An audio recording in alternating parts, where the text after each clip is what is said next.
Okay, welcome to launch coverage of the SpaceX Falcon 9 Crew-10 launch, EJ's launch coverage, that is.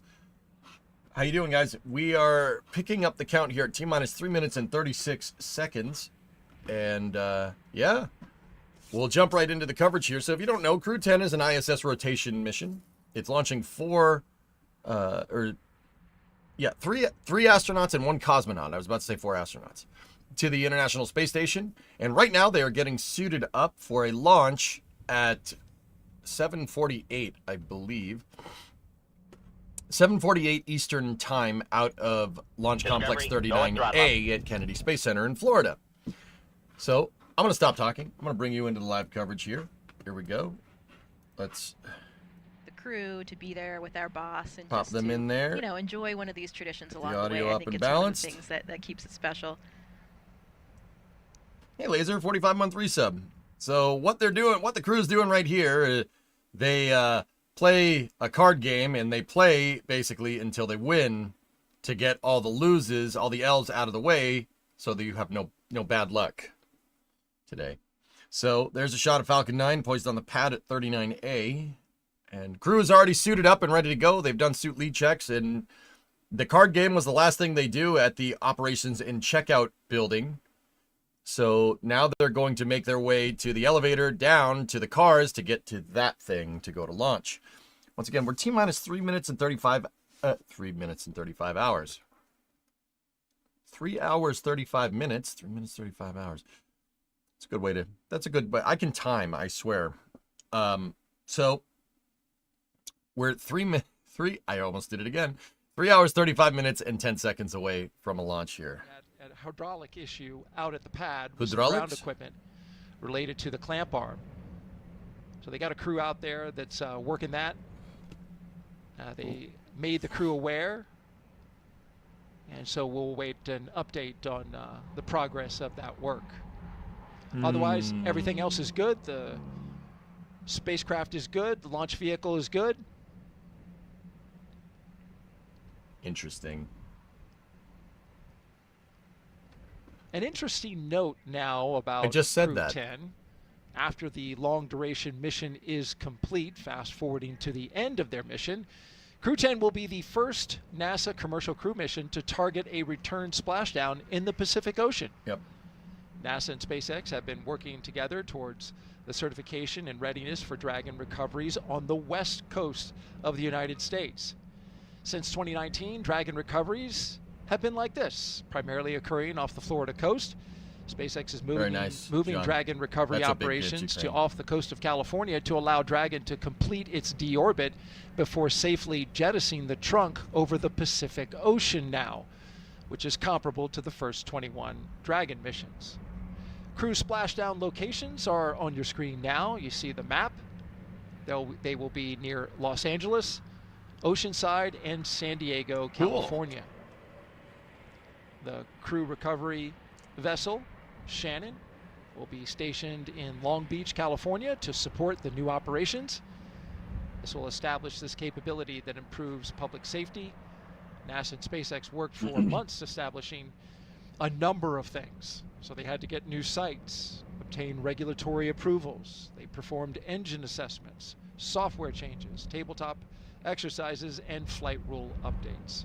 So a lot went into this to move this operation out to California. Crew 9 is still targeted to come home the way that we traditionally do, near Florida, off the coast. But this is a change for Crew 10. Yeah, and that vessel named Shannon, that's after NASA astronaut Shannon Walker. These ships have actually been named after astronauts that have flown on the Dragon vehicles. So another nice touch that we like, and that's steeped with tradition. Guys, I'm going to switch off NASA Plus. I'm going to switch to YouTube.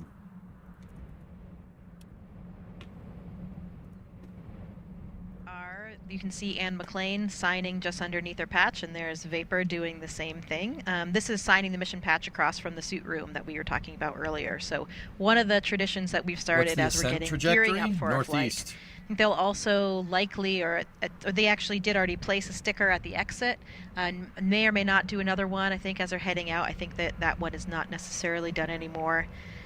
I like the other tradition of the license plates. We'll probably get a view of that one. Maybe we can save that commentary for when they see them come out. Yes, indeed. Now, were you able to go That's out there cool, and see goalie. the signing of the patch? No, I'm not sure exactly when that signing occurred. This was a different one. Yeah, WD, what's up, man? We should get some good images here. Okay. You mentioned the license plate. So that door right there is the shot of the egress door from the Neil A. Armstrong Operations and Checkout Building. I'm sure if you're familiar with spaceflight in any way, shape, or form, you've probably seen astronauts walking out of a building, waving to everybody, and getting in a car and going to the launch pad. Every one of those walkouts since 1968 have been through that door. Every NASA crewed mission has gone out that door. Pretty cool, huh? That includes Apollo 11, STS-1, first shuttle mission, STS-135, the last shuttle mission.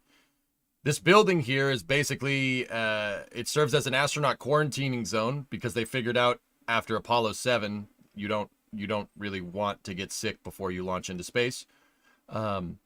So the operations and checkout building serves as a quarantine zone for astronauts and basically a place to stay and suit up before you launch into space. And it's been serving that function for over 50 years. Flight path is over the UK. Tweaky, it's gonna fly over Shannon. Technically, I know that's Ireland, but yeah, I mean, if it's gonna fly over there, it should you'd probably be able to see it from like Cornwall or something. Maybe even into the Midlands if you looked like south. Nice. Who came up with that? Do you know? I'm not sure whose idea it was. I remember for CREW-2, there were 3 different ones. There was reduce, reuse, and lift one recycle. off. Okay. Certainly a nod to the... Why wouldn't you make the I the 1 and not the T?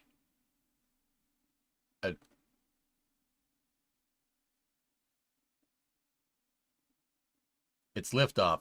No, it's not. That's not lead speak. That says lift. That says lifey off. For the distance. It'll take them down to the ground floor. Why not make the and I they'll the come out those 1? doors and into the vehicles that you see there. And the O a 0. Why pick a letter that doesn't When I look was like the a astronaut number? person they asked for CREW-2, that was a super exciting moment for me Oh, too, because 10. we actually get to ride in the Okay. vehicles with the crew. Okay. And that ride out to the pad, this one was at night, so I feel Lift like it was even a 10. little bit more dramatic. You know, the lights are off, and it's all dark outside. Crew and 10. just have Yeah, a few that makes things more lit up. sense. And the crew, I'm sure, I don't know what the selections were, but the crew selects their Anybody we know playlist, here? so they have some, motivating pump-up type music that they'll play as they make that final ride out to the launch pad. Wait till crew 11. They get that playlist put I think together. I know that dude and that dude. Pretty sure I've seen them before. All right. Here comes the walkout. I asked Ann about that, and she said that each person picks 3 songs, and she's guessing that the playlist will be quite diverse. They have, the international crew. We got 2 NASA She said astronauts on she's board, going to a contribute Japanese some astronaut, and a Christian Russian music of cosmonaut. some sort. Maybe some King and Country. Mix it up with some Pink, Brandy Carlisle, or Callum Scott. Sounds like Anne. is that Pretty classic. Classic Anne McLean right there. Mhm.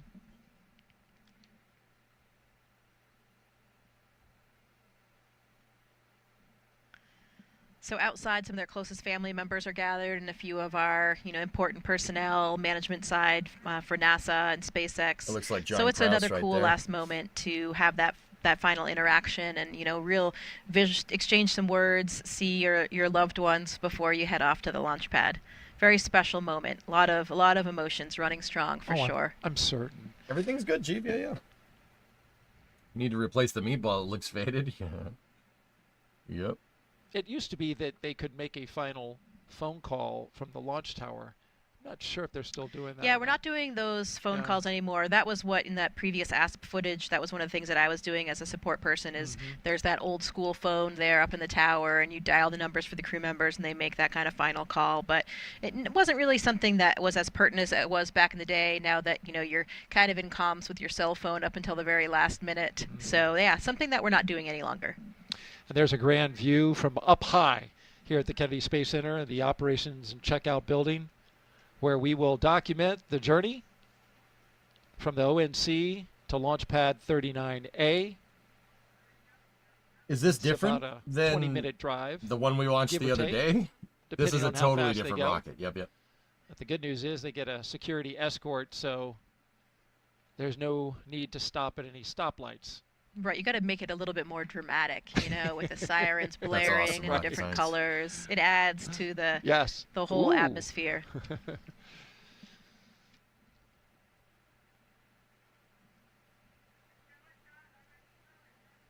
Why is this camera doing this? I asked Nicole what she would be playing, Yeah, and she Shadow says, Man. I'm terrible at picking favorites, so she hasn't decided. So she'll probably be listening to whatever Anne McLean is listening to. Takoya and Kirill, they're going to share a ride, and they chose 2 songs together. Takoya said since he likes to watch musicals, he's going to pick Defying Gravity as one of his favorites. It'll also be a traditional Russian song, one that every Soyuz crew listens to before their launch. I imagine you may have heard it. Oh, yes, I know exactly the song. I will be excited to hear that one. That brings back a lot of nostalgic memories for really everybody that's flown on the Soyuz. Hey, Plasmic, you're up So in that's Nova great. I'm glad that Scotia, they're- bud. they're Any including chance I that. could see stage 2? It's great to have those shared If you international look- traditions. Plasmic, you know, we're getting late in the day. I mean, the launch is going to be at 7. If you look, are you near the coast at all, dude? Because, you know, you have the same problem that I have. You know, because I'm down in Boston. I'm not that far from you. There's the crew walking out. Trees get in the way. For you, it's going to be low on the horizon. You're going to need to look southwest. You know, maybe like 20 degrees up in the sky. Actually, it might be a little bit higher than that. Maybe like 45. But yeah, you should be able to see it. But the problem is that the second stage is going to shut off. Well, it's kind of coming up over the horizon for you. This is the problem that I have. Miko is right over my house. So, well, not over my house, but close enough. Second stage engine cutoff is like right above us. So it gets really difficult to track it when the engine shuts off. It's really hard to see. So yeah, look low-ish southwest. You should be able to see it. But that kind of depends on where you are in Nova Scotia, you know. You're Halifax. All right, yeah. Southwest, I'd say like maybe heading like 215 maybe, something like that. Should be able to see it.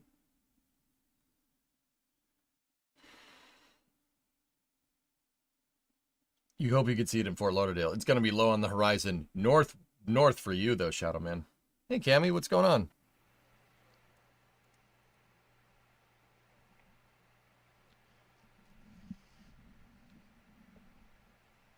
What direction for 2 you? astronauts, 1 East. cosmonaut, and a JAXA astronaut. You're probably, Graham, it'll be very difficult for you to see it. I think I think that you don't have your mic muted. Everything going well? Everything's going all right. What about you? Everything's good. Don't worry, you have 20/20 vision. That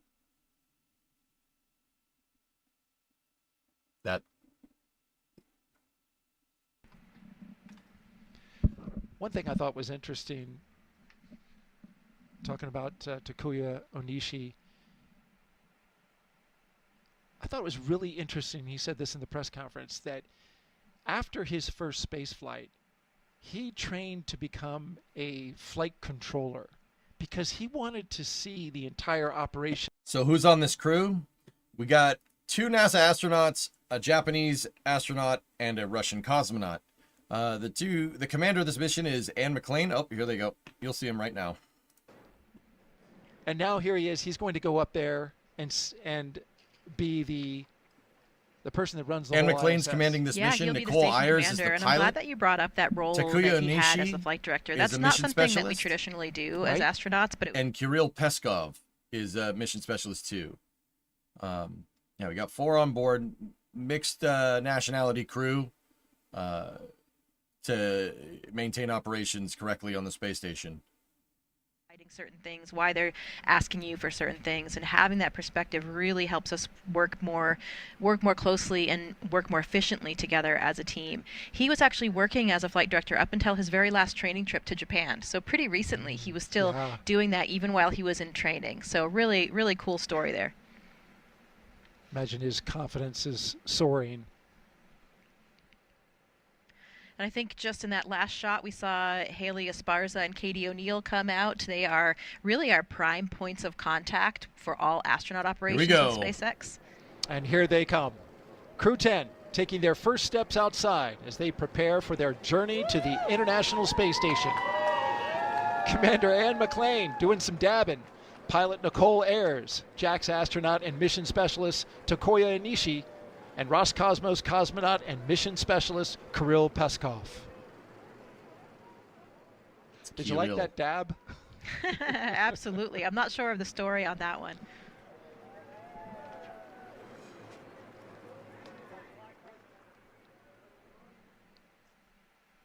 Kirill's got another Roscosmos cosmonaut over there. Probably translator or something. Or just a backup maybe.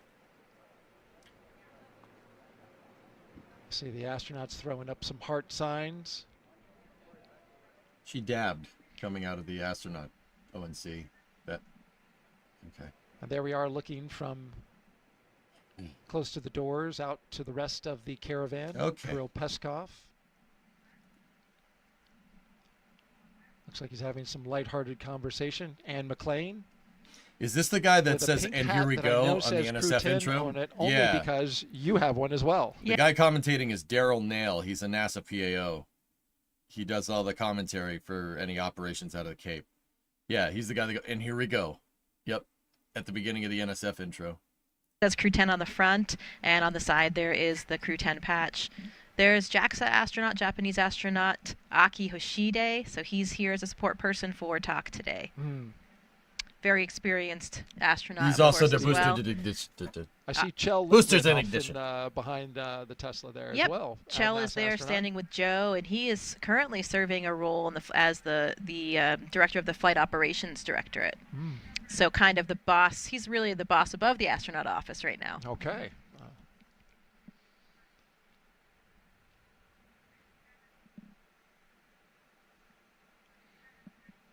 I see some CREW-10 shirts out there as well being worn. All right, they're going to We'll ingress talk more about into how the they transport vehicles here, and this is design where they their listen to mission music. patch coming up in a bit, but we want to focus on the live action at this moment. Gull wing doors are up, but in a few moments they'll come down. Or like this, along with the windows. Not like this. And that'll give an opportunity for the crew to say a few words. Watching crew get into drive off. the Teslas here to get to the Falcon 9 to launch. That Go CREW-10 t-shirt that you saw in that shot just previously, the woman with the pink hat, looks similar to, I think, an unofficial at least 3 team seconds, shirt that this crew made, which is kind of funny. Yeah, they also have an unofficial logo, which you can see here sported by my husband, actually. This is a great one, and it's kind of just really shows you the sense of humor of the crew. Anne is certainly not a short woman. She's taller than me. I think she's 5'7" at least, if not 5'8". But her crew is exceptionally tall, if you notice in the suit room and when they were all standing together. So this is kind of their unofficial logo, where they have these 3 giraffes, and then they have Anne, the short little panda.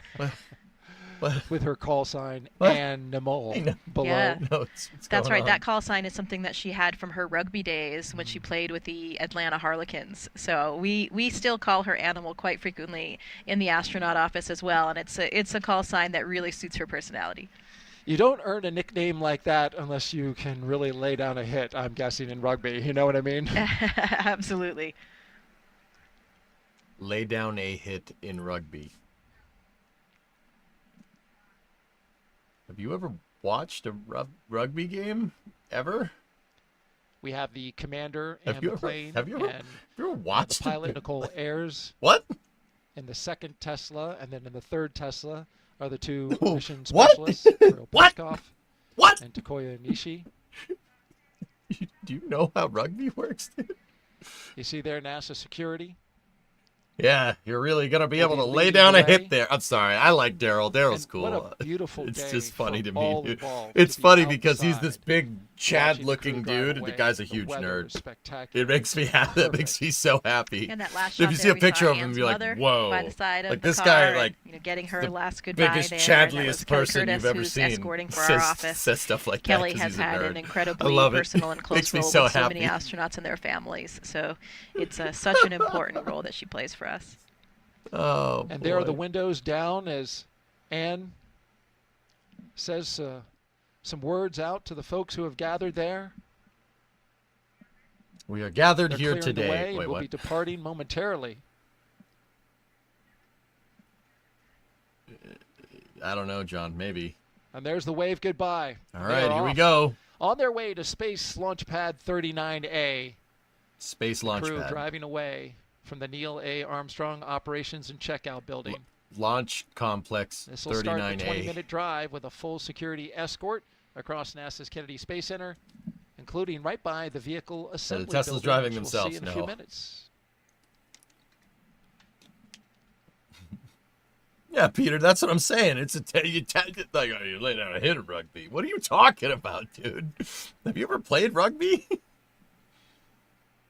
They got a Humvee? No, I think that's a van, armored van. Dude, who's in the Mustang convertible back there?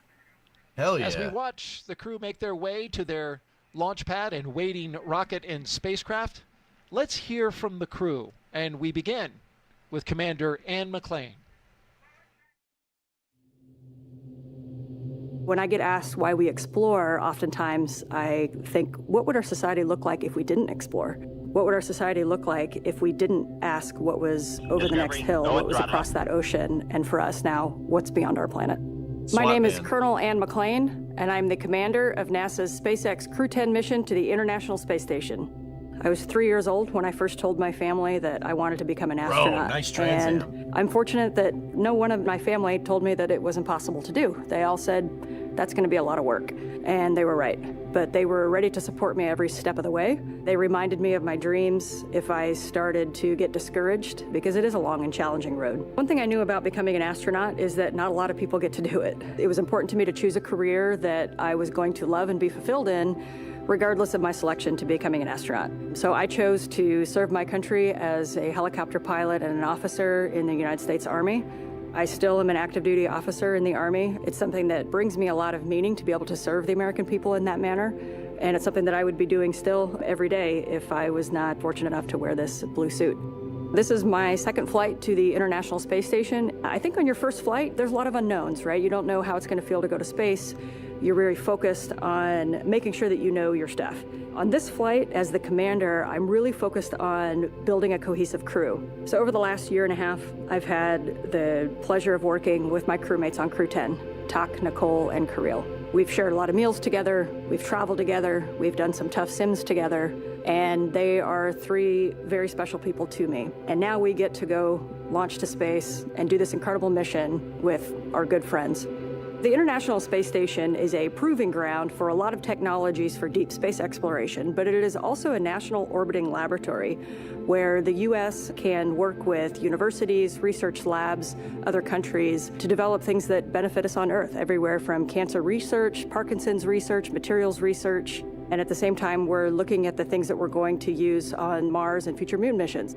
In my career at NASA, and especially on my first space flight, there were certain moments that I had, like when I came out of the hatch on my first spacewalk, where I realized we are operating at the edge of what humans are capable of. And that is such a special moment. I think it's that intersection of the magical and the technical, where I can look across the amazing beauty of the Earth, but I can see also this amazing creation, the International Space Station. And it doesn't belong to me or to NASA anymore, that it belongs to every single human on Earth. It's our platform to figure out how we got here, or where we're going in the future, and the context in which we live. Our goal is to be a beacon of hope for all of humankind so that people can look and say, this is what we can accomplish when we work together.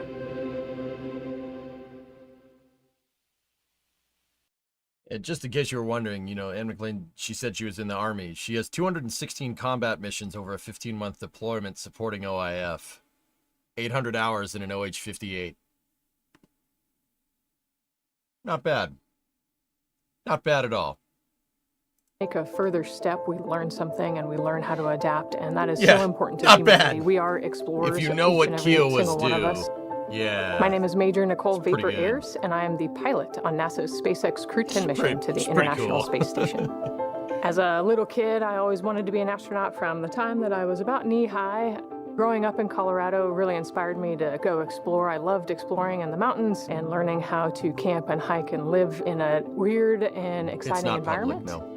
Growing up as a twin is probably my favorite part of growing up. You have this Cape's just built-in busier best friend nowadays, to dude. get in trouble with, to go exploring with. We grew up right there in Colorado Springs. We got to see the Thunderbirds fly over the Air Force Academy every year, which really inspired me to become a pilot in the Air Force.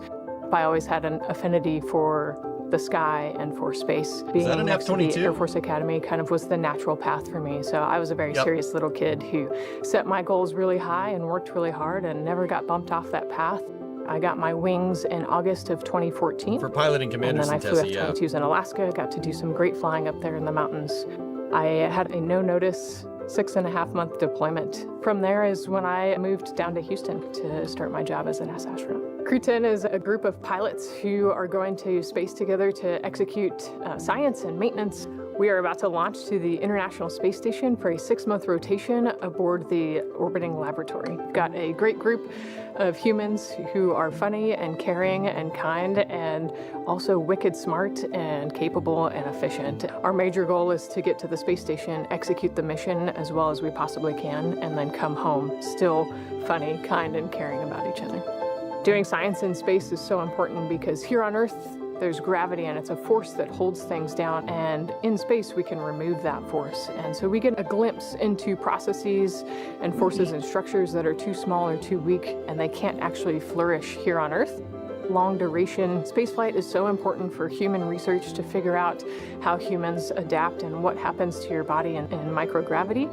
We get to learn how hardware and plants react in space, and we get to put them in this environment that's pretty harsh. You know, we're outside of the atmosphere, and now we don't have the protection of the atmosphere. What happens to those things, and how do we fix them, and how do we better prepare our people, our hardware, our food, our water systems for that deep space exploration? Throughout all of our training, it's been apparent to me that there is a massive humanity that gets us to space. It takes a village to get us there. The International Space Station wouldn't be where it is today without the international cooperation, and it's just blown me away with how many people it takes to get to space. From CREW-10, we just want to say thank you. And we are enjoying. Nicole Ayers is not just an F-22 pilot, she's an F-22 flight instructor, by the way, just in case you were feeling inadequate. You know, she's F-22 flight instructor, whatever. You know, that's no big deal. Spacecraft inside there, as you well know, Jessica. Doing that for Artemis 2, which will send 4 astronauts around the moon. It will be the first crewed mission of NASA's Artemis campaign to establish a long-term presence on the lunar surface for science and the future exploration of Mars. Not much more iconic in the way of buildings around here than the VAB. It really is true. And Discovery, very going recently Hey, ML2 reached a major milestone in that, as you see the VAB. with the Saren's 8800 right there. CC 8800. Saren's crane. That's the crane that was working in Starbase before it came here. Pretty cool. Twin boosters, just finished stacking them, both 177 feet tall. They will provide most of the 8.8 million pounds of thrust needed to launch 4 astronauts on a 10-day lunar journey. Since November, crews have used a massive crane to lift and assembled, assembled 10 booster segments, each packed with avionics and motors that will safely That's the high bay detach 2 after jig. launch. That's Now, killer. boosters Did you see that complete thing? The focus Futuramic shift jig? to integrating Oh, the that SLS thing is core sick. stage, which you just saw, and we'll do that in the coming weeks. I love the VAB. And while we're on the topic, Artemis 2 will carry NASA astronauts Reed Wiseman, Victor Glover, and Christina Cook, along with Canadian astronaut Jeremy Hansen, on a mission around the moon. Here's Jeremy now with an update about a recent training mission for him and his fellow Artemis 2 Hey, what's up? It's crewmates. Alex, 31-month resub, joining you for lunch. Hope the stream is going well. Of course. Hey everyone, I'm Canadian Space Agency astronaut Colonel Jeremy Hansen, Hey, how you mission doing there, specialist bud? for the Artemis 2 mission. Oh, yeah. I'm here at the Johnson Space Center here in Houston, Texas, where we normally do most of our training. But every once in a while, we like to change it up a bit. Reed, Victor, Christine, and I recently spent several days in Iceland, trading in our spacesuits for hiking gear to study its geology and surroundings. Why Iceland? Well, as you can see, it has a similar landscape and terrain to the moon, with various volcanic rocks like basalts and breccias, and has limited to no vegetation. The Nordic island has been a lunar training site for NASA astronauts since the days of the Apollo missions. My crewmates and I teamed up with scientists and geology experts to explore the huge boulders, formations, and volcanic craters across the lava fields. During our journey, we stopped at various spots to discuss what we observed. Cool. Some of the really fine material is compacting into what's like the glue holding this together. And even tested different types of tools to collect rock samples. Although we won't be landing on the moon during our mission, this field work and navigation practice will allow us to make informed observations when passing the lunar surface and pave the way for future Artemis crew training. And that's your Artemis Moon Minute.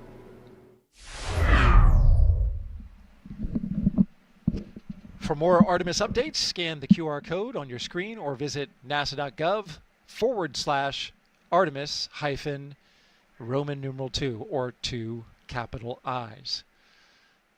There you are looking out one of the windows of Moving a down the vehicle in crawlerway. the caravan with the helicopter there following them. Towards What a great shot 39A. as they take the NASA Causeway out to launch pad 39A.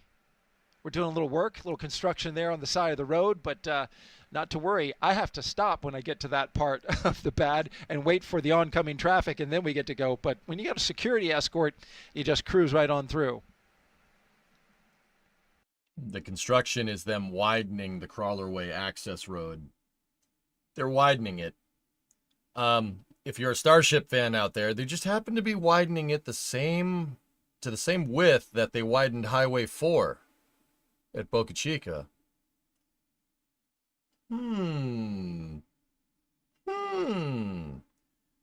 Interesting. They're getting to the back end of the HIF here. That's SpaceX's horizontal integration facility. That's where they assemble the rocket in there. First stage, second stage, Dragon. And then it rolls out on that triangular truss structure being pushed by 2 airport tugs right there out to the pad. And then from there, it gets rotated, idiot, up to the vertical position, and the crew access arm swings into position. If there or any event that's going on, to think about All what's right. happening there and what has happened there. It's really humbling. Complete coincidence. CREW-10, your ride awaits. Now, a lot of people ask me, whenever I've covered every crew launch here with you guys, a lot of people ask me, can the astronauts go in the suit? I mean, you can. Yeah, sure.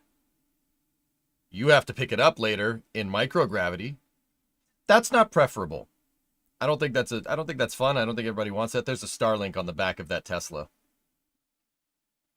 That's pretty cool. I don't think anybody wants that. So the first thing that the astronauts do when they get to the pad, use the bathroom. I'm not even kidding. There are some porta potties over there. That's the first thing that they do. Use the restroom. Because you're not going to be able to pee for probably the next 4 hours. Let's say 3 hours and 15 minutes. Yeah. So you probably want to get that done now. Dragon does have a toilet on board, just in case anybody's wondering. You do not want to use the toilet during ascent. Okay? It's like the fasten seatbelt sign is on. Space station. I was born in Tokyo, in Japan, and I grew up mostly in the west part of Japan. My family moved our locations so often, so that experience actually helped me to get used to a new environment quickly and comfortably. I have always been interested in space since my childhood, but I never thought I would actually become an astronaut. I chose to become a pilot. I think I was very lucky because the experiences as a pilot of a commercial airplane really helped me to go through astronaut selection process. Space is hard, very challenging, sometimes unpredictable, and there is no 100% guarantee of success. And that's why I think cooperation is the key to success.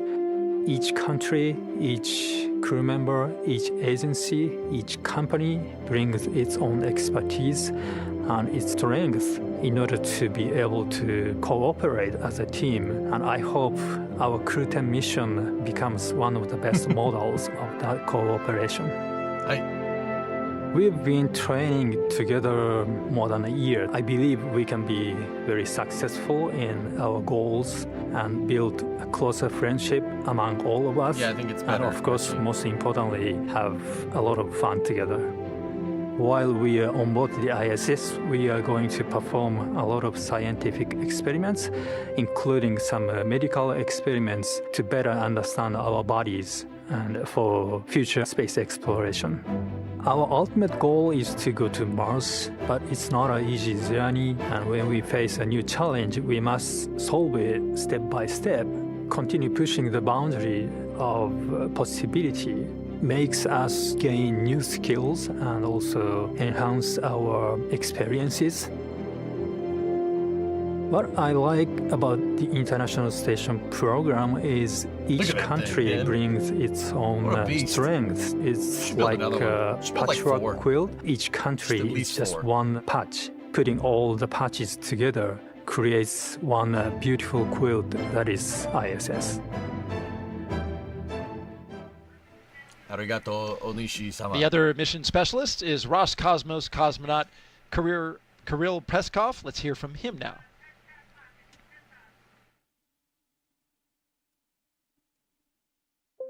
I think that we explore because it's a really deep part of our nature. This is one of main things that makes us humans. My name is Kirill Peskov. I am a mission specialist for NASA's SpaceX CREW-10 mission to the International Space Station. I grew up in a Siberian town called Nazarovo. It's in the middle of Russia, in the middle of Siberia. I decided to be a pilot. Actually, this was my dream during my childhood. And after becoming a pilot, I realized that it's not a limit and we can go higher and further. So I started to work towards becoming a cosmonaut, and now I'm standing here. Our crew is great. I love the fact about our crew that all four of us are pilots. I think that it helps us to understand each other really well, sometimes even without saying a word.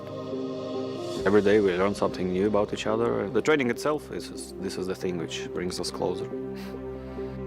We do science and space because it's an environment that cannot be created on the ground, and it helps us to develop all kinds of materials, medicines. It helps us to push our knowledge forward.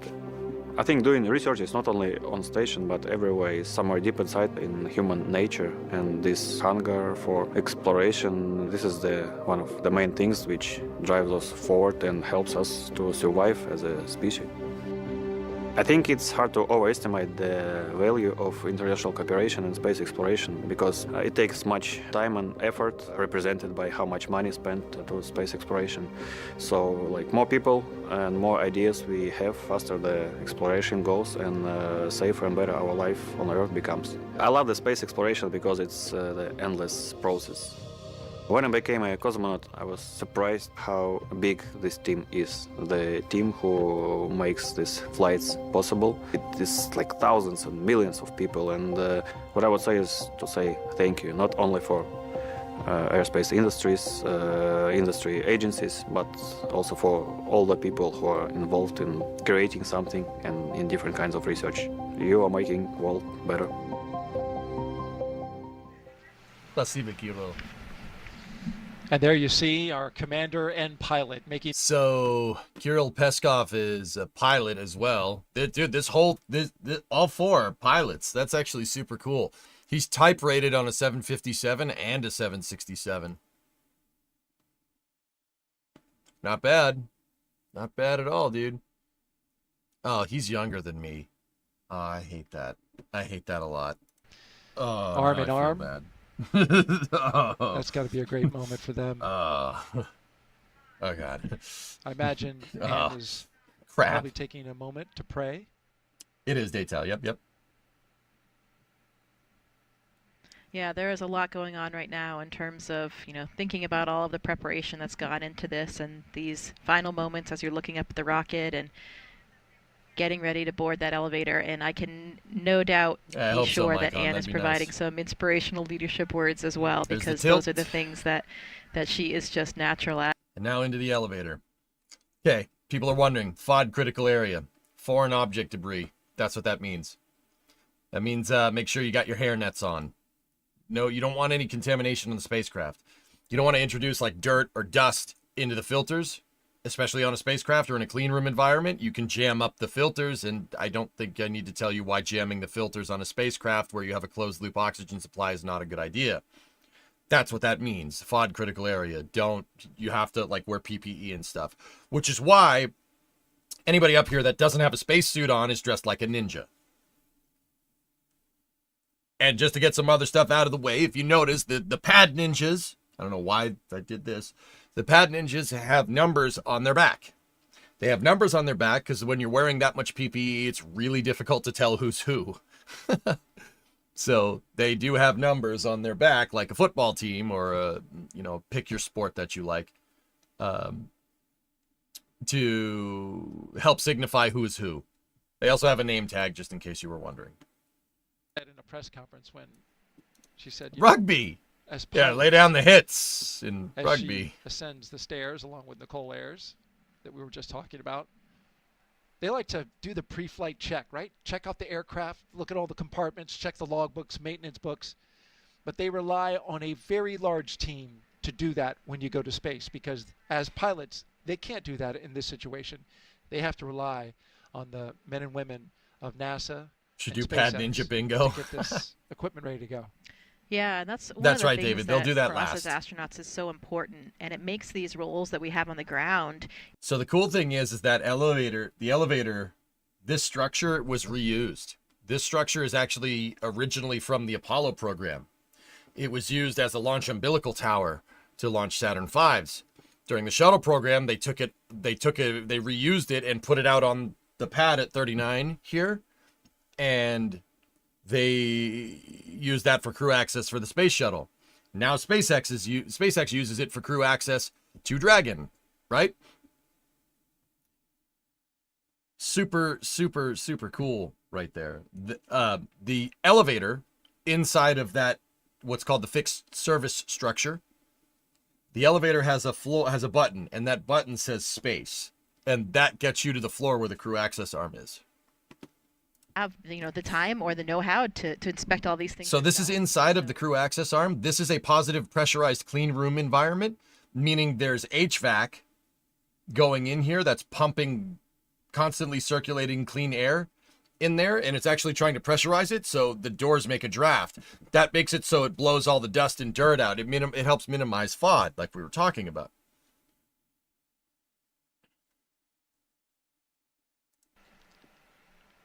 And now, mission specialists. Yeah, Takuya that's an Apollo. Onishi This is Apollo hardware, dude. Peskov will make their way up to the top of the launch. Now, if you're wondering why there's arrows on the ground right here, those are basically your fire exits. That is you guiding that guides you to the fire exits, particularly the slide wire baskets, which are over there. They're basically a zip line that you can use to get away from the pad really, really quick. Slide wire baskets are on the opposite side here. They're used in case of an emergency. If you're in a tall building and in case of emergency, use the stairs. Well, if there is, God forbid, if there's some type of fire on the pad, it's usually coming from where the stairs go to, by the rocket.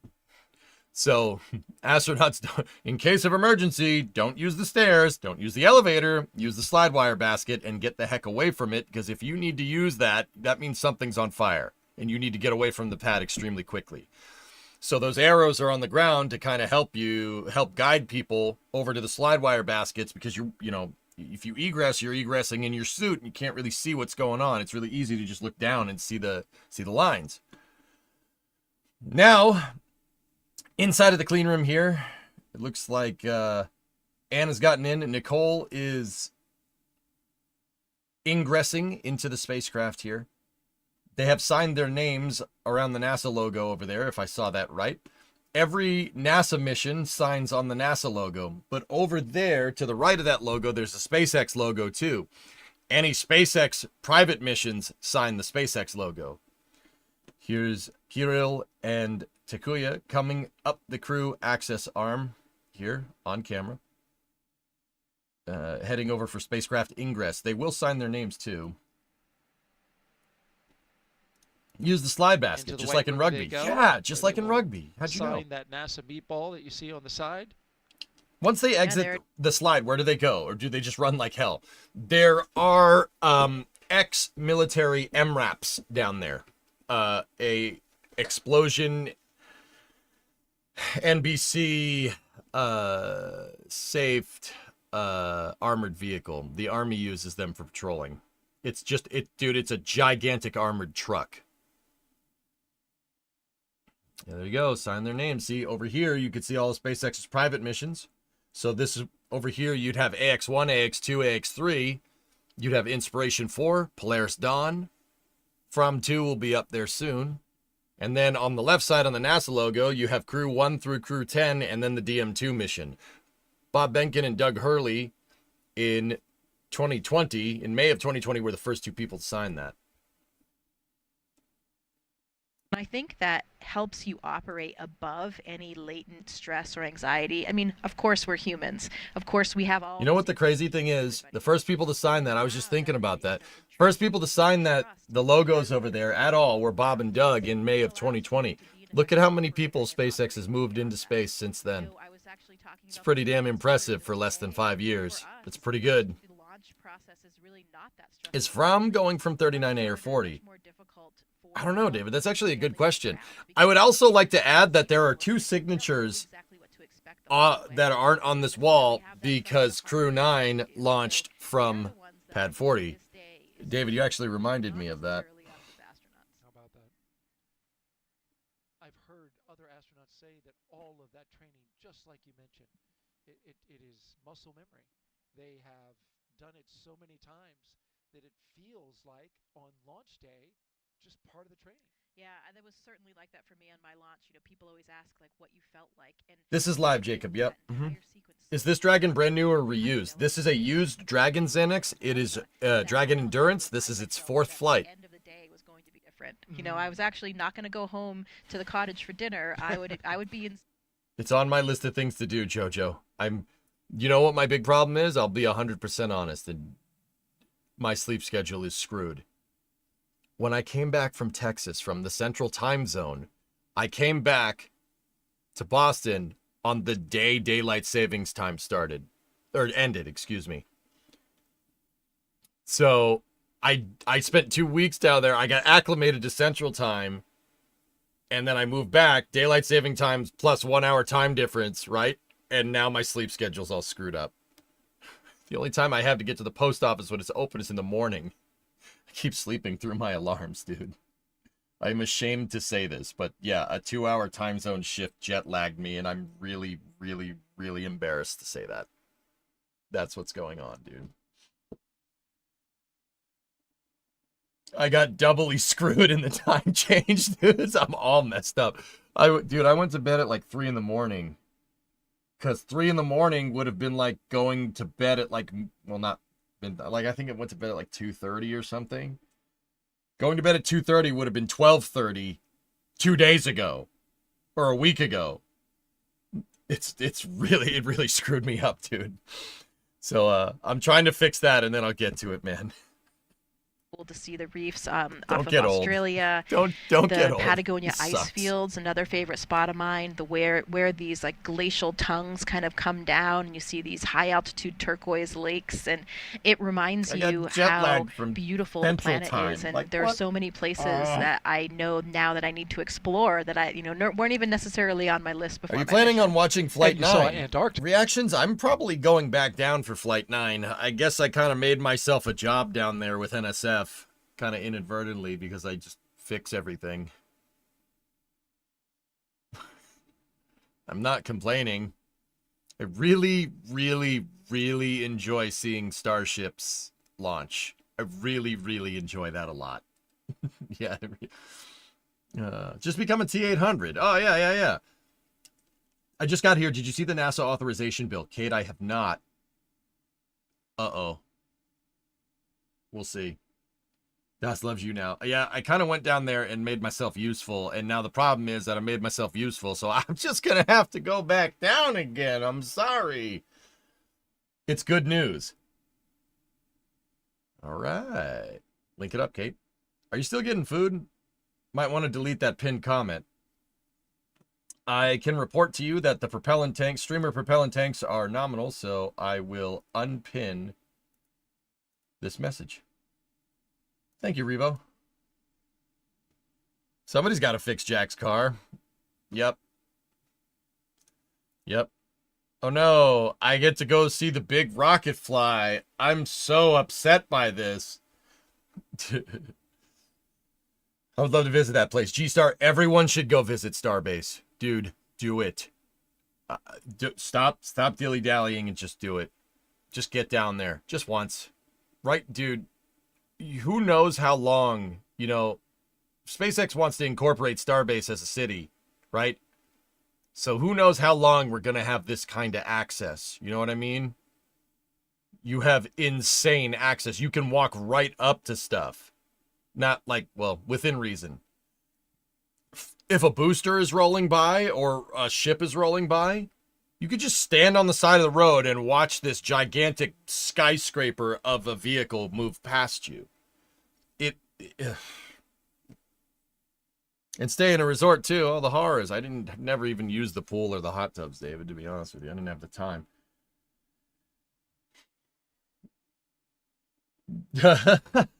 Ava Labs, I don't know. Mission specialist. Where do you fly into when you're going to Starbase? You could either fly into Harlingen or Brownsville, either one. You are the NSF certified mechanic. Yep. Kuya Onishi. Yeah, you can see that the Zyzep, your first launch should be Starship. I don't know if you should do that. Man. Maybe you should go watch a Falcon 9 launch first or something. Once you see that thing fly, dude, it'll ruin everything else. Starship ruined everything. It ruined everything for me. I can't look at rockets the same, dude. I just can't. I just can't do it.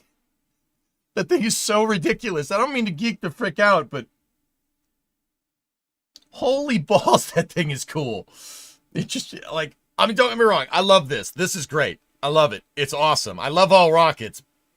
But Starship's on another level. Discovery, go at throttle up. I'm sorry, it just is. Maybe you don't see that as your first rocket. It'll ruin it. It'll ruin everything else. And I saw shuttle launches. Dudes. That's how old I am. I've seen shuttle launches. Starship is amazing. How's it on another level? It's knobbly. It's the biggest, most powerful rocket humanity's ever flown, first and foremost. Second of all, it's loud. The rumble from that is like nothing you've ever heard. It is a very visceral situation, and you're very much in sensory overload when you see the thing fly. It's just I can't believe that's actually working. And then seeing the booster catch, dude, just ruined it, man. Ruined, you freaking freaks. You ruined rockets. The sonic boom's coming in. It's like a cannon going off. It's amazing. You feel it exactly, Jody. Yep. Give it to me in Florida right now. So, anyway, we'll stop talking about Starship.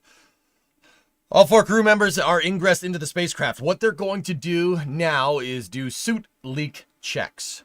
The suit leak checks are there to make sure they didn't pop a hole in the suit between here and the O&C. You do not want to screw around with suit leaking. That's bad. The reason why is because the suits are there for the same reason that an oxygen mask would be on an airliner, right? In case of rapid depressurization. You know, on a plane, you'll have time to, put the oxygen mask on. Remember, fix your mask first before assisting others. I've been flying a lot recently, okay? So the suits are there in case of hull breach. Just in case there's a leak. It's probably going to be fine, but probably going to be fine doesn't work very well when there's 4 souls on board. So not only do they have the suits, but they're constantly checking these suits for leaks just to be absolutely sure. Once again, it's not something you want to screw around with. The best way to do human-rated spaceflight is to never put yourself in a situation where you could have a catastrophic failure, or at least try to mitigate it as much as possible. A lot of people ask me like, "Oh, why doesn't this thing have an ejector seat? Why would it need an ejector seat?" If you know anything about rockets and you launched a spacecraft into a scenario where you would need an ejector seat, you probably shouldn't have launched, right? Like why doesn't a commercial airplane have parachutes? Well, like, let's be real. If you're flying it in a scenario where you'd need parachutes, you got other things to worry about. That means your plane has stopped planing, right? That's really how you run spaceflight. You never put yourself into a position where you're playing defense, right? You always want to be preemptive. That's part of the reason why it takes years to train for one of these things and why these missions are so choreographed out, like down to the final minute. The entire mission is that way. Yeah, the entire capsule is one. Exactly, yeah. The launch escape system. We'll talk more about that when they get to section 6 in the countdown checklist. Kai Fox, you're going to Orlando for a band trip at the end of this month. Any launches planned on the Cape on the 28th and the 29th? You're likely to see a Starlink, Kai Fox. Sure. Launches aren't scheduled out that far, dude. It's kind of on a week-to-week basis at this point, and I still can't believe that those words came out of my mouth. But, if you spend any amount of time in Central Florida, you are more than likely to see a rocket launch, which is super cool to me.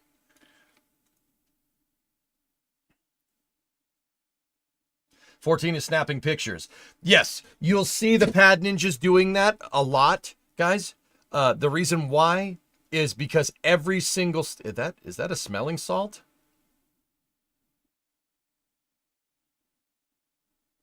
Oh, it's chapstick. I was like, what the heck? What the heck are you doing?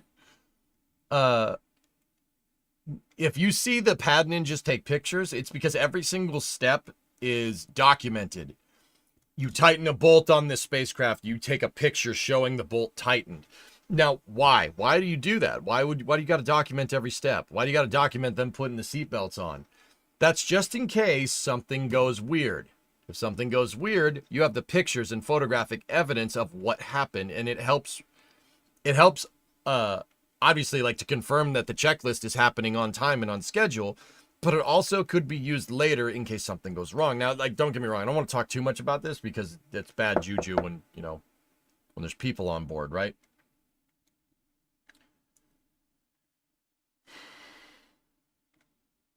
Yes. Flykin, no, not on the suits, on the door flange, sure. It was a bit odd when 14 took pictures of Anne's face. Yeah. It's very low humidity from what I understand, Fall. Think like a doctor's office on spacecraft and on the ISS. That's what I've been told.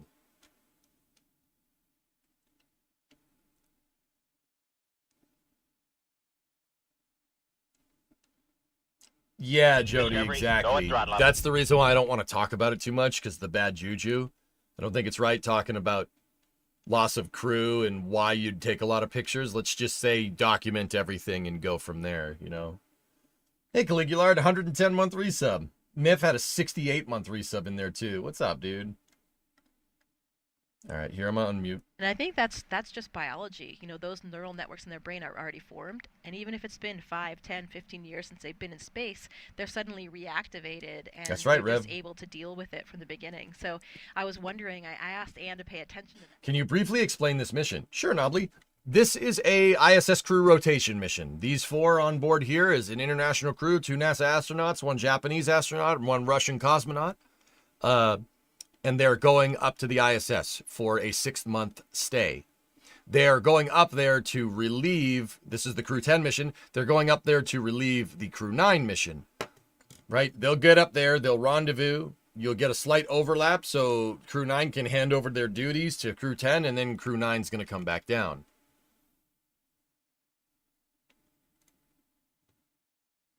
Yeah, Carrie, and I said not to do that. Come on, man. What are you doing? Space. Never know if you're going to be able to go up again.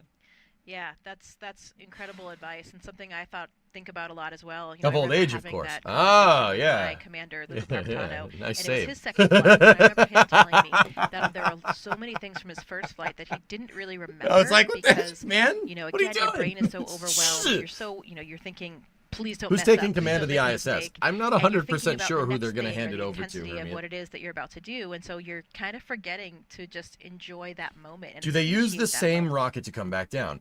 So Nobly, Falcon 9, they're inside of what's called the Dragon capsule. The Dragon capsule is on top of a Falcon 9 rocket. So the Falcon 9 is a 2-stage to orbit vehicle. So there's the big first stage, there's the small second stage, and then there's the payload, which is the Dragon on top. The second stage, or the first stage, will boost them up, and then the first stage will come down and land, like right after, like pretty much at T+8 minutes. It's going to come down and land. The second stage will push the capsule all the way up into space. Second stage gets disposed of by re-entering. They don't reuse the second stage. The Dragon capsule will go up to the ISS, and it will stay there. Basically, if you're visiting the ISS, you park your car at the ISS, and it stays there until you're ready to come home. So the Dragon that they're in today is... give me one moment. This is Dragon Endurance, I'm pretty sure. Yep, Dragon Endurance on its 4th flight. So Endurance, that Dragon, is going to stay up there until these 4 are ready to come back down in 6 months, when CREW-11 will relieve them.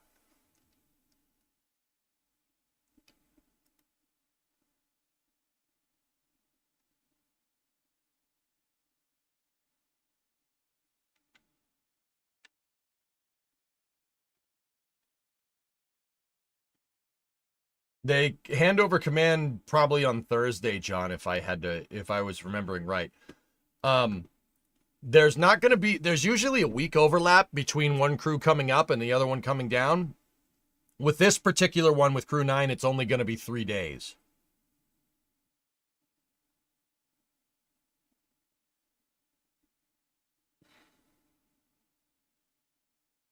Does the ISS validate parking? I think so, yes, Coherent, yes. Debris, even as small as a human. So, yeah, David, that's a good point. The next thing that we should see once they conduct suit leak test, basically what the ninjas are doing right now is making sure that everything is good to go, make sure the crew is nice and comfortable. Honestly, I know that sounds ridiculous, but they're about to ride this candle up into space. It's not exactly a smooth ride. So you want to make sure all your belts are strapped. You're about as comfortable as you possibly can be, right? You want to make sure the belts are just the right amount of tension, etc., and go from there. It gets a little violent. 4.5 G sustained at certain points during the flight. You'll feel that. You'll feel that. Yeah, that hurts if you're not ready for it. These 4 are ready for it, though. So the pad ninjas are going and making sure everybody's all comfortable and good to go. After that, they'll do suit leak checks. Make sure there's no leaks in the suit. You'll see the suits will inflate and they'll look like the Michelin Man. It's kind of indicated because they'll put their put their visors down. There we go. This is a perfect. And then after the suit leak checks, you should get radio checks. Sometimes they do. Sometimes they flip the order there, I've noticed. But we'll see. We'll see what happens. They'll do radio checks. They're going to do 3 types of radio checks after that. They're going to communicate through the launch tower, right? Through the pad. They're going to communicate through a ground tracking station, so wirelessly, right? Because right now the spacecraft's wired up through a ground loop, right? Because it's still connected to the pad. So they'll communicate through the pad. They'll communicate wirelessly through a ground tracking station, and then they'll communicate through NASA's tracking data and relay system, which is through a satellite. So ground communications, radio communications, satellite communications. You have triple redundant ways of being able to talk to the crew. Why? Because you don't want to have one way to talk to them and then not have a way to talk to them if something goes wrong with that. Now, obviously, after liftoff, the ground loop's not going to be very useful, right? So it's good to have double redundancy through ground tracking and through NASA's relay satellites that are up there. And as we look at the crew inside, I don't know, Rebo, maybe. Endurance, another question coming to us on social. Any reason the ninjas are stealthy like that? Jack Frost asks. Yeah, the pad ninjas look like that because they're trying to minimize debris inside of the capsule. Think the same reason why like a chef would wear like a hairnet, right, and whatnot. They're also wearing PPE to make sure that you minimize contagion. Like, don't get me wrong, all the pad ninjas have to quarantine, just like the astronauts. They all have to quarantine about 2 weeks before flight. Now, why so why wear PPE? Why do all this stuff? Just in case. You never know. Just in case you'd want to. Probably a good idea. They didn't do that once on Apollo 7, and some of the astronauts got a head cold in space. Think about that. Think about how much that would suck. Getting a post-nasal drip in space. That would be awful. So yeah, they quarantine. And they're up there with PPE to minimize debris, to minimize foreign object debris, and just make sure nobody gets sick. They wear PPE like crazy. You don't want that. You don't want to get sick in space. That would suck. Ahead, but to make sure that we have enough time to accomplish everything safely and successfully.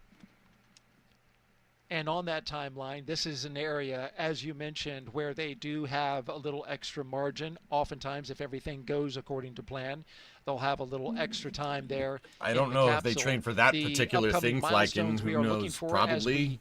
Zoom out. I mean, there's a reason why astronauts are like fighter pilots and stuff. You don't want to panic. With a big thumbs up from the crew. Those seats will be articulating upwards, and they are doing so now. Seat rotation. Putting them in launch position. Awesome. This will allow the commander and pilot to have Are these newly designed suits? Their displays that you see. These suits were designed with the Dragon spacecraft, Peter. Each suit is tailored to the astronaut or cosmonaut flying on them. This is also helpful. They're custom tailored spacesuits.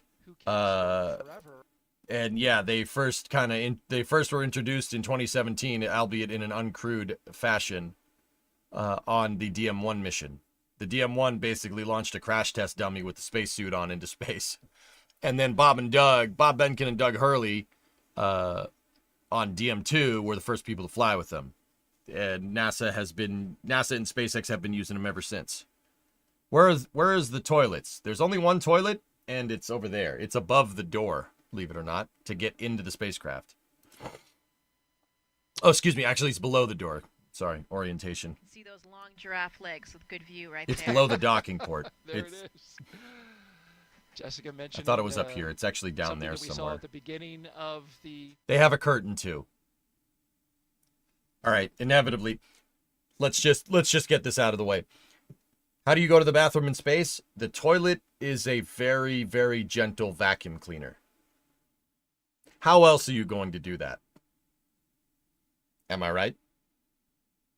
Yeah, little vacuum cleaner. Okay, very light though, not heavy suction. Don't want to damage anything. I was a very small child, so I kind of like how that worked out, and certainly. Yeah, you respect the NASA commentary. No, not from your boy. Her crew is exceptionally tall in the astronaut corps, so, you know, when Anne stands with them, she comes off a little bit more panda-like, I would say.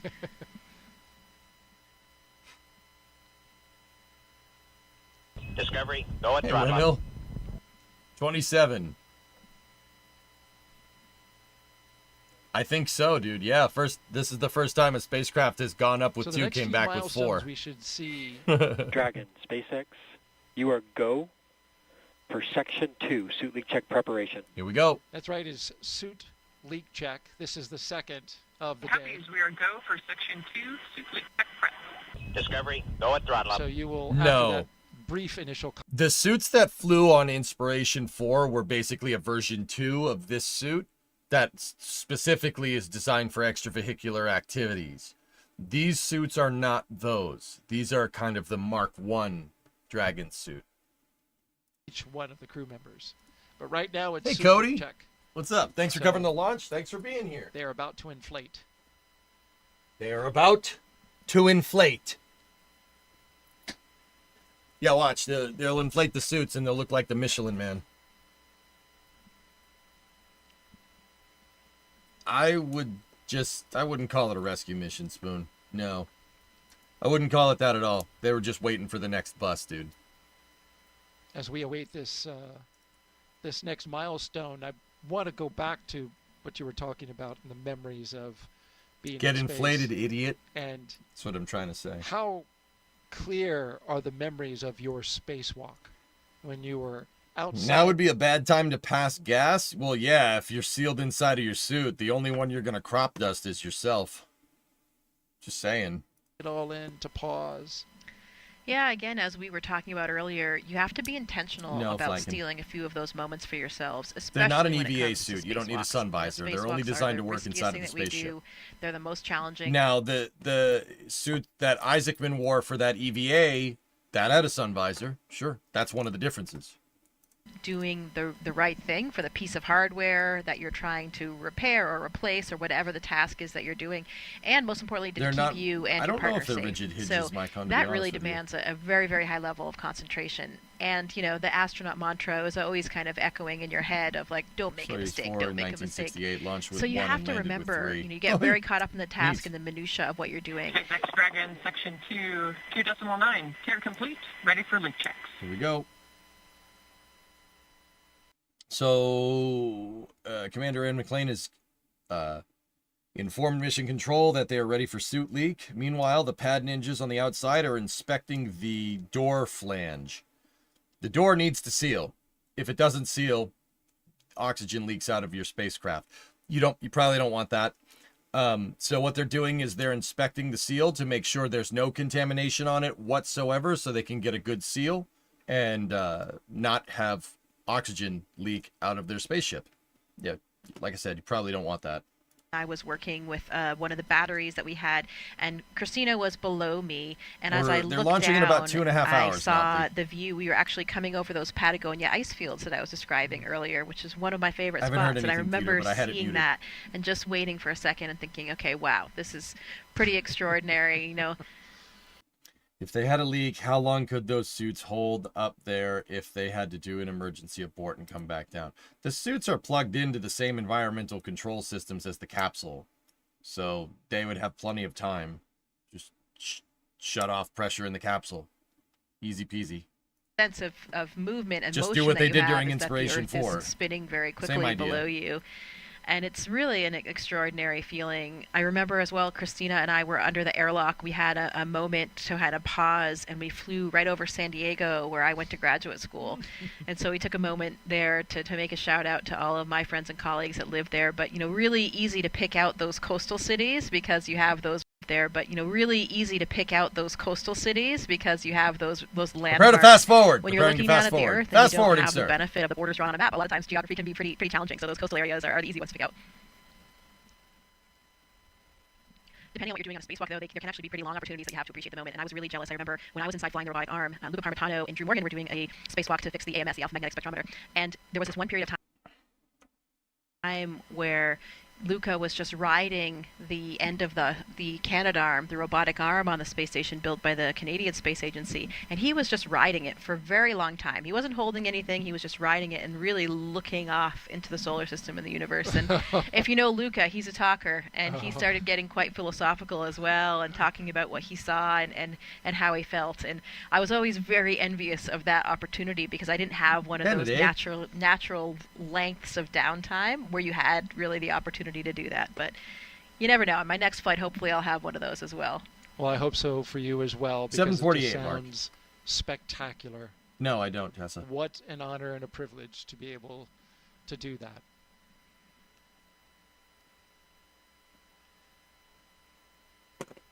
Well, it looks like we're getting some inflation, right? Whenever the helmet starts to ride up the face, means we got some pressure in there. Yep.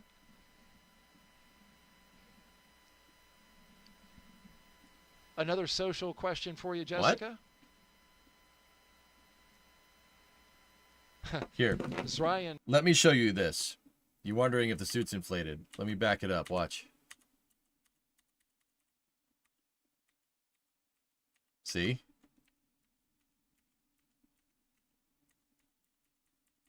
Like I said, Michelin Man.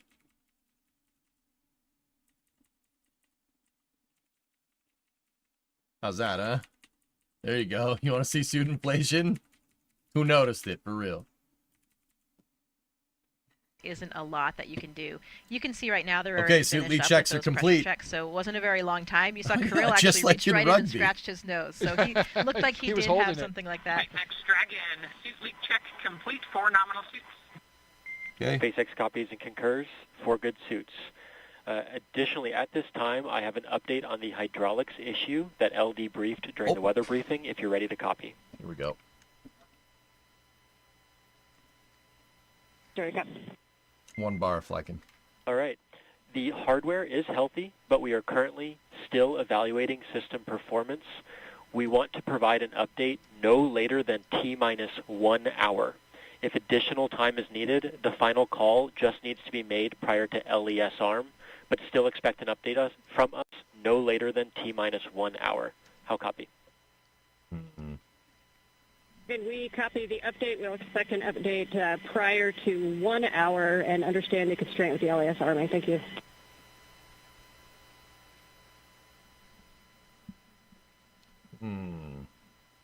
Discovery. So we Go mentioned this at 100 the top months. of the launch broadcast, Space? and another time, Space! Not long after that, that the crew, SpaceX team on the ground, is evaluating an issue with hydraulics. Dragon SpaceX at this time. Closeout team will perform final closeout steps next to the capsule. Your go to proceed to Section 4, side hatch close, and report when ready to close the hatch.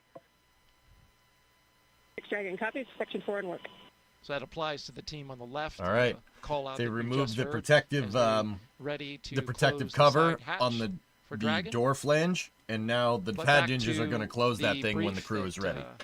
Was just given to the CREW-10 Just got here. Did they crew mention that Ann McLean is from Spokane? regarding the hydraulics on the ground, and they are No, currently I didn't know that. looking at an Cool. issue that is related to hydraulic lines, or a hydraulic issue with the clamp arm that holds the Falcon 9 rocket to the transporter erector. Again, there's an issue with the hydraulics related to the clamp arms, and there That's you this see thing. them, and that holds the rocket to the transporter erector. They're evaluating an issue with the hydraulics in one of those clamp arms. So they're working through the data, evaluating the situation. They're going to take some more time to look at this, and told the crew that they will give them an update in about an hour, but they have to make a call on which way this will go. They said it looks healthy, guys. They said it looks healthy. That doesn't mean it is. Part of being a good flight controller is not just trusting the data, but to be sure that your data is legit. Because if it tells you that the hydraulics are malfunctioning, how do you know it's not the sensor? The sensor that's sensing if the hydraulics is malfunctioning itself. That's why they're taking the time to look into this. You want to verify that you got good data. That's part of troubleshooting when you're a flight director or a mission director or anybody that works in mission control. This is what you do. You work the problem. You know, if you're getting a bad signal for those hydraulics, what kind of signal are you getting? Is it a pressure problem? Does it just say the hydraulic is bad? What sensor did we trip here? Is that sensor good, right? Is the sensor good? If it's not, don't fly. Fly tomorrow.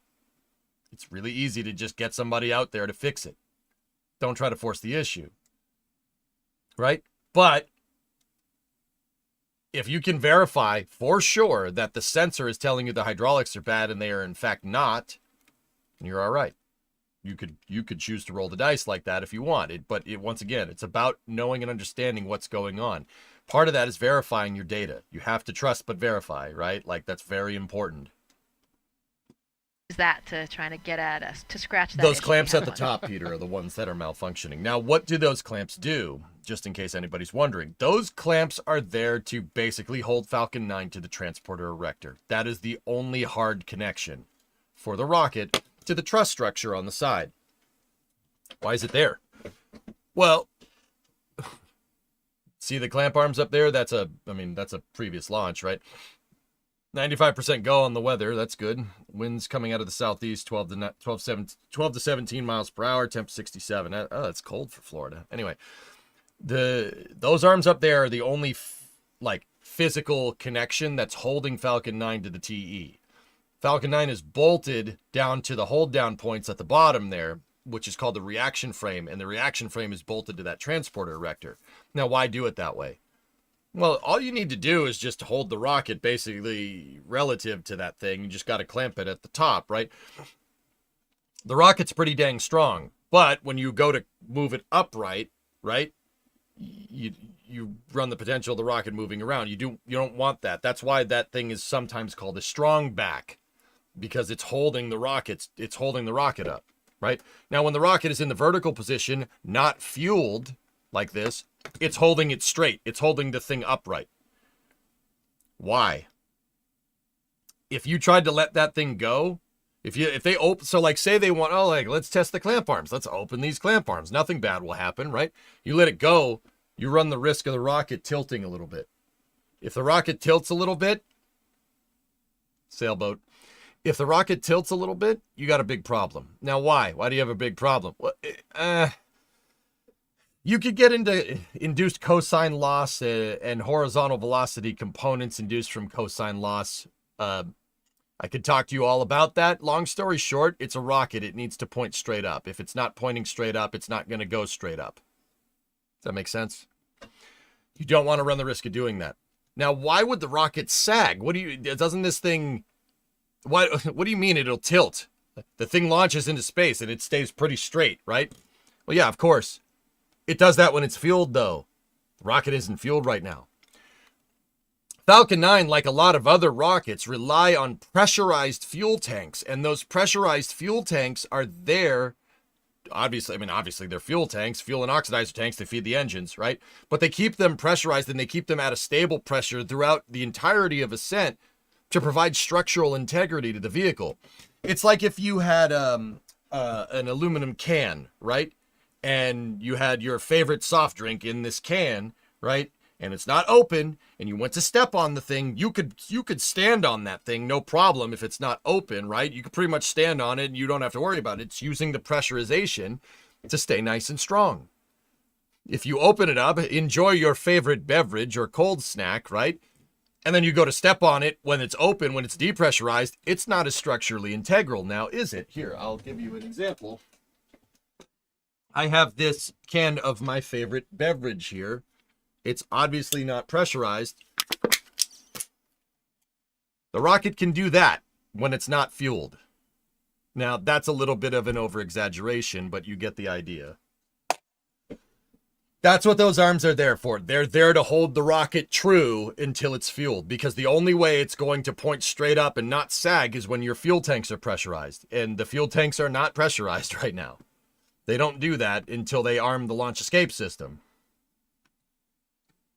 Of kinematics tests on the hydraulic system, so you may feel or hear some valves clicking, but this is expected. See, now they're testing the hydraulics out. Thanks for the heads up. Just call Derek. What's Derek going to do? He's not going to well, Derek could probably fix this, let's be real. Informing the crew that they will be hearing some noise as SpaceX cycles hydraulic valves. Now, note that what I said before, they're not going to open it. They're going to cycle the hydraulic valves. They're not going to move the thing. They're going to cycle the valves. You do not want to move those when the rocket's unfueled. I'm telling you, the whole thing will move out of alignment. And like I said, just to summarize what I was saying before, the rocket needs to be pointed straight up. If it's not pointed straight up, it's not going straight up. And letting go of those arms right now when it's not fueled will have it not point straight up. Again, back to the hydraulic issue, SpaceX cycling those valves. I wonder what Derek Beery's doing today. As they work an issue with some ground equipment. Okay, there they go. Hydraulic lines. Closing the hatch. And the system that feeds. The ground closeout or pad closeout crew is now closing the hatch on the capsule, and what they're going to do is they're going to inflate the seals. They're going to basically pull vacuum in the seal. There's a rubberized kind of O-ring inside of this that's also hollow, and what they're going to do is they're going to inflate, think about like a tube around in a tire. They're going to inflate that O-ring because it can be inflated, and then they're going to pull vacuum around the outside. So like this rubber tube runs in a channel, and that channel goes all the way around the door, and this thing kind of sits in there. And when they close the door, if the O-ring is here and the channel is right here, they're going to try to pull the vacuum. They're going to pull vacuum, and that pulling vacuum is basically going to inflate that O-ring to take up the entire space of the seal. Now, why would you do that? Why would you do that? Why not just inflate the seal? Well, if you inflate the seal, you're putting more mass into the spacecraft. That's more air molecules that Dragon has to pull up into space. Yes, the efficiency of the vehicle, that something like that is not negligible. It absolutely matters, right? So what they're doing is they're pulling vacuum to get the thing to inflate. That's what that hose is right there. And basically they're going to pull it down to vacuum, and they're going to do a leak check to make sure that the seal, that when they inflated that O-ring by pulling vacuum around it, making sure it inflated correctly to make sure your door doesn't leak oxygen. Once again, I don't think I need to tell you guys why leaking oxygen out of your spacecraft's probably not a good idea. But yeah, just for the uninformed, it's not a good idea. You don't want to do that. Why are they wearing black? SpaceX performing some leak because checks. That's SpaceX's color scheme. Capsule is airtight. I'm just going to do the right thing and pretend I didn't see that. Yeah. No. Doing the right thing and pretending you didn't see it doesn't work very well with spaceships. That's not a good idea. We shouldn't do that.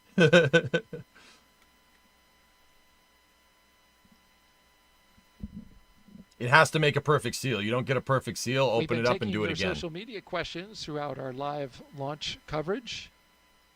Don't worry. No, we don't want red shirts, Jody. That won't end well. Keep them coming.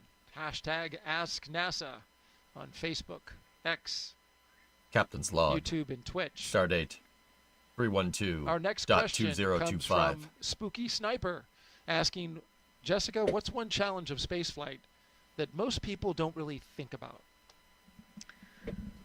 Well, one thing that comes to mind is the challenge. Just remember, at SpaceX, you're part of the team, not just another number. No, all right. Just in case anybody didn't hear me when I said this before, those numbers are there because everyone's wearing a mask. You're wearing PPE. You basically want to wear a balaclava, baklava is food. They have the ski masks on because you don't want debris going around the capsule. You don't want dust getting in there. You don't want to attract dust in a spacecraft. Bad idea. Especially charged dust. That would be also a bad idea. So they have all this protective equipment on, and you can't see who the heck is who. So that's why they have numbers, in case you're wondering. Everybody has a number that's assigned on the team. So like number 17 is in charge of door sealing. And even though that's your buddy Jim, right? Like, you might not know that if he's just standing there, right? So, yeah, they have a name tag, right? And then they have numbers on their jerseys. Or like on jerseys on the sporting team. Responsible for those everyday operations. And it's quite a difference from when you come back. Wow, it's a schooner. astronauts Dragon about it. SpaceX, are you ready for comm checks with Here we go. MD, LD, and DC? SpaceX Dragon, ready Yes, for comm exactly, Fluffy. Hello there. Hello Copy, I'll there. initiate the teacher's comm check. Dragon SpaceX, comm check. This is through Tidris. check. SpaceX Dragon, loud and clear. Core, loud and clear. That's right, Teacher's Andrew. It comm needs the check last complete. 6 months. Stand by for comm checks with DC, MD, and LD in the launch configuration. Dragon, DC on countdown 1, comm check. DC Dragon, loud and clear. DC loud and clear. Stand by for comm checks with MD. Dragon, MD on countdown 1, comm check. MD Dragon, loud and clear. MD loud and clear. Stand by for comm check over Dragon to ground. Dragon, MD on Dragon to ground, comm check. MD Dragon, loud and clear. MD loud and clear. Stand by for comm checks with LD.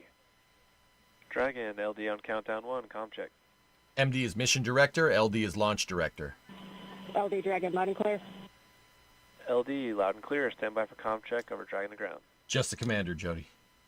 Dragon, LD on Dragon to ground, comm check. LD Dragon, also loud and clear. LD loud and clear. Beardman, I'm not sure Dragon, if it's on SpaceX, television. Launch configuration comm checks complete. Okay. Dragon SpaceX, or SpaceX Dragon, copy. Nice. Run, what's going on, dude? Yeah, so Sorry, to a wrap little up bit of that a last late question, you greeting for returned me. from spaceflight. Some astronauts, including myself, have kind of had this feeling of aimlessness almost. You've just accomplished this #1 goal that you've had, this dream you've had your entire life from the time that I was. So, Anderson, do astronauts fall asleep? Yeah, when there's downtime. Yeah. Basically, in the last hour up until, obviously when you launch, right? You get a little bit of downtime. We've definitely seen them sleeping before. I don't know, Kirill might have a nap. Who knows? Takuya might. I don't know. I wouldn't be sleeping right now. But some prefer the Kimi Räikkönen approach, Sleep right before you do something crazy, it's fine. If you got that joke, good for you. We're friends. Of course, their final destination for Crew-10. Let's take a closer Who's look in now higher at decision how we're making, getting mission help director here. or launch director? Depends on where the rocket is. When the rocket is launching, the launch director really is your guy. The LD controls basically everything up until T+1 second. From there, mission director takes over. Yep. Launch director is everything up until launch. Mission director is everything after launch. So who takes priority? Depends on where the rocket is. Is it on the ground? Launch director. Is it in the air? Mission director. And how they react to space, to weightlessness, to radiation, and that helps. Did you not see only Pele? go on, Did you research missions, having a but poop. also helps Shirley? the medical research back home. And then we study lots of different things as well, like materials, I don't know what the zero G indicator is. combustion, all sorts of things that help us understand Messing around with life CNC? back on My Earth. guy. Yeah. Yeah, well, Leon, it should be good. Microgravity doesn't play by the Oh, rules. no, leave me It alone. flips I them know what upside to down, do. transforming how liquids flow, how flames burn, and unraveling biological mysteries before our eyes. I saw some heart tissues beating in space, and it was incredible. Photon, we see that top one beating. Looks like happy heart cells. But we're not just along for the ride. We're explorers, diving headfirst into the challenge and harnessing the power of this unparalleled platform, just as we have been for decades. We're on a relentless quest for answers, seeking to understand the intricate workings of the human body in space and ensuring future crews stay safe on their daring journeys beyond Earth's orbit. The human aspect of human space exploration is always going to be very important for decades to come. And when it comes Well to said, technology, we're not waiting around. We're discovering No, they're coming new down on ways Crew to grow 9, crops Louiso, in end of harsh the week. environments and engineering innovations to tackle Earth's greatest challenges. We have amazing technology that allows us to recycle water and create water for us to drink. It's delicious. Who was the first full crew on the ISS? That would be the Expedition 1 crew in 2000, I think. That was Sergei Krikalev, Bill Shepard. Yes, that's his name. I forget who the third one was. Don't remember. Too much space info up there. From our vantage point more than 200 miles above Earth, we are not just spectators. We're gaining unprecedented insights into the world we call home, and we're sharing our findings openly. We're not just achieving results today. We're sparking inspiration in future generations of explorers and embracing the power How does swallowing of water and global food work in collaboration space? Same way as it reach for works the down here, stars. Kirok. Same thing. What was your favorite experiment on the International Space Station? Toby, great question. My favorite experiment was the one that I got to eat. It was us growing hatch chili peppers in our plant habitat. Yeah, baby. So on 2, we have video in Node 1. Look at those chili peppers. All right. And as we soar through space at 17,500 miles per hour, each moment is a step closer to unlocking the mysteries of our Earth, our universe, and propelling our pioneering spirit. Oh, you guys don't want peppers? So come on along now. for the ride aboard the International Space Station. Dude, it's a space pepper. You're not going to eat it? I'd eat it. Now, space isn't the time to be a Seeing all picky that eater, all right? footage from up at the ISS, I'm sure it brings back a lot of fond memories. Absolutely, especially as a scientist for me. Dude, I'd eat like I 20 get very of those, and excited then I'd about probably be our like- role as astronauts in conducting You these know? scientific experiments. It's so rewarding to know that you're really helping I science still have it, progress, Flecken, and yeah. you're the person up there as the operator and/or subject to help gather all this valuable data for the teams. I Oh, there know you that go, for this Silver. mission, we have a lot of different scientific experiments. Just a few that we could mention. There are a few that will be actually performed in Dragon. So in that phase of The man on the left, that's Kirill Peskov. The Russians like sleeping. That's what I've noticed that. They definitely are just like, yeah. How much time we have? 20 minutes? Okay. They definitely do that. a lot of important factors to see what happens in microgravity. You know, we have such a big difference in our physiological systems if we don't necessarily have gravity, which is pulling our blood and body fluids down All right. to our feet. That leads us to the second one, an experiment called Thigh Cuff. This is a relatively new experiment where the astronauts that are participating will be wearing this kind of restrictive band around their thighs, and that it will help reduce that's an awesome blood flow. So it'll change the way that fluid shift is happening, where once you get in microgravity, you have this upward fluid shift, less blood in your legs. Yeah, Kirill Peskov is he's from Siberia. Like straight up Siberia. Where is he from? Where did he say? He said he was from Nazarovo. That's in Krasnoyarsk. That's a lot. That's in the middle of nowhere. That's like saying you're from like Anchorage, like that remote. Similar environment too. Did you know that you could see Russia from your house if you live in Alaska? Called immunity assay, which is Old a joke, new but it way to checks out. monitor health and immune function with a blood sample in space. So this is looking at a new assay that can be conducted in flight instead of what we usually do is obtain a blood sample and then we have to wait until that blood sample makes Leader its way video back to spotted? the ground before we can really get a good look to word? understand what's going on there. Hell yeah. Once they're on ISS, some of the astronauts will be participating in the CIPHER study, and this is a very It comprehensive must be terrible if you get an itchy physiological nose when the helmet is closed. It's a That would suck. multidisciplinary study looking at physiological Fortunately, and it's not closed for a psychological long time. factors, and it's 14 different studies all wrapped. Who are these people wearing masks? So Al Campo, these folks right there are what's called a pad closeout crew. Okay, so first and foremost, why is there a bunch of ninjas working on this spaceship? The environment that you need inside of a spacecraft is a very sterile environment. Think like a surgery room, right? Like where a doctor would do surgery. You don't want a lot of contaminants. That's why everybody's dressed like a ninja or in a spacesuit. You don't want to introduce a lot of contaminants. So the pad closeout crew looks like a bunch of ninjas. They're doing... he's taking pictures and they're doing... So what they're doing right now is called final closeouts on the door. They did a leak check on the door and you could see the guy's taking pictures of it with his phone. No, he's not posting it on Instagram. He's sending it back to SpaceX headquarters so they can verify with photographic evidence that the door was closed out correctly. Shutting even as simple a task as shutting the door and making sure the door is closed is something that gets documented really, really hard. Like you document everything. Every single thing gets documented. Every single checklist gets gone through. You have to cross all your T's and dot all your I's.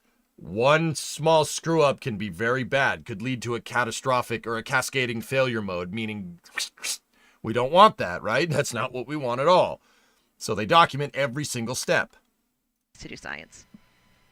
Bro, I just sealed the crap out of that door. Yeah, there you go. Prove it with pictures. Boom. Yeah,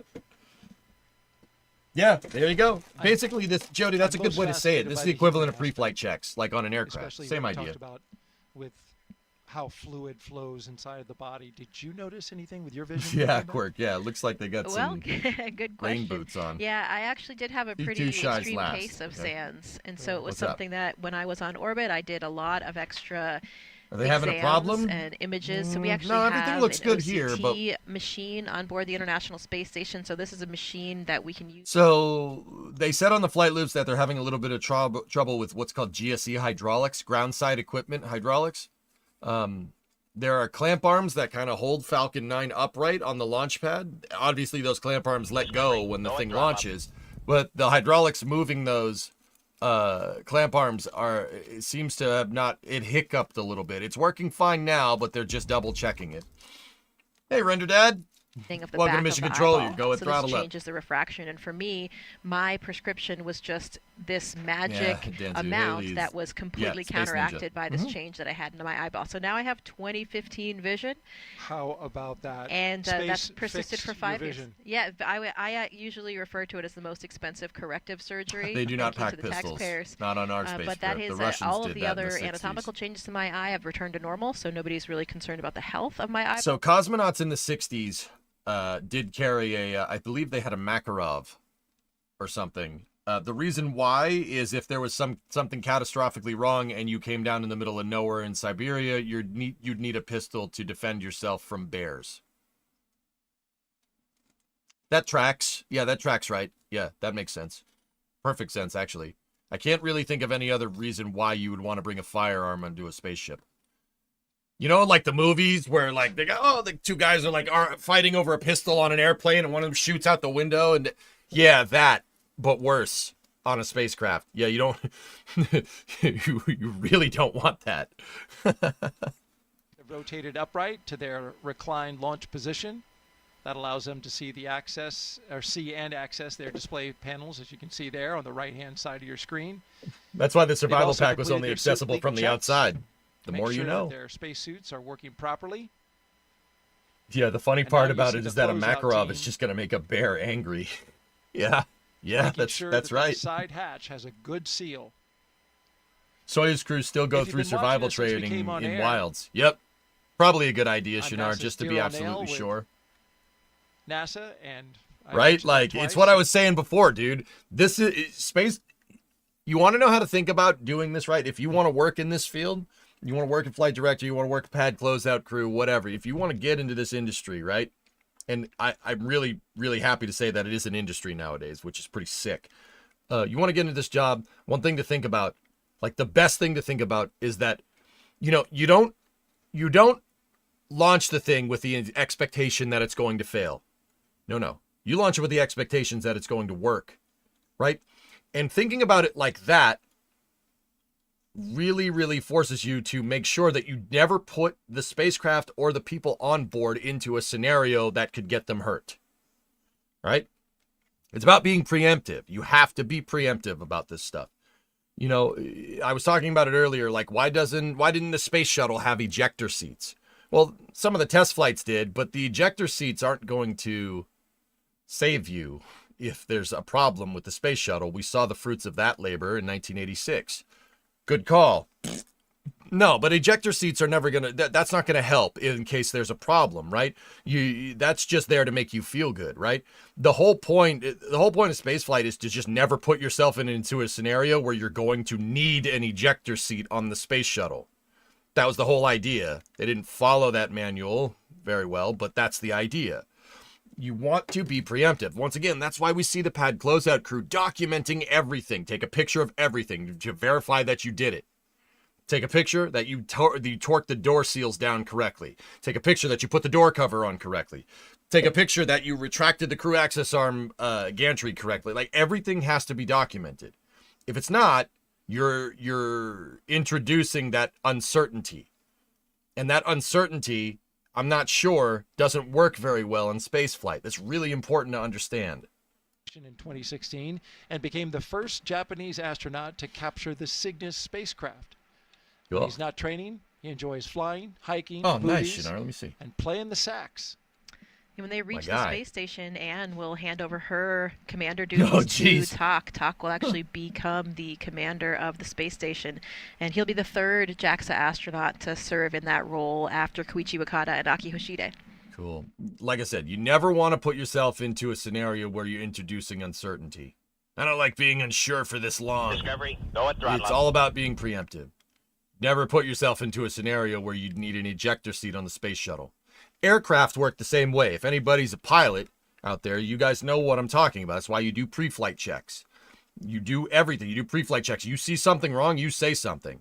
This is why sometimes, like, you know, if anybody's out there, an airline pilot, you know, if you're a passenger, right, and the pilot says, no, I'm not flying this, that's, well, his word is the best. His word's the word. Pilot doesn't want to fly because your brake line's leaking. Guess what? You ain't flying. That's why we do pre-flight checks. That's why the airline industry is so ridiculously safe. Space flight too, same idea. You want to be absolutely sure, right? Could the spacecraft, could an airplane fly with a bad brake line? Sure. Would it probably be okay? Yeah. Probably be okay doesn't work when you have 100 souls on board, or in this particular case of the spacecraft, when you have 4 people on board. Not that doesn't work. It doesn't work like that. Have you ever been tempted to get a PPL? It would be tough for me, spaceman, but I could. Yeah, I would love to. I'm colorblind, dude. I don't know what to tell you. It's a very mild colorblind, but it's enough to put a thorn in my side. You know what I mean? Expedition 73. As Jessica wonderfully explained, they will conduct research to understand material flammability, contributing to future spacecraft design. They're not coming back on this Dragon, LoJack, but they're coming back on the Dragon that is already up there that this Dragon is relieving. With students worldwide via ham radio.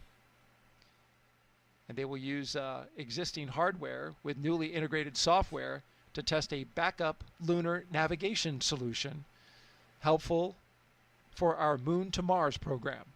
Yeah, maybe, Badger. I had no clue that's annoying. Yeah, don't worry about it. It's all good.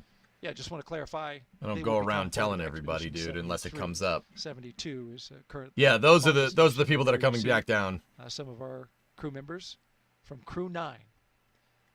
So that's Nick Hague, Alexander Gorbanov, Butch, and Sonny. Next Soyuz launch Nick will actually, and Johnny Kim's launch. Alexander launched by and, themselves on the Alexei CREW-9 Sukritsky. Dragon 6 months That ago. will mark the beginning of Expedition Lev. 73. 66-month resub. Thank you. So far, we've had a pretty smooth countdown. Everything going well with the astronauts. As you can see, they are inside the You're colorblind? How many fingers am I holding up? The 11? spacecraft is in good shape. The launch vehicle, the Falcon 9 rocket, also in good shape. So N460 C6. They're ready to go. Flight Why? controllers What in have you heard? Houston are also ready. The only issue that they're currently working is regarding a hydraulic system that feeds one of the clamp arms on the transporter erector. That clamp arm helps hold down the Falcon 9 rocket before liftoff. Don't get too spicy on me today, dude, okay? The crew was Don't get too updated about spicy this, on me. and That was pretty SpaceX funny. is currently working it with teams from NASA. They expect an update in about a half hour. Only mild spice. It's just And they can make a mild final call picante. on You know what I mean? which way they're going to go prior to the launch escape system being armed. That happens around T-minus 45 minutes. Yep. Let's take you now inside Mission Control in Houston. What if you're sitting here and drank too much water? MSF, I knew people would ask this question. Okay, all right. This gets asked like 50 or 60 times every time we do a crew launch. What if you have to take a piss right now? Well, okay. This might ruin your image of astronauts, okay? So just full disclosure. They have Depends on. They're wearing diapers, okay? They're adult diapers, and they're a very, very cool spaceflight version of adult diapers. I'm pretty sure they do that just so they say we're, you know, wearing diapers. They're not doing that, right? Okay? If you have to go, go. You're responsible for the mess. Let me put it that way. With all that being said, the first thing that they did when they got to the pad at like T-minus 3 hours was take a piss. There's 2 porta potties sitting at the bottom of the launch tower. So hopefully you don't have to, because if you go right now, you're responsible for whatever happens. Okay? Now, it's only through basically liftoff and ascent. Dragon does have a toilet on board. So did the space shuttle. How does that work? A very, very mild vacuum cleaner. What I'm trying to tell you is the thing really sucks. Okay? But that's not available when the fasten seatbelt sign is on, if you catch my drift, right? So, you know, if you need to use the restroom now, you hold it for another 2 hours and you're good to go. Or have a really nice mess to clean up in microgravity. It's a wet, dry vac. It really is, dude. Sorry if that ruined your, you know, kind of impression of astronauts. Wait till I tell you how the Apollo spacecraft didn't have any toilet on it at all. Ziploc bags. Yep. That ended about as good as you think.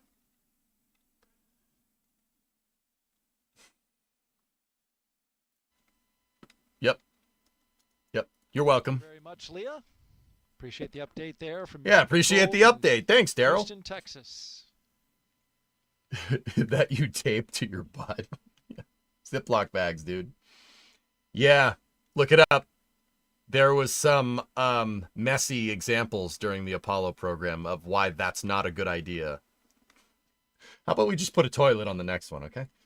Hold on, Kyle. I believe in you.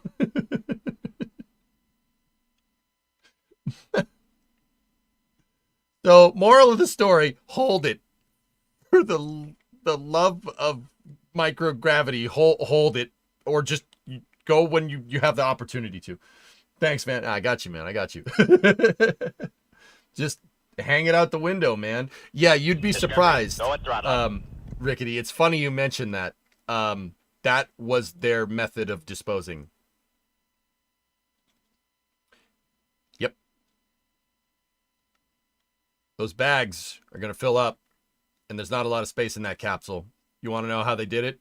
Open up the door and throw it outside. I'm not kidding. Don't say the H word. All right. You're right. Like a trucker in space. Let's go space trucking. Fish jugs on the moon. Dude, David, I'm just like, okay, I'm not trying to be funny. I mean, maybe a little bit. That's how it happened. You have to, this is a real problem that you actually have to deal with, you know? Like, they were full of crap. Yeah, man, I got you, right? Like, don't get mad at me. I'm sorry. This is a realistic thing. And guess what? When we get back to the moon in another couple of years, we're going to have to deal with that problem again. All right?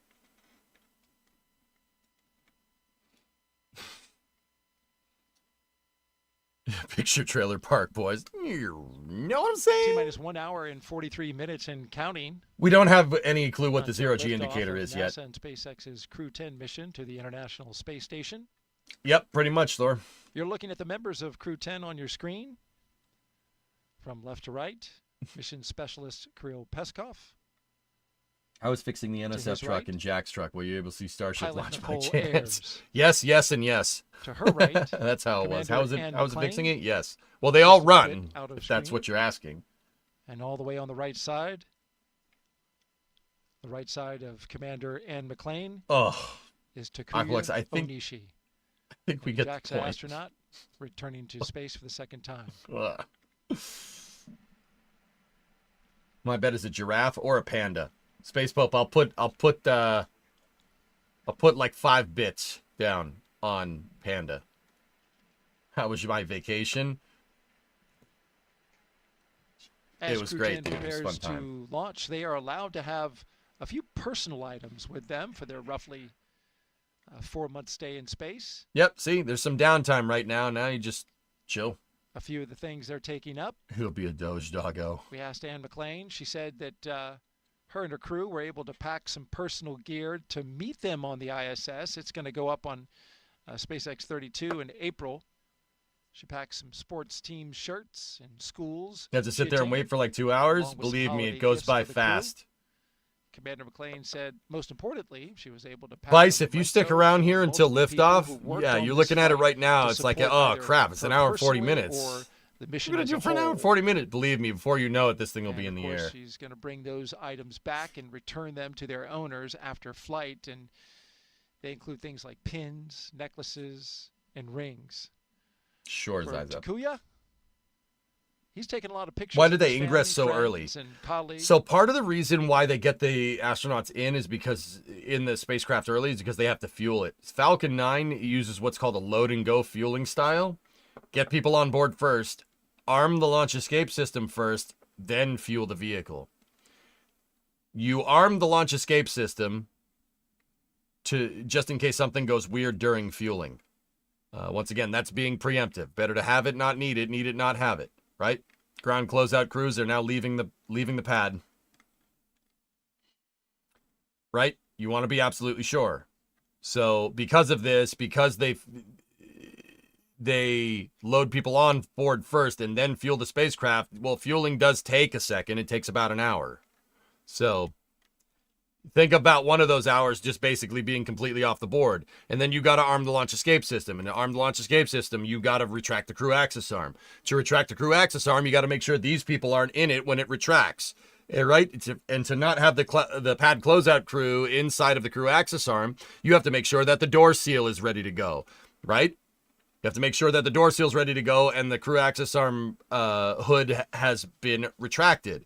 In order to do all that, you have to make sure your astronauts are inside of the spacecraft. See, this compounds. That's what I mean. It says, the clock says that we're still an hour and 39 minutes away from launch, but there's a lot of things that you have to do that add up really quickly. That's not a lot of time.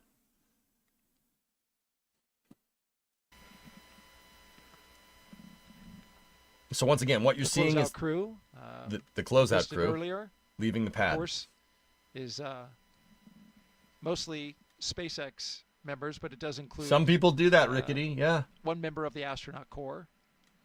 In this case, it's Chris Birch, a NASA yes, Chris astronaut Birch. who was helping out.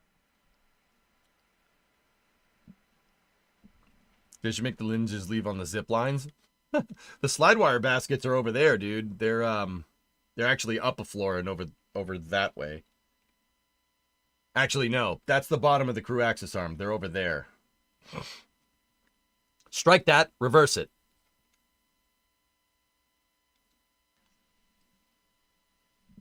There we go. That's the slide wire basket. As Crew-10 launches, that means thing over Crew-9 there. will return home You can soon. just barely see the wires from it. Crew-9 launched from Pad 40 at the Cape Canaveral Space Force Station back on September 28th of 2024. That was a unique flight Yes, because it was guitar. only 2 crew members in order to make room for Butch Wilmore and Sonny Williams, who flew up on a Boeing Starliner test flight, Discovery, go and throttle but up. are going to be coming down in those 2 open seats with Crew-9. Don't They've say been nothing, Chad. part of Expedition 72. Just nod along and with smile and Crew-9. wave. Don't say nothing. Wilmore and Williams have been living and working on the space station now for Don't say over nothing. 9 months. The other 2 for a little over 5 months. Once Crew-10 arrives, there will be what's called a direct handover for 4 days, or what they call 2+2, Just which smile and is wave, shorter boys. than usual. and then Crew-9 will undock. Talk to us about that Damn it, handover Kirok! period and why it's different this time. Quiet! Jessica. Yeah, so it depends on who is on board for the handover time. When it's a new astronaut, you have a little bit more of what we call kind of adaptation time. It really is dependent on what's happening on the space station as well, though. In Chopsticks are open. particularly busy times, if there Interesting. are a lot of repairs or a lot of experiments that have to happen in that specific timeline, Yes, you retrieved the ad amount time. of hours that we have for the handover I'll do it at T-minus 10 available minutes, will okay, buddy? vary. But we try to have certain periods of allotted time where you have time to just have JW. some Always really busy up there. handover with the existing crew up there so they can show you the ropes. You know, we have such incredible training, really extensive on all the pieces of hardware and some of the experimental pieces of hardware as well, but nothing really prepares you What's for the up? nuances of what Dark the actual tank? situation Oh, is on board. So it's really important to get those tips and tricks from the experienced astronauts, and even for the second-time flyers like Anne and Tak, the space station is a different place than it is when they were on it previously. There's probably some different pieces of hardware and some different systems. Things may be done a little bit differently than when they were there before. So they'll get a lot of insight into operations up Yeah, there Cool and Breeze just at really kind of 39A. get used See to it? doing things. It's behind Dragon. See it over there? And It's that still 2 + very, 2 very is much under 2 construction, travel dude. But yeah, days there's a and Starship 2 out there. days of direct handover. Yeah, There should be it's more 2 in the days future, of believe it or real not. handover where the two crews are really overlapping and have that dedicated Right, Void? time to hand over activities, and then the other two is one arrival day and one departure day. So that's what makes up that 2 + 2. Yes, Whitem, And yeah. these handover times can be really variable. We strive to have Yeah, it's gonna enough be sick, handover dude. so that we, can instill enough confidence in that new crew before the previous experienced crew departs. But we are so tied in with the ground teams now, and we also have been operating up there for so many years. This November will actually mark the 25th year of continuous human presence on the International Space Isn't that Station. amazing? So it is truly They an are the incredible shorter ones, feat. but- And yep. but because of that, we've done things a lot of times now. We had pretty well potted procedures. So sometimes that handover, it can be replaced by our interactions with the ground team Yeah, as well. 3-day we strive to handover maintain as period, much of Barry, it I as we know. can, but I talked sometimes about it. coming and goings of different activities and different What the heck is spacecraft dictate VSVN, differences Rickety, right? in Like- that plan. And also, we are aiming for this 4-day handover period, but we don't know exactly what it will end up as because, of course, we have to have good weather conditions back on the ground before we will undock Crew-9's vehicle. So in the end, we could have a I mean, they could slightly ditch into the different water than in this 2 Texas, + 2 too, dude. handover that we're expecting, but we have to plan for something. It really can vary. This is endurance. As you mentioned, Yep. because The newest one, yeah, splashdown Krillani weather already got it. is a critical C213. component, as you mentioned, before the crew can come down, and Oh, have fun with that it's pretty article. unpredictable for where they will be coming Yeah, down. it's comfy. Though These I are was all talking- form-fitted seats, Sebaski. Form-fitted seats, form-fitted suits. You really don't want to be uncomfortable on Ascent. Ascent is already uncomfortable. Up to 4.5 Gs sustained during second stage. So, like, you're being thrown back into your seat at 4 times the force of gravity. That if you're not ready for that, it hurts. Yeah, that'll hurt. You'll feel it. You'll feel it. And if you like do this while you're doing that, you'll get sick really, really fast. It's also a little rough on the body, so you really want to be ready for that. You really want to be comfortable when you're doing that, as comfortable as you possibly can, because it is a wild ride. I mean, I'd do it. I don't know about you guys. I'd do it, sure. location in Tortuga, which is not far from Key West, just to give them How do you more prepare for that? Morganite, being in shape is probably the best way to deal with it. And then being in shape is probably the best way to deal with being in space in general. That's why you never see like heavy set astronauts. You really want to be in shape, or else, yeah, launch is really, really going to damage some things if you're not ready for it. Yeah, a lot of these guys are pilots. Yeah, Peter. Yeah, exactly. So Anne and Nicole are. So Anne's an attack helicopter pilot. Well, actually, a Kiowa pilot, if you really want to be technical. Not an attack helicopter, but Nicole, the pilot on this mission, is an F-22 pilot. I'm pretty sure she's fine. She's good to go. Like that, she's good to go.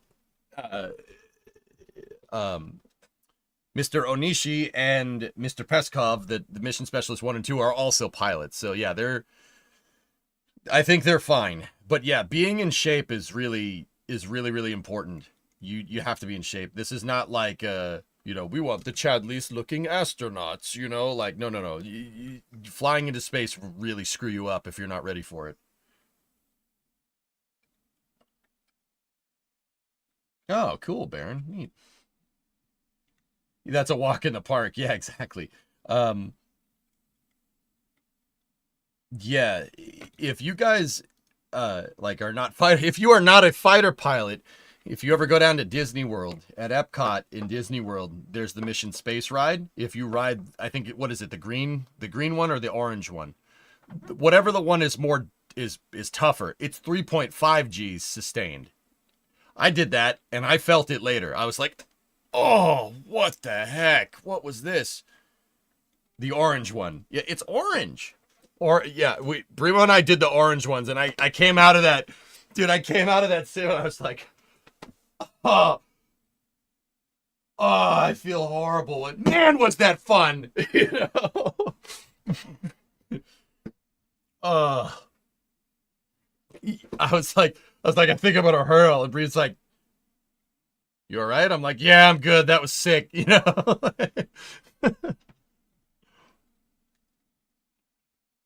You're waiting for the red one? Dude, 3.5 sustained is no joke. That really screwed me up, dudes. I don't know about you. I was like, all right, okay.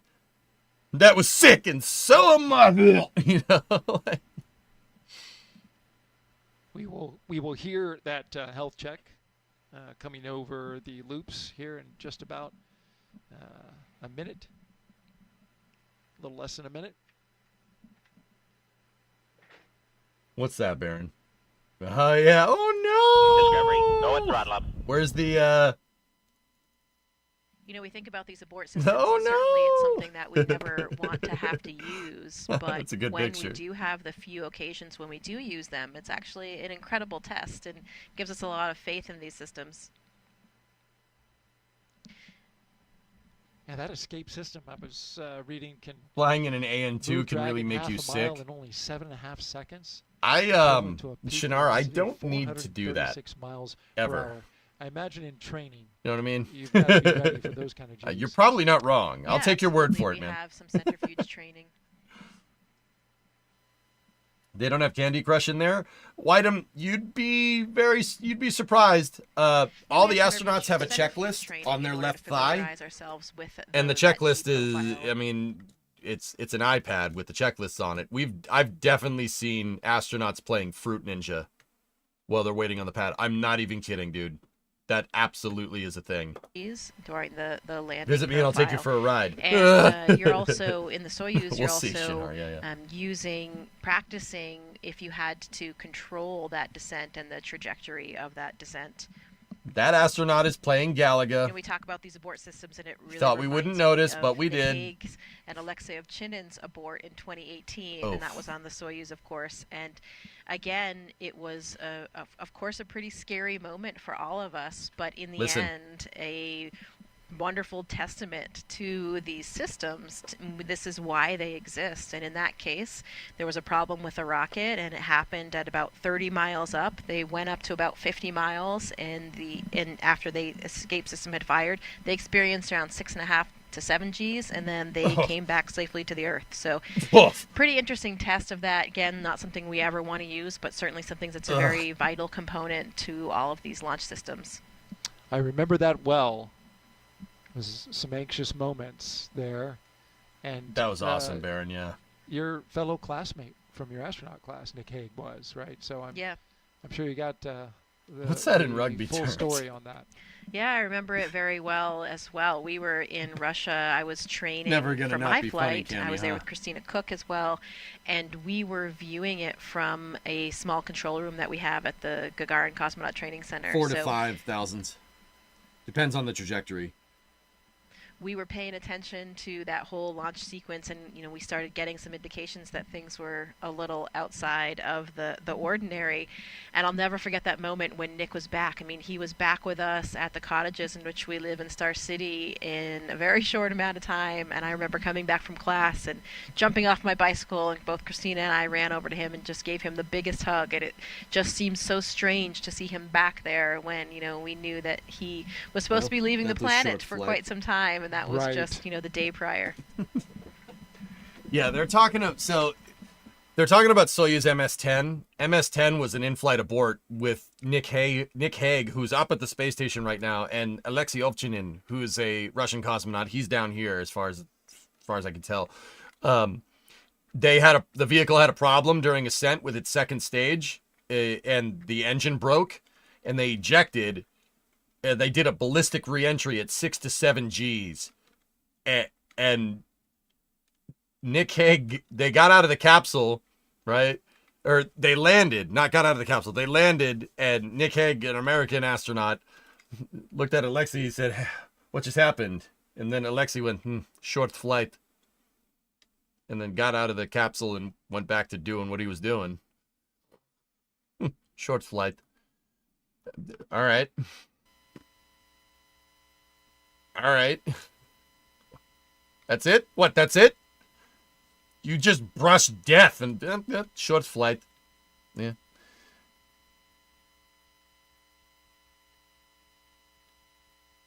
Hey, Methane, what's up, buddy? Built different. Yeah, short flight. Whatever. You said something more like, we arrived pretty fast. It's still funny, Shinar. I like that. Dude, it's so dark. It's so funny, dude. Like, all right. Okay. Yeah, I forgot to turn the oven off. Yes, that was why I abort. You maybe have a link to that? I don't have a link off the top of my head. I think we're gonna miss our connecting flight. Yep, you missed something.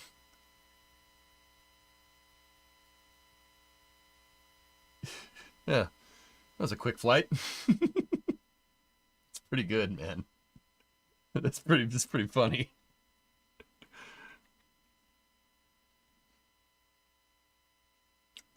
Looks like they're starting to clear out some stuff back there for the pad. Huh.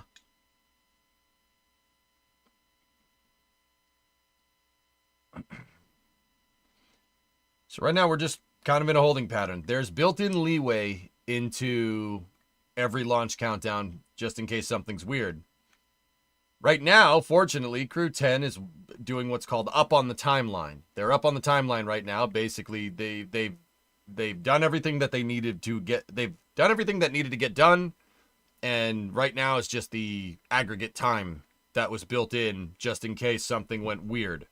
Now, SpaceX still is troubleshooting that problem on the clamp arm hydraulics, but they said they would give an update at T-minus 1 hour. So, yeah, right now, just 24 minutes of downtime. Like I said, there is downtime. So what would the astronauts and cosmonauts aboard do? I don't know. Play video games, take a nap. See? Take a nap. Yep. Kirill's up. No, we woke him up. Sorry. That was me. I woke him up. So here's a good shot of the crew members. Just they taking a nap. have ingressed the vehicle. They have completed the pressure checks of their spacesuits, and the hatch has been enclosed. I don't know. South Stardo, I have no idea. We are standing by, getting ready for the propellant load pull, which How many would be subcoolers the are located next at this big pad? Zero, as milestone far as for I the can crew tell. today.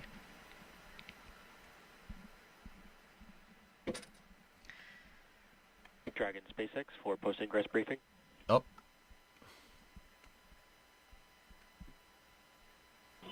SpaceX Dragon, go ahead.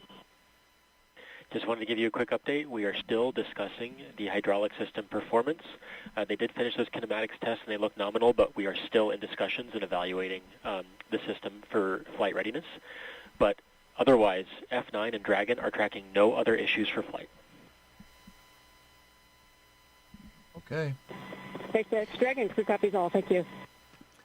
So something weird is going with those two clamp arms up there. If you look basically about a little more than 3/4 up the vehicle right here, these clamp arms are there to hold Falcon 9 straight up until it's fueled. Falcon 9, when it's not fueled, is not very structurally rigid. It can stand up there, but you probably wouldn't want to do it. It'll kind of bend, Leaning Tower of Pisa style. And I don't think I need to tell anybody, but just in case, the rocket needs to be pointing straight up. Wherever the rocket's pointing is where it's going to go. So if it's not pointed straight up, it's not going straight up. So those clamp arms need to be there until fueling happens, but they're not sure if the clamp arms are going to open or close. They're still trying to troubleshoot that problem. The clamp arms need to open to get the launch mount to retract, or else it's going to be in the way when the thing goes to launch. So I know that one little teeny weeny clamp arm at the top of the vehicle could, you know what, I'm not going to say it. They're going to get the problem fixed and we're going to go. But yeah, SpaceX is tracking some weird issue with off-nominal performance from those hydraulic clamp arms. As one of the scientists described, like time travel, so that we will see what happened even 1 second after the Big Bang and start having a better understanding of the origins of the universe.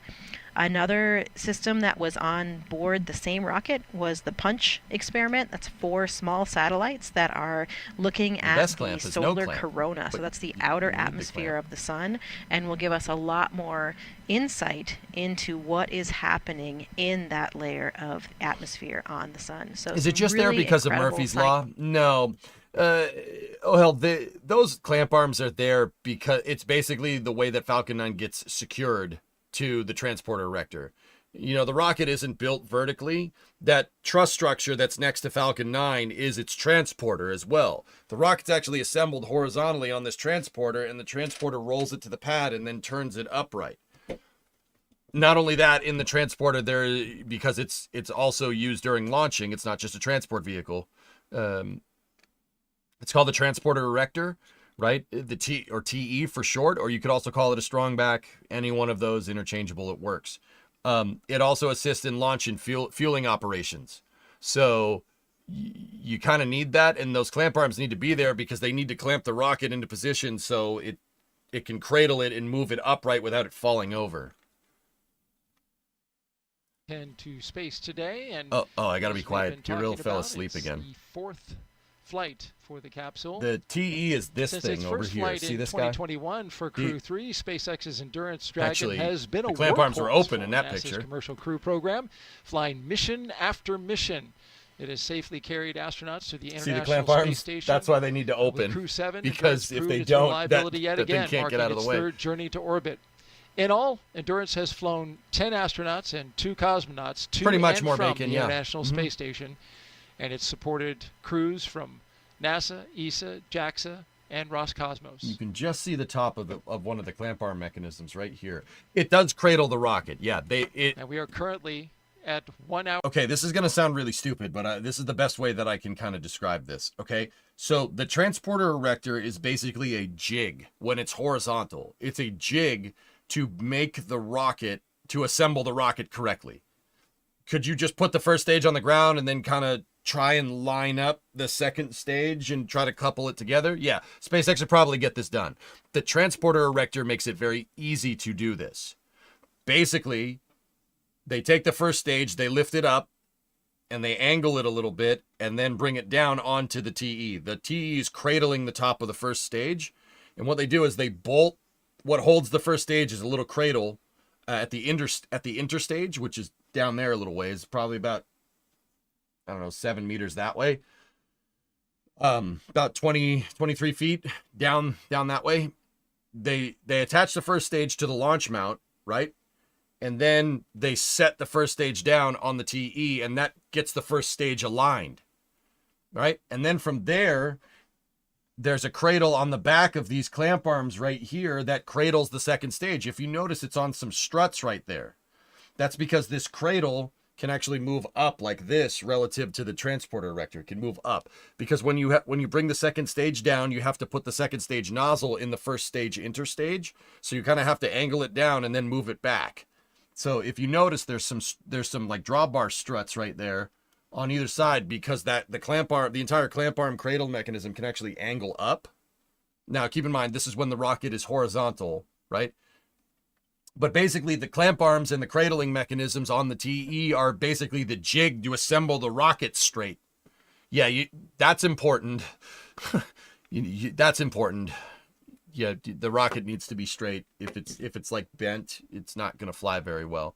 So that's why that's transporter erector. That's why it's called that. So they build it on it, right? Or assemble the vehicle on the TE, and then the TE rolls to the pad and then turns upright. Now, when it's turning upright, you want to really make sure that the second stage is clamped, right? Because you don't want it moving around when you're moving it vertically, right? That's why those arms are there. Now, the arms serve a tertiary purpose here as well, to make sure that this thing stays pointed straight up.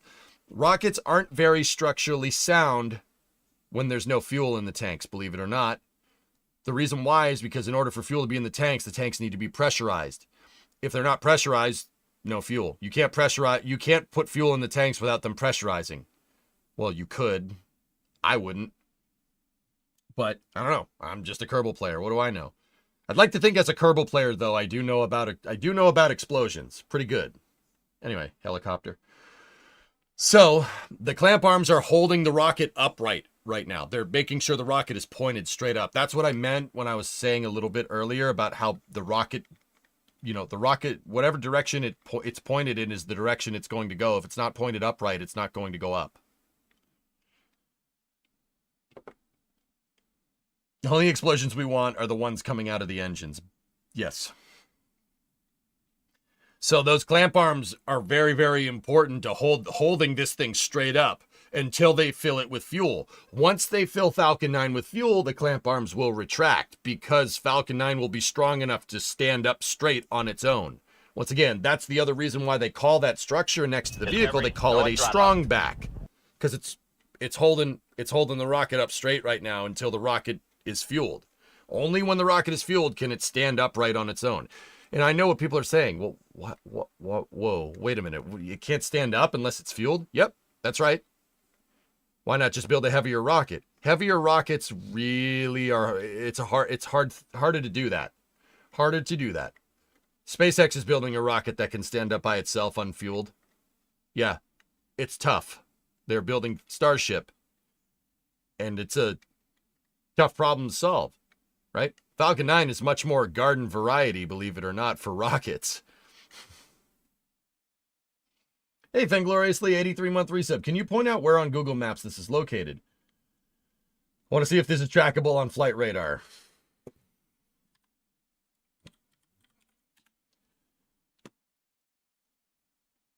Oh, hell yeah, brother. So yeah, those clamp arms not opening is really not problematic.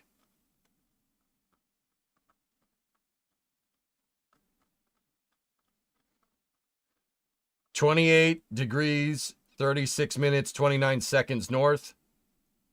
80 degrees, 36 minutes, 13 seconds west. That's 39A.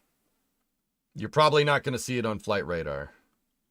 I don't think Falcon 9 has an ADS-B transponder, but, never know. In some way in sending them off on their mission. Let's talk a little bit South about American. your missions Oy, from ¿cómo the vas past. In esta? 2019, Jessica Meir and Christina Cook made history with the first Hey! all-women spacewalk, the 221st for Space Station No, Assembly. Baron, I haven't. 2 years later, Jessica served as the astronaut support person for CREW-10, helping the team all the Number way to the 38. launch tower. There she is, number 38. I just More said that. recently, she was over at Launch Pad 39B, where she rehearsed with the Artemis 2 crew.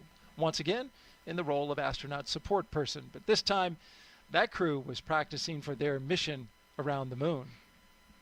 Looks like you were having a good time, though. Absolutely. It's one of the best things about our job is serving in all these different Yeah, capacities right, the pumpkin suit. with our buddies along the way, and knowing that we're playing a role So, and helping them prepare for their mission. I was telling you guys about how they build the rocket horizontally. That's what that building is for. It has a very, very creative name to it. It's very creative and took a lot of time to think up. You know what that building is called? Horizontal Integration Facility. Yeah, or the HIF. Do you know what they do in there? they horizontally integrate the rockets. I told you they built it on its side. Engineers are not really good at coming up with creative names for things. Except Falcon. Falcon is named after the Millennium Falcon, if you didn't know. But an engineer didn't name it. PM Eastern Time. Got you there. It's a fancy shed. Shh, shh, shh. It's a horizontal integration facility. They're minerals, Marie. You got more rocks in the mail, Hank. They're minerals, Marie. It'll be in Hey, twilight. Nazlik, what's going on? As we know around here, for people who watch rocket launches, once that thing gets off the pad, it'll be a little dark on the ground, but very light up high, where the rocket will be doing its That's right, separation of course. from the first stage. And the 9 is the number of engines. Rocket exhaust being illuminated by the sun. It will definitely be a gorgeous view. Very special lighting. Now, who knows what dragon is named after? Don't Google it. Who knows what dragon is named after?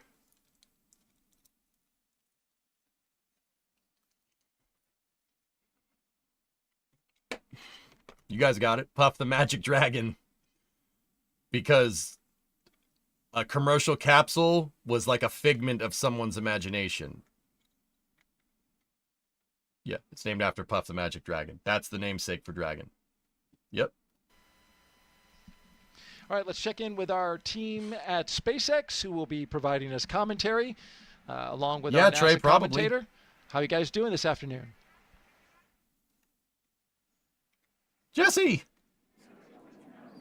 Live. Hey, Daryl.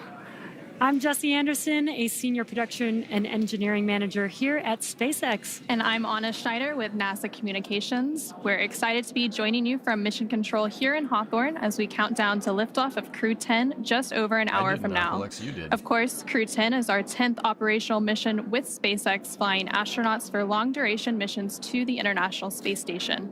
CREW-10 will have 2 first-time flyers on board, as well as a veteran NASA astronaut and veteran Japan Aerospace Exploration Agency, or JAXA astronaut. And the multinational crew also represents 3 different space agencies, with NASA, JAXA, and Roscosmos all represented on board. Today's crew will fly aboard the Dragon spacecraft named Endurance, which previously flew the CREW-3, CREW-5, and CREW-7 missions. Overall, this... Why does she look so mad? Schneider? We'll chalk that one up to German heritage. NASA's commercial crew program missions and private astronaut missions with Axiom Space. And over the last 3+ hours, CREW-10 has been going through the detailed process of getting ready for their mission to the International Space Station. So let's go ahead and take a moment to introduce you to the crew flying today. In the commander seat is NASA astronaut Anne McClain. She's making her 2nd trip to low Earth orbit. The Spokane, Washington native and U.S. Army colonel was selected by NASA as an astronaut in 2013 and has spent a total of 204 days in space, completing 2 spacewalks totaling 13 hours and 8 minutes outside of the orbiting laboratory. Next to McClain... I'm about 30 seconds behind. Oh, prepare to fast forward. Preparing to fast forward. Fast forwarding, sir. Fast forwarding. Air Force Academy and is in Colorado Springs and is a major in the U.S. Air Force. This is the first space flight for Ayers. Serving as a mission specialist is JAXA astronaut Takuya Onishi. Today's flight will mark Onishi's 2nd trip to the space station, and he was selected as an astronaut by JAXA in 2009, logging 113 days in space previously. Now to round it all out is Roscosmos cosmonaut Kirill Peskov, also serving as a mission specialist. Peskov was selected as a cosmonaut. No, pass this part. In fact, never play this part again. In 2018, and will be making his first space flight today as well. Once on board the International Space Station, CREW-10 will briefly become members of Expedition 72 and then Expedition 73 in April. It's pretty sweet. During their mission, they will conduct space station maintenance along with scientific research to understand material flammability, contributing to future spacecraft design and study how spaceflight affects human physiology and psychology. The crew will also engage with students worldwide via ham radio and use its existing hardware with newly integrated software to test a backup lunar navigation solution. Stop looking at the Mr. Coffee. Now, to date, SpaceX has flown 56 crew members to space since the Demo 2 mission in May of 2020, almost 5 years ago. Now, coming up here at T-minus 45 minutes, we'll be listening for the team to report their readiness for propellant load with a final go, no-go poll. It continues to be a smooth countdown so far, and we're looking good for an on-time liftoff at 7:48 p.m. Eastern Time from Launch Complex 39A in Florida. Now here on the ground, the teams will be staffed around the clock in mission control just behind us to monitor Dragon and the mission, not just today, but throughout the entire mission. That's from liftoff to Crew-10's arrival at the space station, all the way through splashdown when the astronauts return back home. And on console or headset in mission control, which you can see there on your screen, there are 6 key positions. The mission director is in charge in the room and tasked with making real-time decisions to ensure mission success. Now, the person that you may hear talking to the astronauts is the crew operations and resources engineer, which you'll hear us refer to as the core throughout the broadcast. And the 4 additional team members are focused on vehicle systems, including avionics, navigation and control, software, propulsion, life support, and communication with ground support teams. Now, apart from mission control, our Falcon 9 team is currently located in the Launch and Landing Control Center at Hangar X.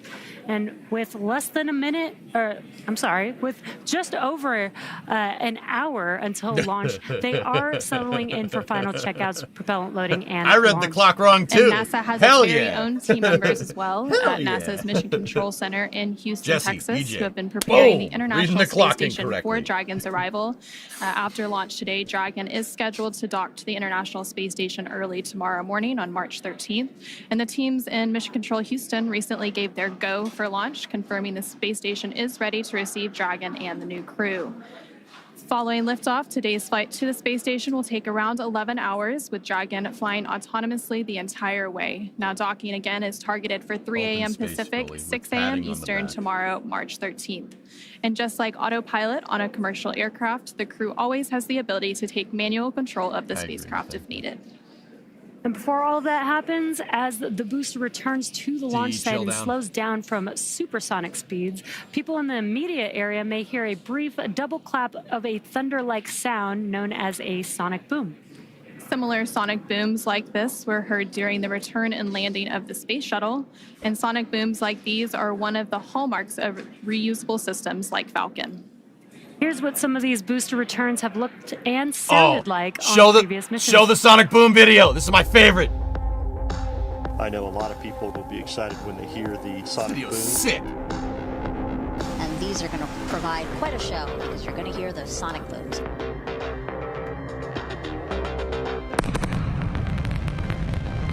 What?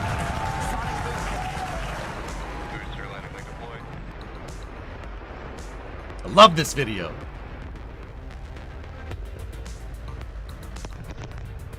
Sonic boom is great for us.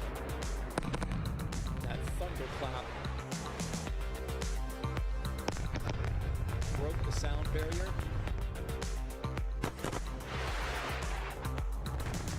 Oh, that's so cool.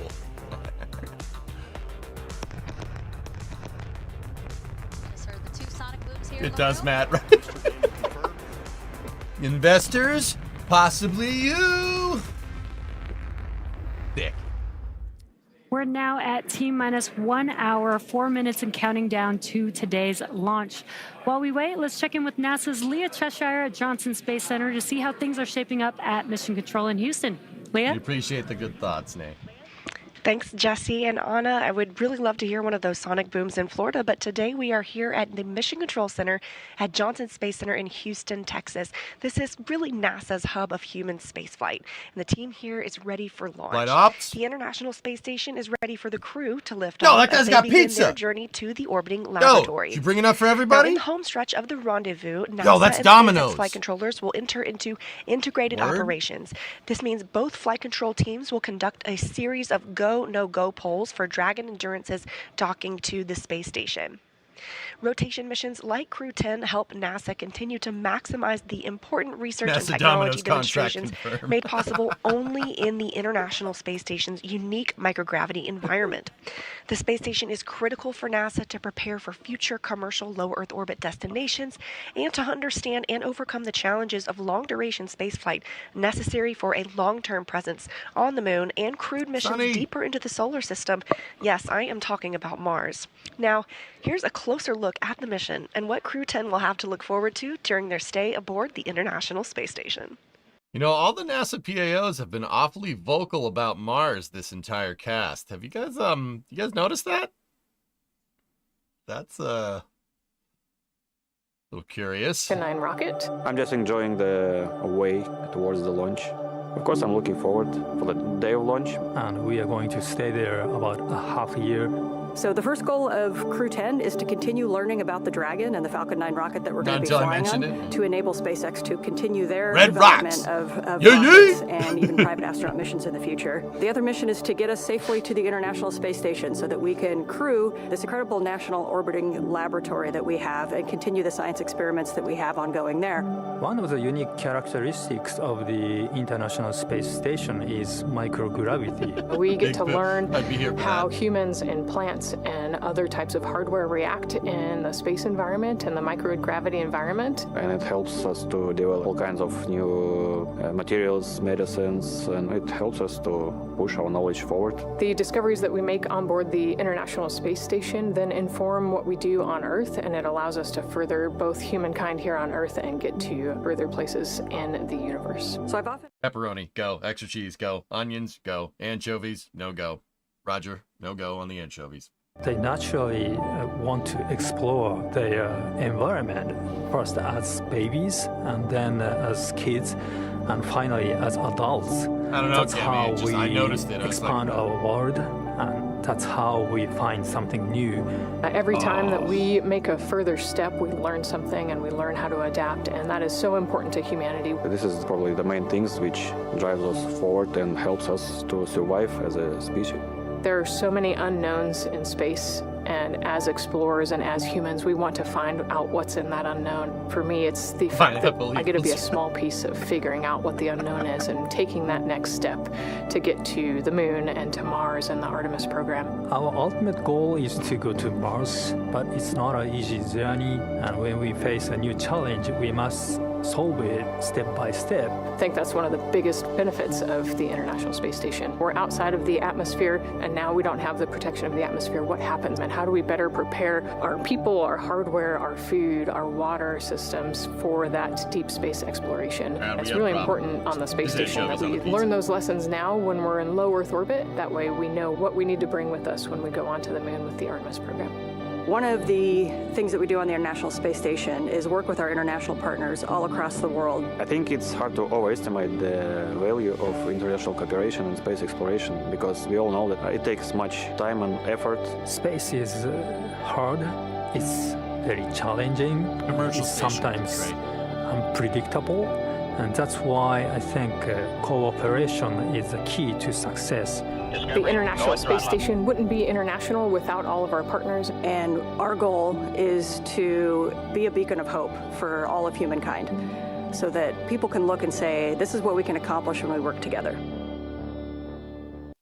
I asked Anne what she's most looking forward to, as well as Nicole, and she says so cool, it's really satisfying for her to work on hardware with her hands, then get it into the Japanese airlock, and then go see it working outside in space, which I thought was pretty cool. Yeah, that is one of the perks for sure. All the different things that we're doing every day, whether or not you're just being an operator or a subject for an experiment, loading up the Japanese airlock. That was one thing that we did several times during my mission, where we were deploying some small satellites via that airlock. So we did all the work of configuring them and putting them through, and then we watched them shoot out and be in orbit around Earth. So really That's pretty cool. That's neat. And Nicole said that she's looking forward to anything that has to do with fluid dynamics, because that's what she got her master's in. So looking forward to that. We got some social questions for you. You've been doing a great job for the past 4 hours answering them. Let's take a listen at this question, or rather, I will read it and you can listen as we get your expertise. Let me listen while to looking this question. At a beautiful shot outside at Launch Complex 39A. The question from Oxidized 93 is, how do you brush your teeth in space? Well, the short answer is just like you do on Earth, but a few nuances. You know, water behaves so differently when it's not falling down, so the surface tension is much more important. It keeps those water droplets together, so you can just get a small water droplet on your toothbrush, either before or after your toothpaste.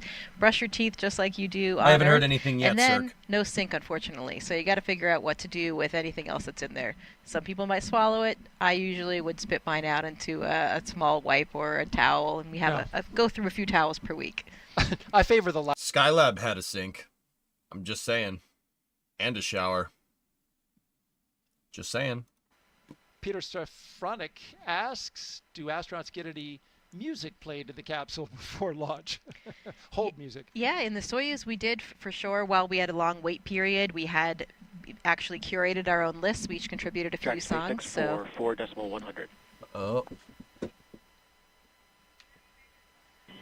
SpaceX Dragon, go ahead.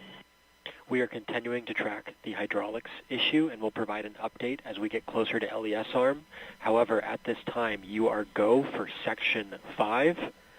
When ready, report go for launch. 6.6, Louiso. SpaceX Dragon, copy. 4.100, Section 5 in work. Okay, good news. All right, you heard SpaceX what about update the 3C crew cells? There that, what, you don't know how to use they those? Are still working on the hydraulic issue for the clamp arm, building their flight rationale. They'll have an update for them. We'll find out don't you dare. How they're going to proceed forward. But in the meantime, don't you they're dare. moving with the next milestone, getting ready to arm the launch escape system. Let's get out now to Megan Cruz, who is with a special guest. I would also like to point out how many freaking tall buildings there are out on the Cape nowadays and how awesome that actually is. There's a bunch of buildings out there. It's really cool. Better than seeing the launch pads abandoned. That's for sure. Building that really gives an incredible view of the launch pad just to the left of me. But yeah, let's introduce you to somebody that we have with us today. You know, there are people across Florida as well as Texas, California, all working the launch. And one of those folks is Mike Ravenscroft. He's with NASA's Commercial Crew program, and he just stepped off console a few minutes ago to be able to chat with us. It's really great to have you here, Mike. Hello, Megan. I'm glad to be here. Thanks. Appreciate everything. Crew is go for launch. Okay. All right, Mike, I know. Crew is go. Mike, it says crew is go for launch. You know, why don't you talk to us about the issue with the clamp arms that we've been tracking? I think we just heard the decision about that issue with the clamp arms. Yeah, so the team's been really hard at it. The SpaceX and NASA team's working hard on a ground hydraulics issue on the vehicle release system. So they've been actively working this. I think we just heard them talk to the crew and give them a heads up of the issue, and they're still actively working that. This is a concern basically of just how the vehicle is held in place and during release when the vehicle is at liftoff. So teams are actively working that, and hopefully we get resolution soon and can continue on with countdown. And Mike, you know, we just said that you stepped off console. What does that mean to be on console? And yeah, what is your team listening for, particularly with this issue that is currently being worked? Yeah, so the team's looking for any issues with respect of how the performance is. They compare it to previous history. Was there anything abnormal from when we had static fire to today? And so they're off actively looking at that data, and between SpaceX and NASA teams discussing if we have a path forward and if we can continue and get resolution. Okay. Well, Mike, why don't we let you get back on console? We know that, again, you're actively working an issue with your teammates there, so we really appreciate you being here. Thank you so much. So 2018, you're saying, is this the same as the rocket that launched the other day? Honestly, I don't know the answer to that question. Not because I don't know what rocket is launching, but because I don't know what rocket launched the other day.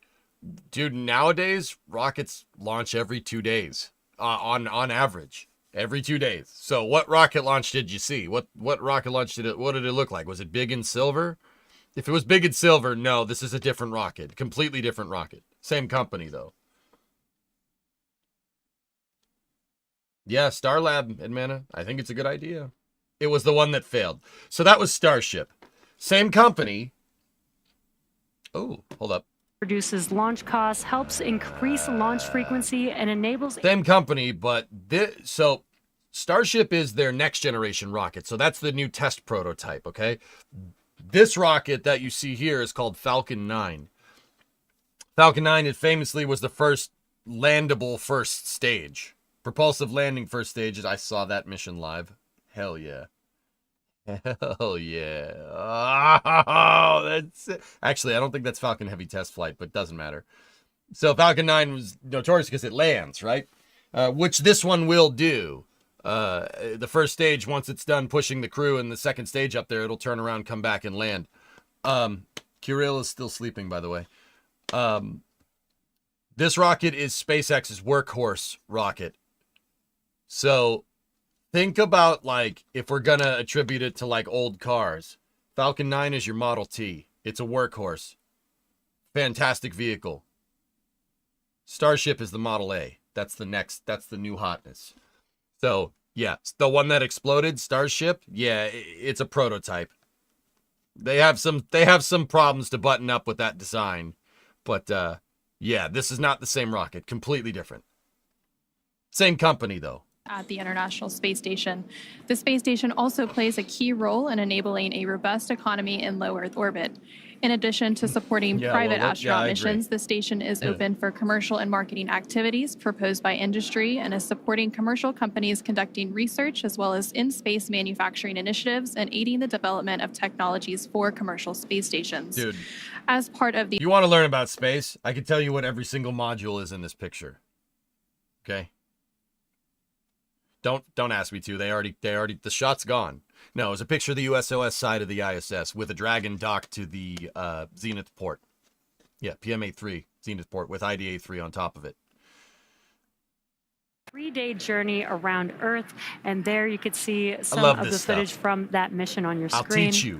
It was the first all-civilian mission to space, and missions like Inspiration 4, Polaris Dawn, and the upcoming From 2. So you guys see that dude right there? That's the guy that's up for running for NASA administrator. That dude that's in space. The dude that you're about to see pop out of the Dragon capsule. That guy. The highest Earth orbit ever flown since the Apollo program. That's so participated badass, in man. the first This ever dude. extravehicular activity, or EVA, from Dragon, wearing SpaceX-developed EVA suits, and conducted 36 research studies and experiments designed to advance both human health on Earth and during long-duration spaceflight. All of these missions are helping set the stage for future missions to the Moon, Mars, and beyond. And for nearly 25 years, NASA has supported a continuous presence in low Earth orbit aboard the International Space Station. And just yesterday, the space station surpassed over 150,000 total orbits of the Earth. Now, NASA plans to transition to a new model featuring commercial space stations to ensure a sustained access to low Earth orbit for microgravity research. Our commercial low Earth orbit development program is using a two-phase approach to first support the design and development of commercial space stations, and second, enable the agency to purchase services as one of many customers. Definitely exciting times ahead in the world of commercial space. Absolutely, very exciting. Now, back to today's mission. We are coming up on T-minus 50 minutes here to launch, and our teams are carefully moving through the pre-flight process. Now, a lot of preparations have brought us to this point, including a dry dress rehearsal and static fire on Sunday. A dry dress rehearsal is a practice run before launch where all of the steps are conducted except for Wait a minute. All right. Check this out. So that's 36. There's the lighthouse. That's the Delta integration facility. This helicopter shot's going to keep turning, and if it keeps turning over here, you should see Slick 40. Slick 40 is SpaceX's other pad at the Cape. There should be another Falcon 9 on it. Propellants, which is why we call it dry. There's The integrated 36, spacecraft Slick and 37. rocket are rolled out to the pad and raised vertically. There. Oh, sick! That's so cool! Yes! That's the Starlink 1221 mission. That's launching later tonight. No joke. And the crew and all of the support teams go through their steps exactly how they would on launch day to make sure that they're ready when we do go for launch. However, during a static fire test, which we also timeline, did earlier this week, the crew is not present. Hey, I'm. Now, propellants are loaded, and the engines on the booster, the Dragon launch team, as well. And what was your reset message? 54 months. General Motors 54-degree V6 engine produced from 94 to 2014 is a family of V6 engines with a 54-degree configuration. It includes versions with different displacements and features serving various GM vehicles like the Chevy Camaro and the Pontiac G6. That was your resub message. So the crew arm. Why are you linking crappy Chevy engines in here, dude? Once the launch director gives the go-ahead, we should get a good view Pontiac. of the access arm moving away from the spacecraft. Now we're still tracking that one issue with the hydraulics, so we should hear the final decision on that before we get to that crew access arm stowage.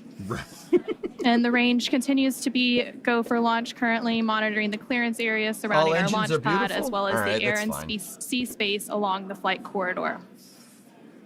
And the weather is also looking good so far. Weather is trending in the right direction, and we're currently at a less than 5% chance of violation at our target lift-on time, which is great. Our teams will continue to keep an eye on the weather, and we'll have our final pre-fueling weather briefing at about T-minus 45 minutes, which is just in about 3 minutes from now. And there on your screen, you can see a live view of Falcon 9 and Dragon at the launch pad, launch complex. It's crazy that this chat is better moderated than the NASA one. Yeah, Acid, I run a tight ship, dude. I run a tight ship. With that being said, like, don't go too crazy on us, you know what I mean? Like, you know, it's fun to have fun, right? But don't get too nutty. But yeah, we definitely, the NASA chat is like, lose brain cells. For weather, it would be on the abort corridor, but again, that looks pretty good at this moment. That's not great. Again, our teams will be staffed around the clock in mission control to monitor Dragon, not just today, but through the entire mission from liftoff to Crew-10's arrival at the space station and all the way through splashdown when the astronauts return. Oh, God. Dean, shut up. Coming up in about 2 minutes, we should hear that launch director briefing around the T-minus 45-minute mark. And then after that, we should hopefully have a decision on the hydraulic system, whether we are go or not, and if that's been resolved. And then after that, we will see that crew access arm stowed. Dude, this booster is just a baby. It's its second flight, 1090, 85-day turnaround. It's second flight doing an RTLS. The Dragon flying today, and I'm really happy to report this one. The Dragon flying today is C210 Endurance on its fourth flight. Reused capsule, reused first stage. Pretty cool. But the vehicle is healthy, the crew is healthy. They're currently strapped into their seats inside of Dragon on top of Falcon 9 as we speak right now, patiently waiting for an update. Yep. And once Crew-10 does get to the International Space Station, they will, of course, have a brief handover period with Crew-9. And then after that handover, once weather looks good for a splashdown, Crew-9 will return home shortly, bringing the end to their mission. So it's a busy time as we complete these crew rotation transitions at the International Space Station. Now at just under T-minus 46 minutes, so we should be coming up on that launch director briefing here shortly. Continuing to see a live look at the launch pad 39A at Kennedy Space Center in Florida. You can see the clear skies all around. Dragon, LD on countdown 1. Launch director. LD Dragon, go ahead. Hey, for awareness, team needs a couple more minutes here, wrapping up this hydraulics issue. We'll get back to you in about another 4 minutes or so on the answer. It is, Logan, yes. Slightly. Sudden copy, thanks. All right. And a quick update there. Sounds like around the T-minus 41 minute mark, we'll get an update on that hydraulic issue that the teams have been working. You're a little behind again? Oh. All right. Prepare to fast forward. These views are preparing to fast forward. Great. Fast like Daryl said, we might have a nice twilight launch over there in Florida. So if anybody is in Florida and able to go outside during T0 for liftoff, you might get a really cool view of the launch tonight. So, guys, it's time to commit to a decision. They got to commit to a decision on these hydraulics, right? Because you're starting to get into Falcon 9 fueling operations here and launch escape system arm. This is stuff that really those are points in the timeline you got to get right.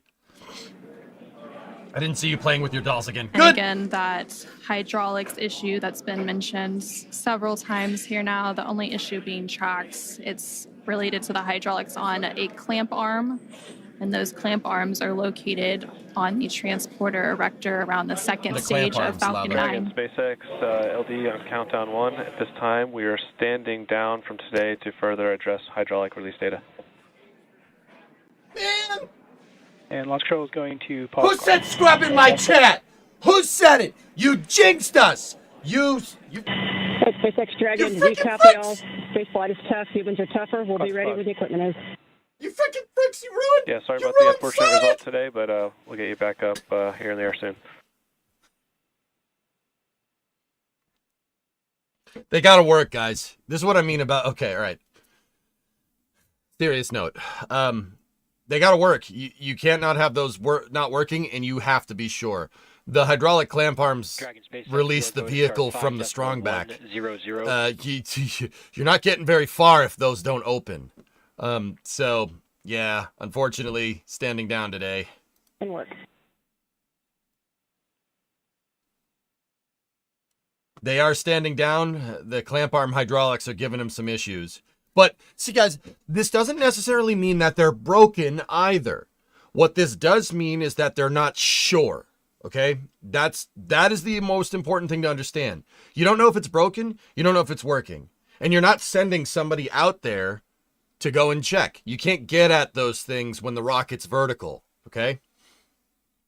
The only way you can get at those clamp arms is if they take the TE and put it down. Right. And, well, let's be real. You're not doing that with people on board. So this is one of those things where you have to be absolutely sure. And if you're not sure, it's better to stand down. Just launch tomorrow. It's not a big deal. One day isn't going to make that big of a difference. CREW-10. Yeah, and there's several other attempts this week. Scrubs, we'll see not where ruds. we end up, but there's another opportunity about 24 hours from now that they could potentially take if that issue is addressed. So from here, the crew and the team will have to begin egress steps to get the crew out of Dragon and off the launch pad and back to their quarantine facility in Florida, where they'll just get a little bit more time with their families. Yeah, and the good part is we have not started loading propellants, so we don't need to offload any propellants. The vehicle is Dragon safe. SpaceX will be in section 3 of 5.100. We'll be there. I expect that you should be standing by in step 3.2. They're going backwards in the checklist. So what they're going to do now, instead of going forward in the flight checklist, they're going to go backwards, and they're going to basically do the checklist in reverse to get out of the vehicle. It's called the Egress operations. Just do the checklist backwards. Decimal 3, we'll report when we step into those ops.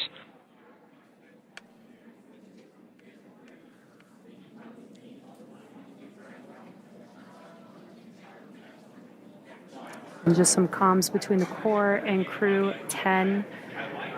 They are preparing for egress. You are going to hear some procedures being called out as they work through that egress procedure. And like we were saying, the crew is safe. The vehicle is safe. It was a ground side issue that they've been working, that the teams have been working. And so what we'll see coming up is the seats will rotate.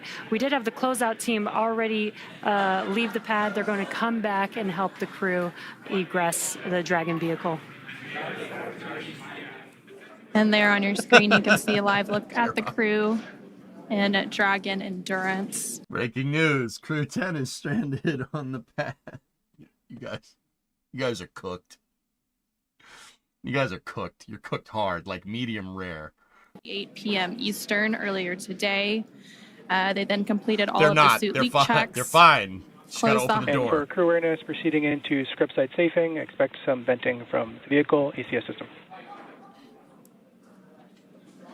Dragon copies. Yeah, the hydraulics weren't cooperating on the pad today.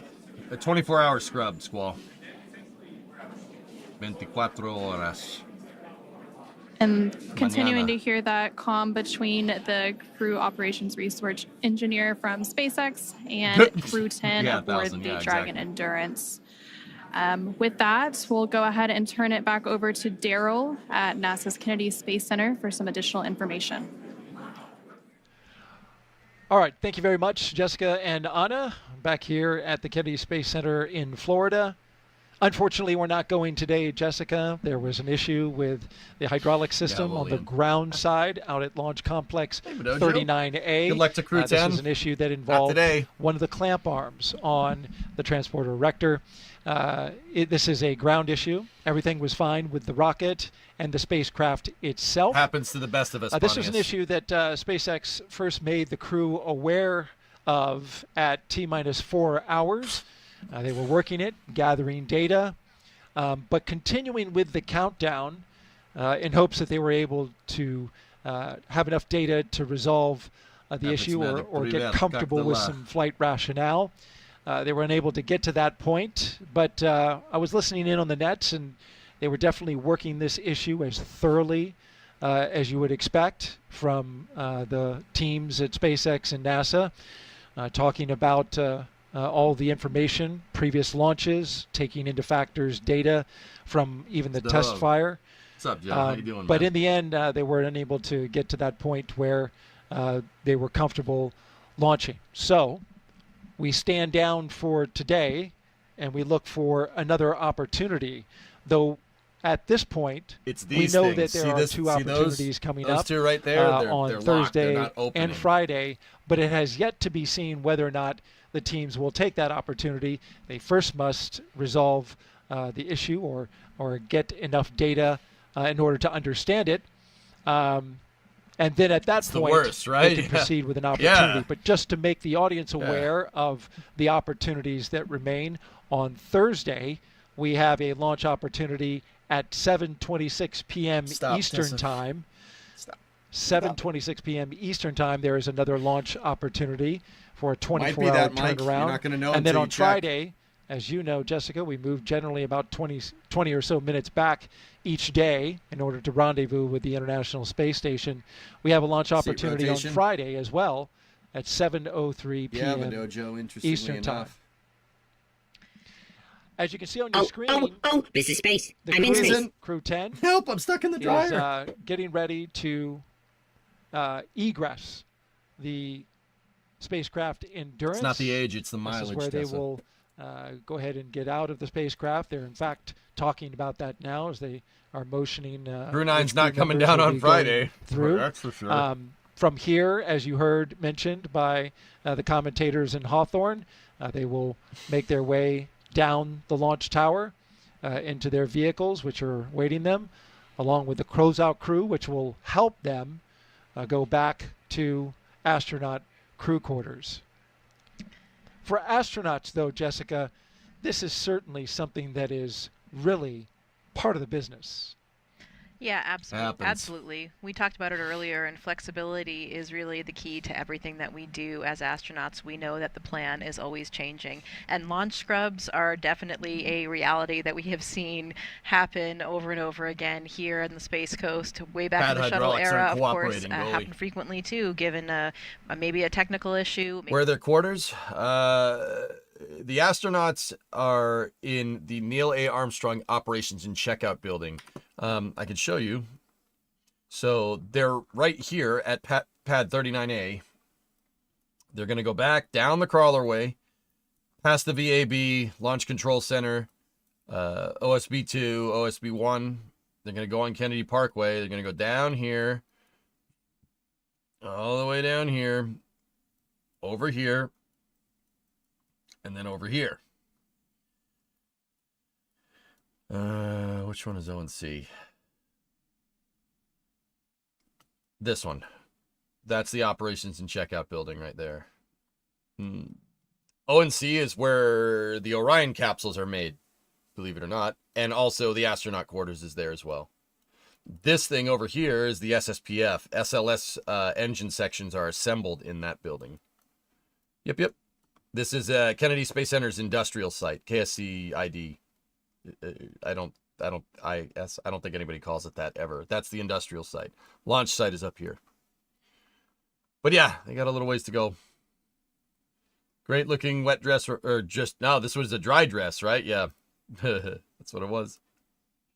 Seems like everything's going too smoothly. I think we mentioned the rocket that from this morning Vandenberg as well, going up and last maybe night. We shouldn't have said that out loud, because sure enough, there's always something that you don't expect. So I'm sure Anne's reminding her crew right now, hey, be humble. We know that today we weren't ready to Silver launch. launched yesterday. The answer is that we will launch when we know we're ready and safe. And that's, of course, the only solution when you're launching humans. GSE, pad hydraulics bandit weren't cooperating. The clamp arms on the strongback, believe it or not. That's the first time I've ever heard of those things being a problem. It's those arms right there. But, yeah, interesting. They're doing okay and certainly understand. SpaceX probably did it out of abundance of caution. If this was a Starlink mission, it probably would have flown. But when you got 4 souls on board, you don't screw around. And that's fair. That's a very, very, very good way to do that. Preparing to go. I don't remember this happening in recent memory, Mark, but A lot of the times Falcon 9 scrubs, we don't necessarily hear a reason. They just get pushed back or they just get moved. So we don't know for sure. No, the clamp arms do not retract the T0. They are attached. Listening in as SpaceX. They open at like T-3 or 4 minutes. Procedures. I forget off the top of my head, but it's before ground gas closeout. Highly detailed list of procedures to. Yeah, you don't screw around when there's people on board, guys. Just don't do that. Of a spacecraft launch. That's right, next Jody. Is our crew Egress. The crew has loosened up their seat belts. For crew awareness, there will be some additional tank venting here as we get back down to nominal tank pressures. Yuri, what was the most international mission with most astronauts from different countries? One of the crew missions, Yuri, if I'm remembering right, launched with an American, a European, a Japanese, and a Russian on board, I think. I forget which one. I'd have to go look. That's just off the top of my head. I could be wrong. If it wasn't that, it was definitely a shuttle mission. What are some? A shuttle mission that comes to mind, like right off the top of my head, is STS-88. I'm pretty sure that had a pretty big international crew. Why was it scrubbed? Pad hydraulics aren't working very well, Revo.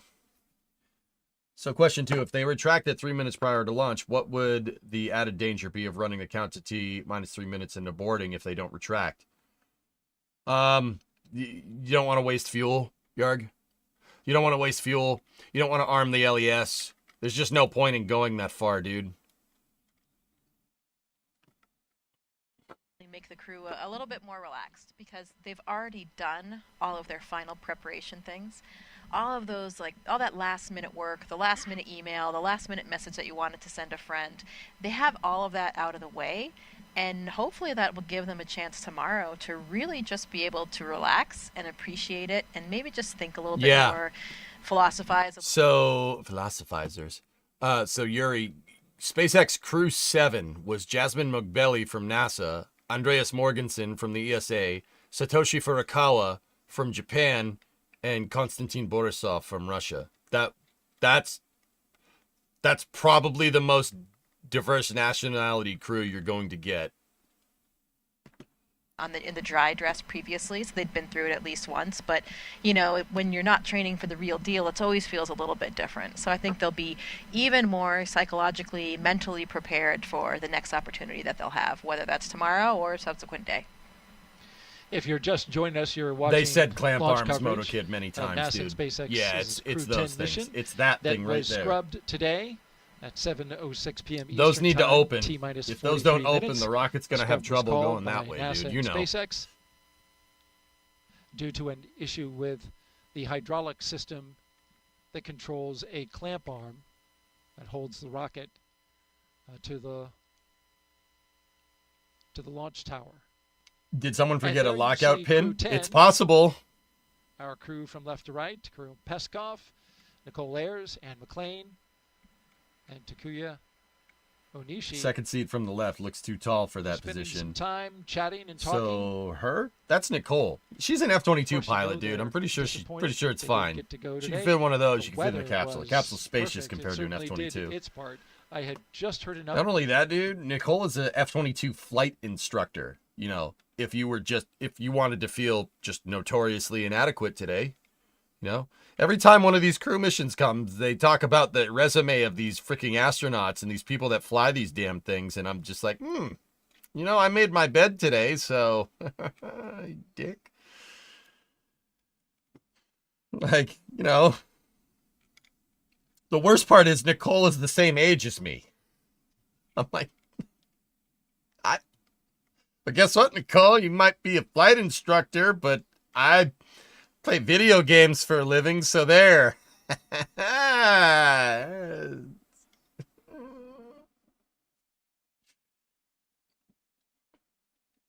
Good to go. Even Kirill, the guy that's sitting seat left from the camera, Peskov is younger than I am, and he's type rated on a 757 and a 767. I'm just like, through sunset.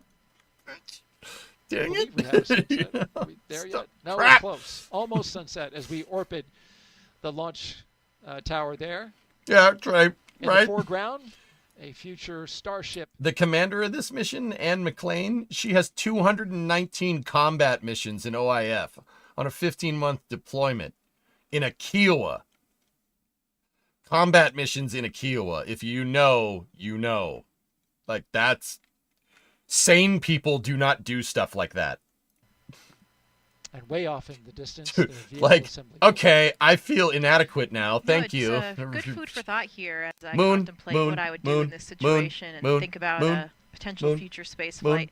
I think it's probably a good idea to have some contingency plans, personal ones, right, about what's going to be different and what you're going to do over those next 24 hours or however long it will be. Like, I didn't actually speak all to the work Anne that about I do, that. I wonder people are if just she like and her crew better than me in every had single way, anything in shape, and mind. form. But that's cool. Anything It's cool to see planned, someone because doing good, right? The way like, things usually work, if you have a plan, then you won't need to not use that I'm it. not, but you get if you the don't idea. have a plan, you know then what? maybe in the case that A Kiowa, guys. If you guys aren't familiar, Anne McLean is an OH-58 pilot.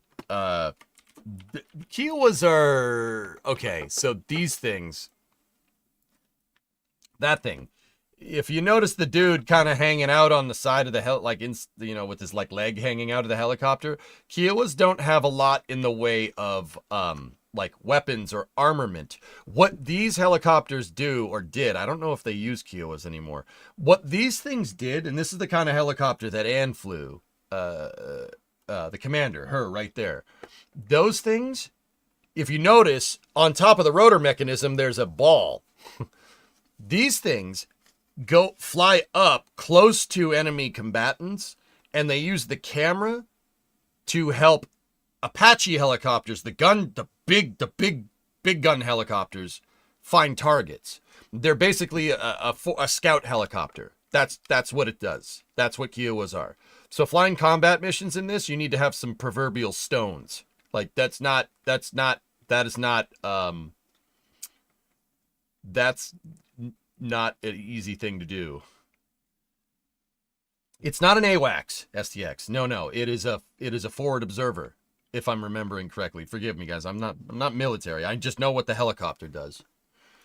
So you flying combat missions in one of those things, you got to have the right kind of stuff. You know what I'm saying? Really pretty exhausted. You know, they had a lot of travel, a lot of things going on. Yeah, they're basically flying up close to enemy waiting, combatants and like kind of keeping that camera.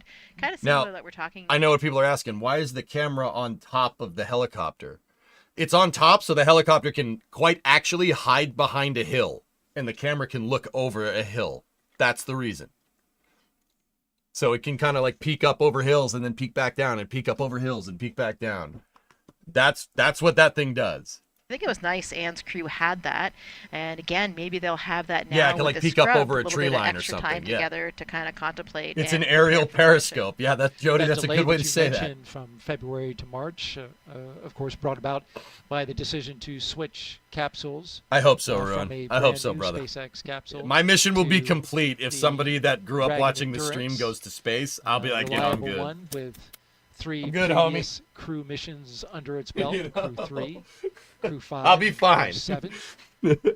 When they made that switch, though, they needed to do exactly, Burbs. Kiowa pilots are nuts. I mean, guys, Apaches can do that too, but the Kiowas are designed to work with the Apaches to do that. That's Army aviation, baby. The amount of data that the commercial crew program has to go over in order to make sure that everything is right with the spacecraft before loading up the astronauts on it. Yeah, it's just peeking. It's just peeking around the tree. Where the guy, it's like that meme of that dude doing this, like, yo, what up? The launch towers you there know, as you know well. the guy with the yellow blazer, like peeking out behind the tree. He's like, hey, pretty close to a full. Hey, how you doing? What's up? You know, what's up? Literally, we've got sunset in just a few minutes. It's Jones in Zonku, right? It's Jones, and it's like, hey, what are you doing over there? Didn't Meeps go into space? Yeah, that's true. That's a good point. But that wasn't. I don't think he went to space because of the stream. I think he went to space because he wanted to go into space. You want some candy? I have a camera. Smile and wait for the flash.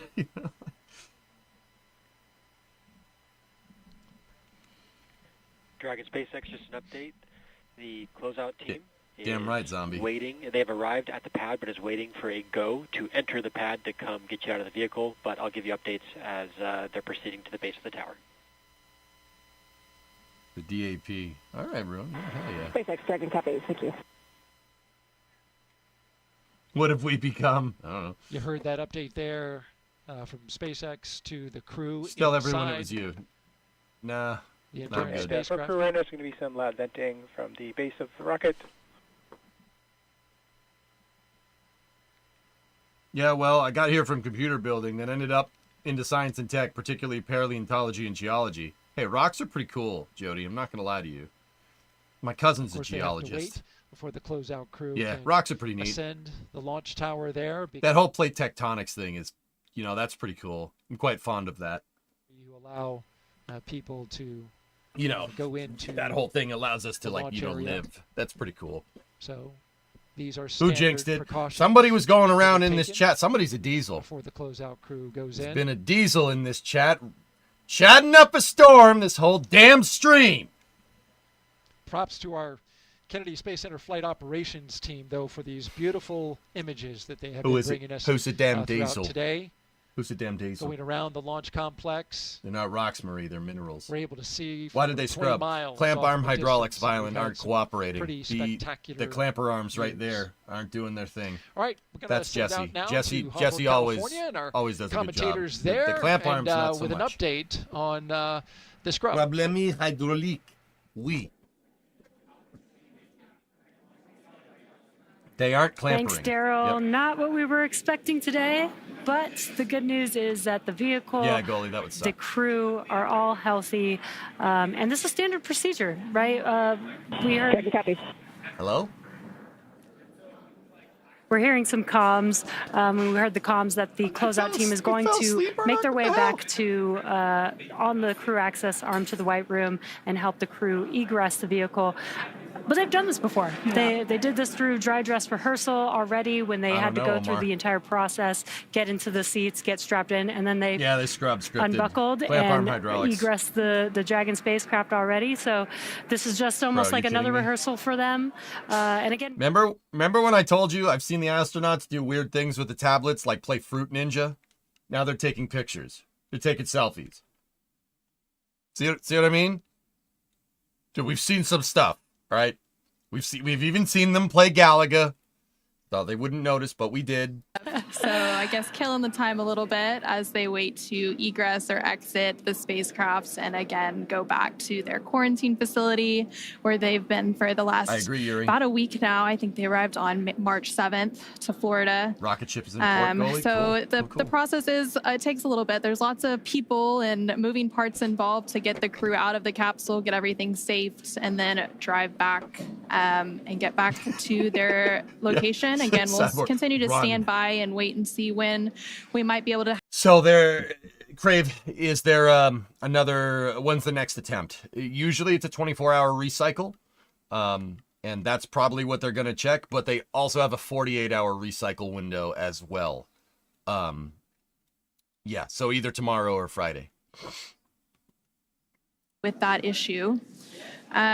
We'll continue to share more about those next launch opportunities once they're available. We'll, just tag me on the if NASA you want to talk side, to me, dude. provide Tag updates about the I'll launch on respond our as mission best as I blog can. on NASA.gov, as well as on our social media accounts. Pad closeout crew is on the arrived. commercial crew program. And if you've been with me this whole time, first of all, thank you. But you remember how I was saying they have porta potties at the pad to take a piss before they get into the rocket? That silver building up on the left that has vapors coming out of it, and I'm not 100% sure why. Yeah, there's the porta potty.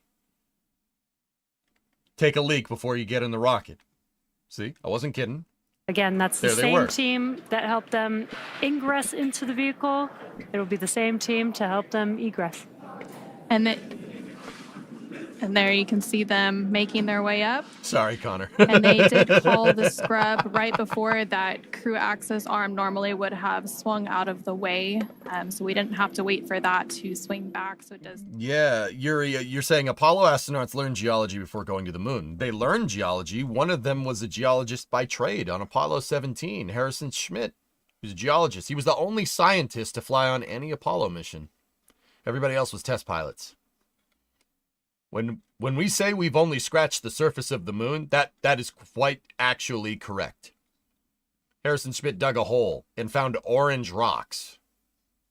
Wait for it. I can hear it in chat. It's orange. Yep.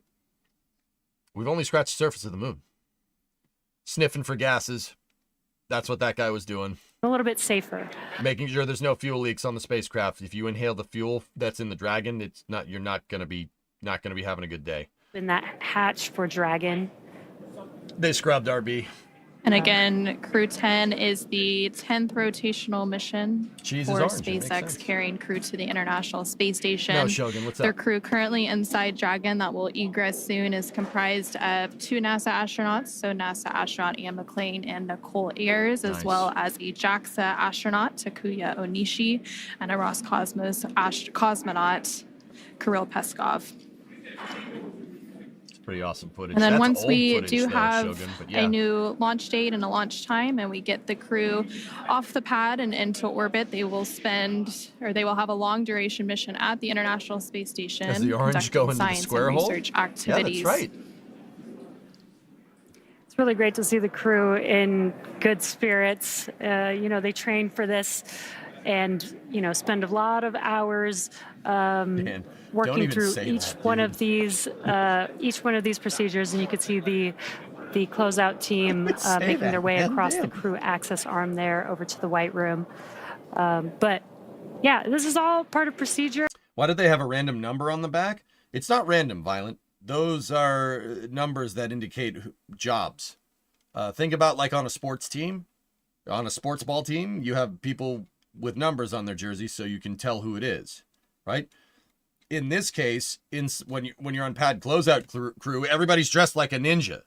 They do that because they don't want to contaminate the spacecraft. It's like a surgical environment in there, right? So everybody's dressed like a ninja. You can't tell who's who. So they have a name tag and a number.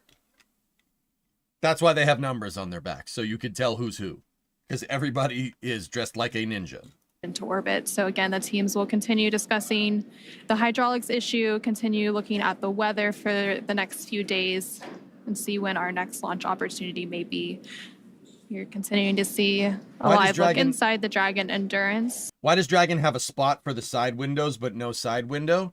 That was nixed after they figured out that plasma flow between the nacelles on the vehicle, like you have your launch escape system nacelles, Oridon, right? Plasma likes to flow up in there, and it would have melted a window. So they basically plugged the window. NASA said, don't do that. And SpaceX is like, yeah, good call. You can still see the porthole there, but it's all sealed up. Teams continuing to go down the crew access arm, safing the hatch and getting ready to open it so that they can begin the egress or exit operations for the crew and get them out one by one. Is there a countdown anywhere? Hexus, this thing scrubbed where the crew's getting out of the capsule. They had problems with they had a GSE hydraulic issue, ground side equipment hydraulics.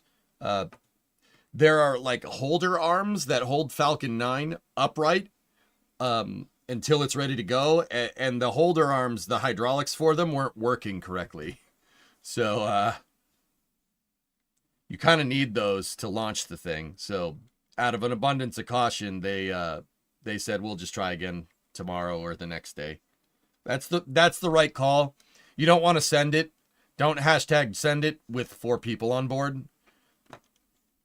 There have been previous spaceflight endeavors where they've done that and it didn't end well. So yeah, just wait another day. Now, I know what you're saying. Well, they can't fix those right now. Well, no. They're up on the rocket. They're holding the rocket in position. It's on the pad. If they wanted to get at it to see if it was working, they'd have to take the rocket down horizontally, and they're not going to do that with crew on board. Team is inside of the crew access arm, inside of the White Room, and preparing to open that hatch shortly. Liftoff time was targeting 7:48, so it would have been launching about 15 minutes from now, but yeah, that didn't happen. Now it's 23 hours and 50 minutes because there's a 20-minute 20-minute jump every time they scrub 24 hours. Airs NASA astronaut Anne McClain and then JAXA astronaut Takuya Onishi. You can't check them unless you lower it back down. You're not going to know if they're good or not until you look at it. You can't look at it because it's up there. It's up on the vehicle. So, abundance of caution. This is not like overcautious safety. You need the clamp arms to launch the thing, and if they're not working, it won't launch. So, yeah, you probably should make sure those are good. Yeah, Blue, the crew has been in the capsule now for about 4 hours. The launch for today was planned for 7:48 p.m. Eastern, 4:48 p.m. Pacific. No, and they called that scrub about 45 minutes ahead of that instantaneous launch window.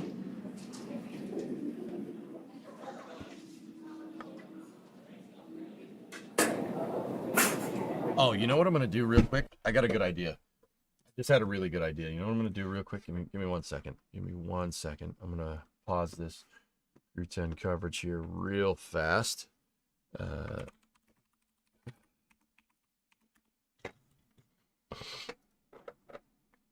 Just go over here. Background, it would have been amazing. We'll see. Hopefully the weather, again, like we said, is going to be good for tomorrow. Michael, thank you for going out to shop.nasaspaceflight.com. Thank you for the great coverage. You're welcome. Thank you for making it possible for us to bring you this coverage.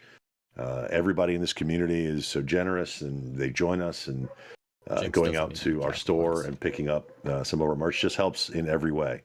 We can't do this without you guys. Amelia, just put that. I don't want no scrub, but let's just put that up there, and you know, let's say that one thing and refuse to elaborate, and then yeah, just get back to coverage. I'm sorry, not the access arm. The clamp arm on the transporter erector. And the countdown. I like to party, zombie. What can I say? Exactly what we use. I come from a time on the internet where it was a little bit less tame than it is now. Safe launch. And what's happening during Wait, these I want to listen. Hold on. NSFspaceflight.com. Scrub means more NSF streams. Yay. I agree. But nobody took the bait. That's not fun. Whatever. That everything is healthy and operating nominally. It's kind of like Twitter is now. Yeah. And as we were working through each one of those checks, can we get a Jack plushie? That there was an issue with the hydraulic Why do you want a Jack on plushie? the clamp arm, and teams began to work through that, trying to see if we could resolve it in time for the expected T0 today. I can't explain how wild the internet was from like 2000 to like 2008. It was a ride. Yeah, it was a ride. The internet nowadays is not it's not like that. It ain't like that at all. It was very violent, I guess. Going Napster through unnecessary forever. procedures as well. It was so again, it was we wild. Load propellants on the wild vehicle. ride. That does make this egress a little bit easier, a little bit faster for the crew.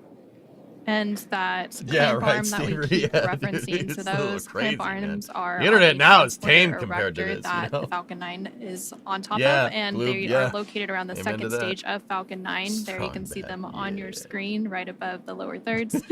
And they stay around the second stage of the Falcon 9 until we have the strong back retract, which takes place in the final minutes of the countdown around the T-minus 4.5 minute mark.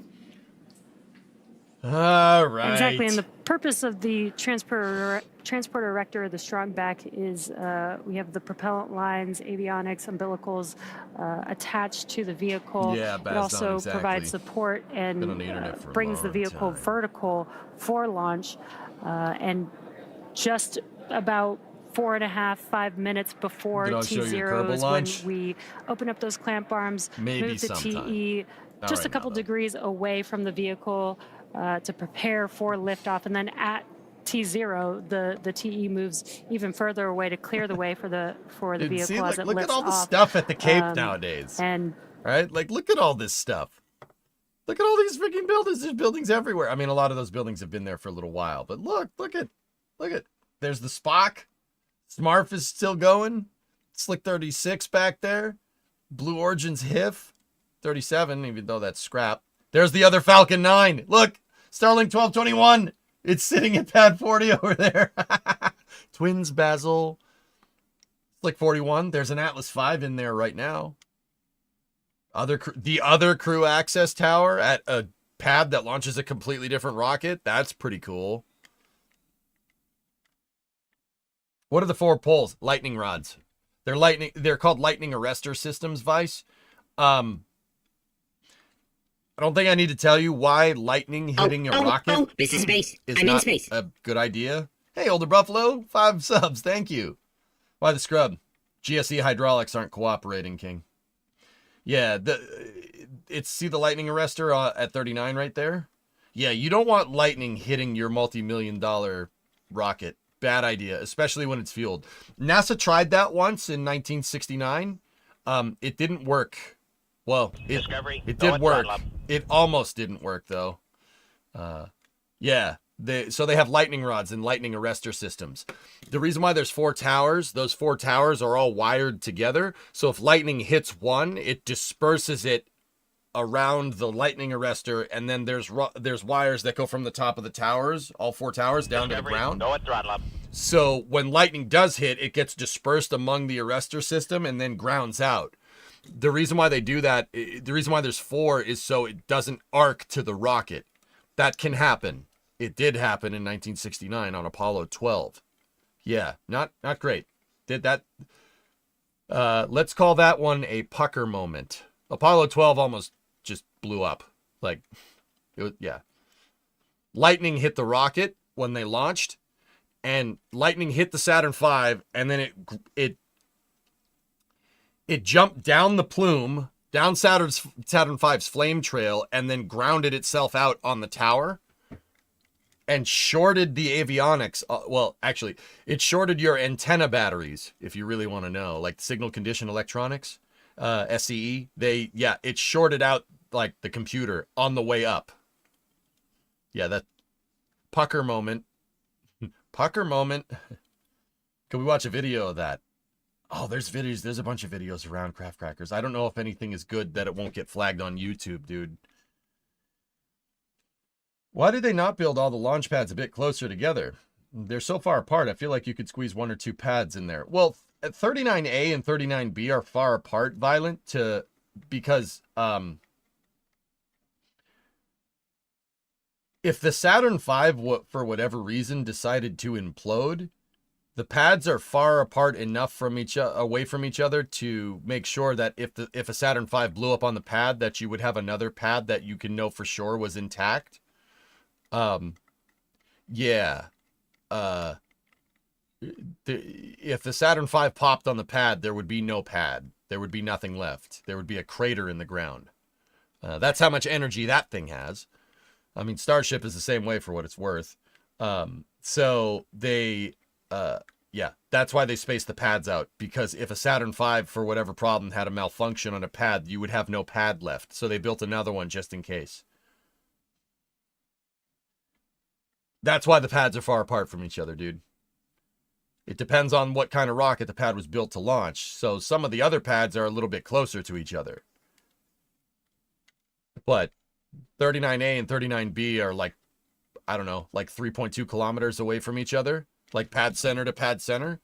Because the blast radius of a Saturn V exploding wouldn't creep into the other pad. Yeah, that was the whole idea. A Saturn V explosion would have been equivalent energy release to like a low-yield nuclear blast. So think like a Hiroshima going off. Yeah, you don't want, I mean, non-nuclear, right? But you don't want that going off. That's why the pads are spaced away from each other. You say that, but that's exactly why they're far apart. How could YouTube flag it when it's on there? It'll flag it as stolen content, Jody, because how content gets claimed on YouTube is the most egregiously overregulated thing you've ever seen, dude. Amazing that bunker down there could handle that. I mean, Team 48, I remember when we were talking about Flight 1, when Starship Flight 1 was going, and people were like, why don't you put a flame deflector down there? Why don't you put a flame deflector down there? Just put a flame deflector. Dude, anything you put down there, you're going to lose. Anything you put down there that's not rated to basically take a direct hit from a nuke, you're losing. Because that's the explosive energy that comes out of these dang things when they launch. Even a small thing like this. The GTA sirens got claimed. Yeah. I played BeamNG one time. I streamed it on YouTube, and the police sirens in-game got claimed. Yeah. And GTA, because people suck.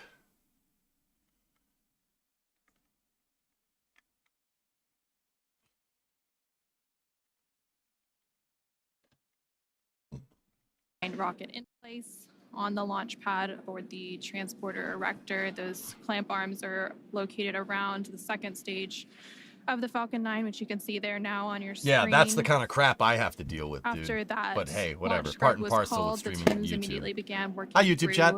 I see you guys over there. To egress the crew from the spacecraft. Hey, Leo. Welcome to Mission Control. You go with throttle up. Thanks, man. Drive back out. They have since arrived to the launch pad. Man, I don't know, man. Up in that crew access arm that you can see on your screen that is connected to Why the is there a gap in the ramp? At the top of the Falcon they have to rocket, and so they are working to safely. The edge of the crew access arm, Sig, has a little bit of a gantry that you push out to get to Dragon. It's like a little bonnet almost that they put on the end so they can like seal up to the spacecraft and make a clean room environment. So that's why it looks like it has a gap, because they haven't pushed the gantry forward. There's a little mini, like, retractable platform that can kind of move in and out. If they show a camera inside of the CAA, I'll show you. Launch scrub was before fueling. So leading up to today's launch attempt. How far away do you think a simultaneous launch? Ingress or entered. How far away do you think a simultaneous launch would be from 39A and B? PM Eastern. I don't know. Oh, there's the bonnet. So see it? Hours ago now. They're got to push that up against it, and then they'll. There you can see. That's what he's doing the ground right now. Crew team currently working on. You can see the guys that are in charge of doing that because they got the harnesses on, because they're literally leaning out over here, and it's a 220-foot drop to the pad deck down there. There's nothing underneath them, so they're all harnessed up. They're getting the seal to go right. They got to reseal against the capsule. Here in Mission Control at SpaceX in Hawthorne, California. Yeah, it's communicating with the crew, just letting. Why are they wearing masks? Debris outside, just right outside. Like, you don't want dust and stuff, Bill. Dust and skin flakes and stuff getting into the spacecraft. You try to mitigate it as much as possible. Hair, whatever. Contamination. You don't want any contamination. The reason why they're sealing up against the capsule, see it right there? The reason why they're sealing up against the capsule is because this is what's called a clean room environment. It's like surgically sterile, because you don't, first and foremost, you don't want to get sick. You don't want to catch a cold in space, like catch a cold and then go up into space. That's a bad idea. They tried that once in 1967. Not fun. 2, you don't want foreign object debris or FOD getting inside of the spacecraft. Too much dust gets in there, it'll jam up the life support systems. Now, don't get me wrong, there's people on board, obviously. You don't want to jam them up unnecessarily, right? Hey, Will the Thrill, thanks for that Prime sub, dude. I appreciate you.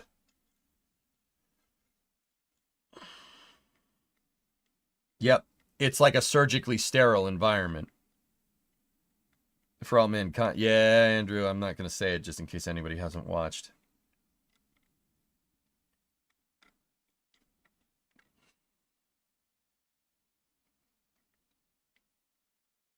This mission is scheduled to go to the ISS, dudes. Yeah.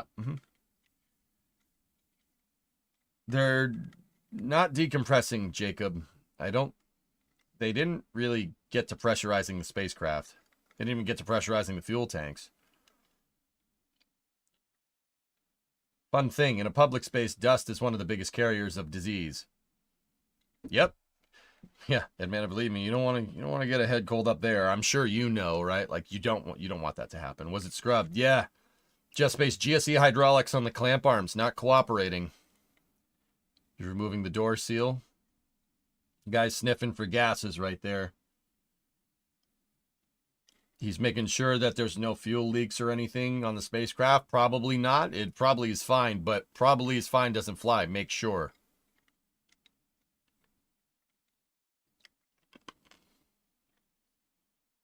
Now they're going to take a wrench and unlock the door. Dude, you're intriguing and compelling. I'm positive I've never said that to a dude before. Don't take that the wrong way. How long have you been doing streaming?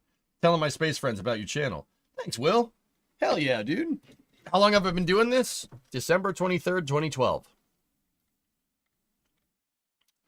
That's when I started streaming. I got partnered in April of 2015 and made it my job in September of 2015. So come September, I've been professionally streaming for a decade. Well, professionally. But yeah, dude, I love space. Space is my favorite.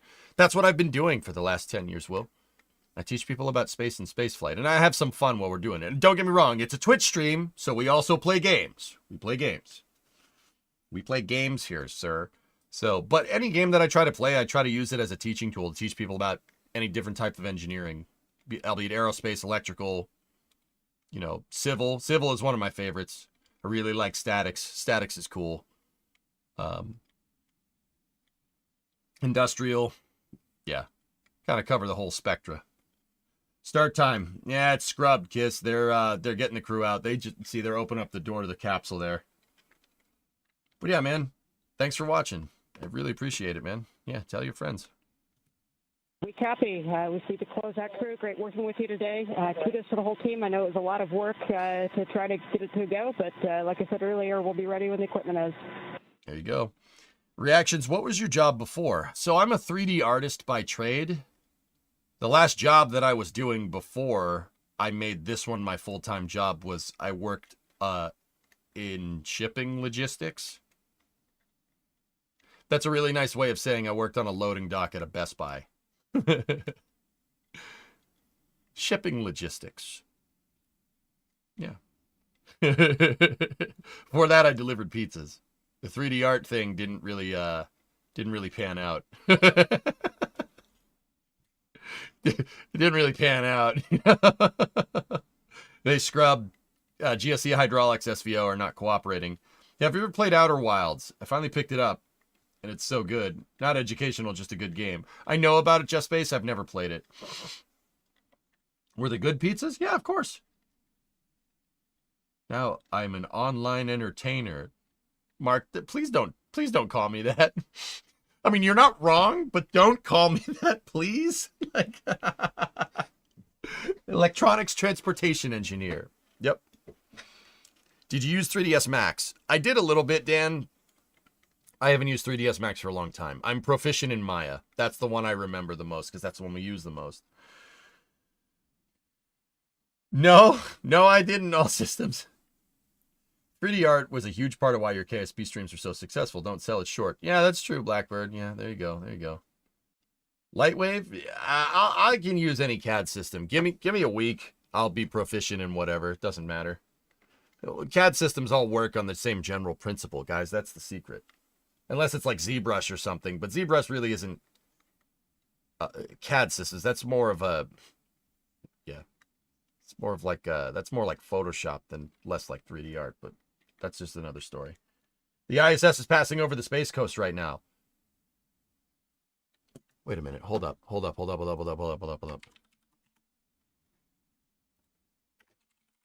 If it's passing over the Space Coast on a northeast trajectory, that means it's going to pass over my house.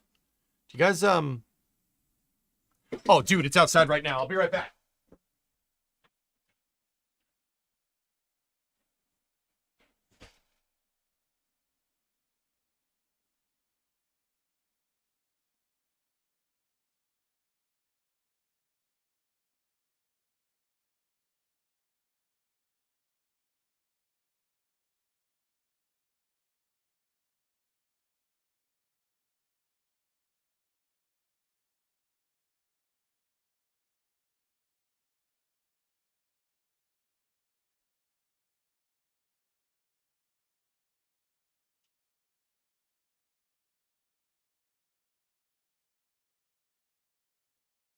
It's cloudy.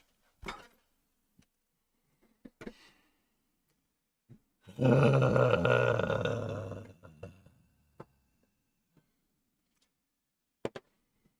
are you going to do? Once CREW-10 launches and gets to dock to the International Space Station, they'll complete that handover period with CREW-9 What are you before gonna do? CREW-9 makes their way back. So, to guys, Earth. the mission did scrub. They're having some trouble with the hydraulics on the pad. It's a ground side issue. It's not the rocket. Rocket is healthy. We're just watching the crew get out of the capsule here. Yeah, cardboard aided design, RB. These Sure. suits are intravehicular. That's the best CAD suits. They system. are designed for being inside of the spacecraft only. Well, this Blue Benji, the reason why the ISS flying over is not a coincidence, dudes. That's not a coincidence. It was this thing was supposed to go to it, and the name of the game with orbital mechanics, long story short, is launch it when you're close to it. You want to go to Mars? Probably better to launch when you're closer to it. Actually, you want to get there when you're the closest. That's technically that's the way to say that, but you get the idea. Has any of the NSF crew taken a picture of the ISS? Yeah, only all the time. Sig, you have no idea how many of that crew are just like textbook nerds. Like, I'm going to go look at things in my telescope nerds. Oh, Blue, you saw Falcon 9 launch when the ISS flew over out of Vandenberg. That's cool. Interesting conjunction. Aldrin cyclers, maybe? Azanku, I would like nothing better than to have like 1,000 starships fly on a cycler. Like, just that would really be cool. We should do that. Crew is getting out of the capsule There now. we see a live look of Launch Complex 39A in Florida. Looks like the sun has fully Call set. me a nerd because I photograph deep space objects? And we now Yeah. Yes, I am, nerd. are following right behind, and it looks like those are the two mission specialists Thank for you. CREW-10. You're welcome. So JAXA astronaut Takuya Onishi and Roscosmos cosmonaut Kirill Peskov. When did you really start doing stuff with NSF? I know you've been doing it for a while, but I've been more of a lurker lately. Just Space. I was brought into NSF in late 2023. The first commentary that I did for NSF at all was the Virgin Galactic 4 mission. So that was right around the time when I started doing stuff for NSF. Nowadays, Just Space, I've done the last 2 Starship launches for NSF, doing commentary down there and fixing NSF's crew members' vehicles. Hey, it's a win-win, man. It works. Paid gig. It's pretty good. Just saying. And you guys don't get the shaft because I can restream it here and still stream whenever I want when I'm down there. So it's pretty good. It's a pretty good gig. Pretty good side hustle, dude. Found in like normal. Yeah, Das dubbed me the NSF mechanic, and I don't know how to deal with that. Like, I'm like, oh crap. Oh, what did I just get myself into? Crew arm as well. Leveling like cameras they're now too, making their baby. way down the crew access arm. Yeah, away Stuart, from we scrubbed. the Crew's spacecraft egressing of now. HS There they are. They egressed or don't look exited following happy. That launch scrub. Again, the scrub was called.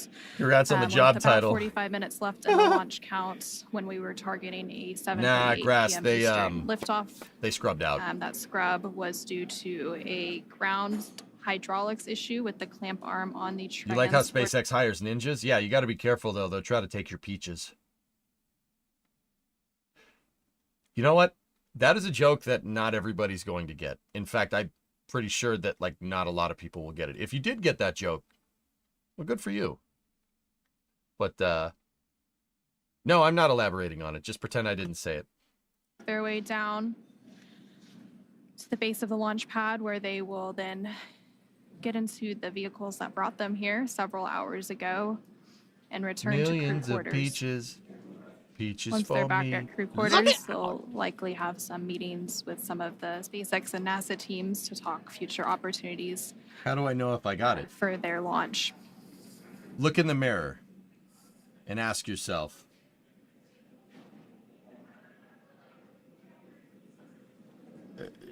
is this good for the company?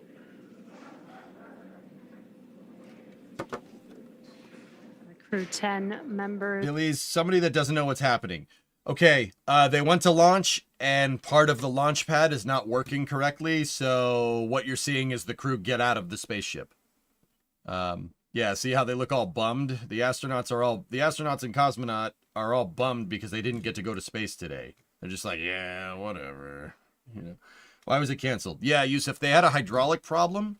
So, guys, all right, if we're going to speak nerd for a second, the GSE hydraulics aren't working correctly, particularly on the transport erector clamp arms. Long story short, the pad is being a little stubborn tonight. It happens. This isn't like, oh my God, we're screwed. This isn't like, oh, it's so Jover. No, it's just it happens. The next launch window, the next attempt is tomorrow. The one after that is on Friday. You know, SpaceX would say like that.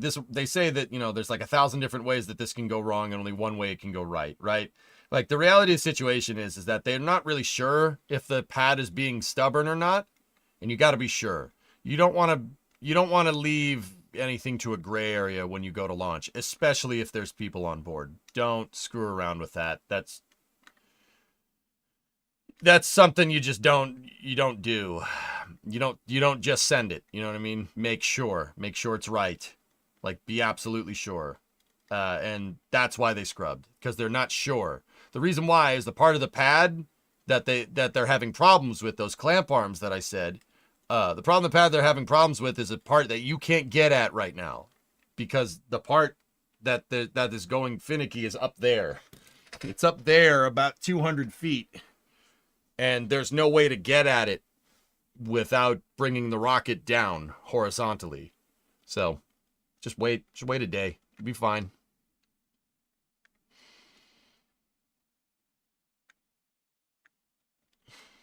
Yeah, it'll probably be fine, works in Kerbal Space Program. That does not work in real life. That's really not a good idea. Is the mechanic title a lateral move? It's just a title, Ernock. But yeah, we'll call that a lateral move. The rocket never was fueled, Jacob. They made the decision to scrub before they entered fueling procedures, so that's good. KSC to follow the crew the rest of the way. Again, yeah, there you go, Squall. It's unfortunate that we did Chief not Automotive launch today, Engineer. but again, always better to be safe. Yep. Make sure that we launch when we're ready. Yep, and you guys don't have a revert in real life? Continue to provide updates. Oh, I'm sure in 2015, where everyone has a time machine in every corner drugstore, you have the revert button, but it's 2025. I'm afraid you're stuck here, chat. And we have to launch tomorrow. Yeah, whatever. Mission. Dude, I got Cleater videos to watch. Look at that. Look at that fox body. That's a nice fox body, boy. All right, thank you both, ladies, for walking us through the egress of the astronauts from their spacecraft down the launch tower and into their waiting vehicles. For those of you... It's McGee. I get it. That's good. I like your name. That's pretty funny. No, no, the pad isn't cooperating. The weather's good. The weather's 95% good to go.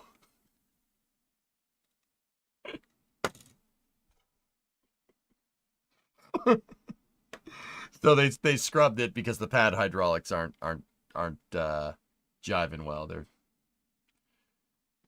They're unhappy. That it happens, dude. It hydraulic happens. Problem with the Launch Pad 39A Falcon 9 hold down clamp arm system. Nope, that's not what that's called.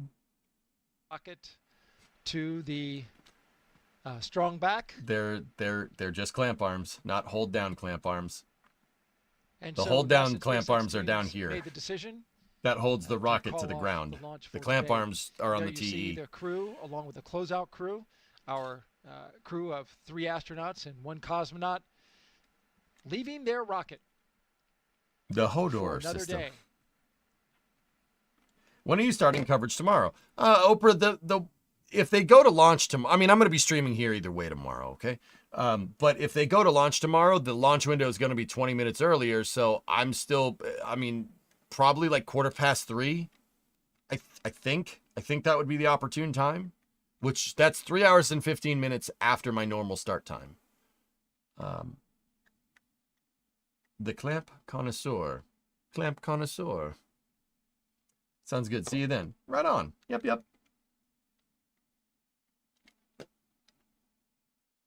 The no button. All right, I felt bad about the peaches and ninjas comment. If you guys know a band from the 90s called Presidents of the USA, right? They have a music video from their song Peaches, millions of peaches, and halfway through the song, they get attacked by ninjas that try to take the peaches. And the ninjas in the music video look like the pad ninjas from SpaceX. Listen, Tranquility Base here. The Eagle has landed. What do you got to say? Why do 9 ants get to live in an apartment for free? Because they're not tenants. I'm leaving now. I'm gonna go.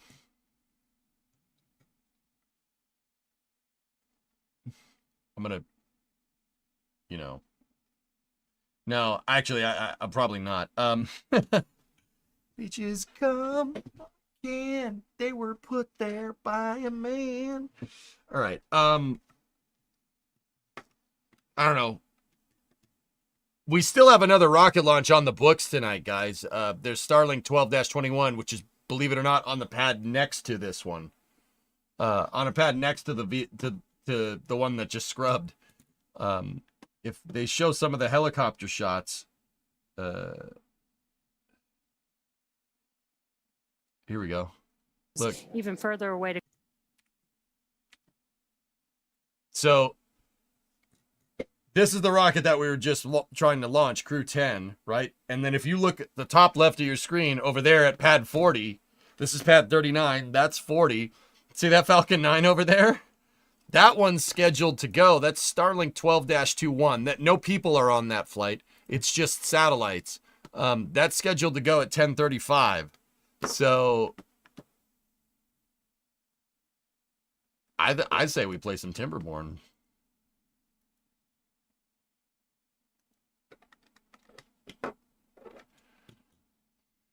We could play some Timberborn.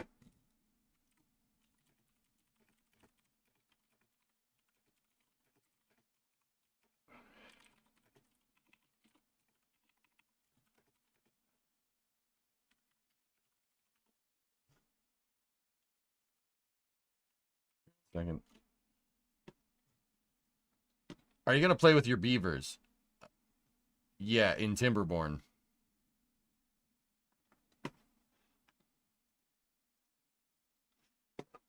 All right, so I'll switch us off of launch coverage, but hopefully that's not, CREW-10 is hopefully you get more action today.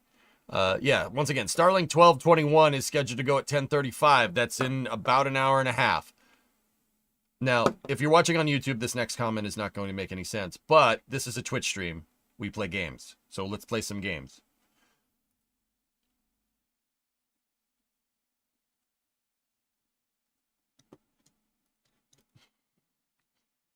All right, I'm just going to get a quick... Actually, yeah, I'll just jog the YouTube VOD. I'm not going to take a break. Let's just go. I'll still jog the YouTube VOD, but yeah, we'll...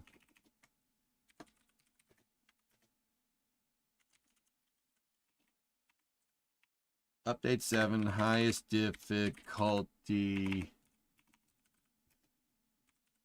Iron Teeth, playthrough. Timberborn is a game where you control a civilization of beavers and you have to survive on a post-apocalyptic Earth. It's a pretty good game. That's what we're going to play now. Once again, just a quick YouTube VOD jog, and I will go from there.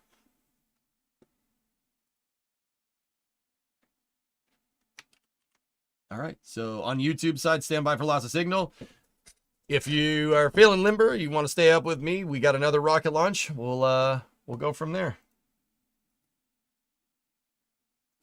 All right, I'll see you guys in a second.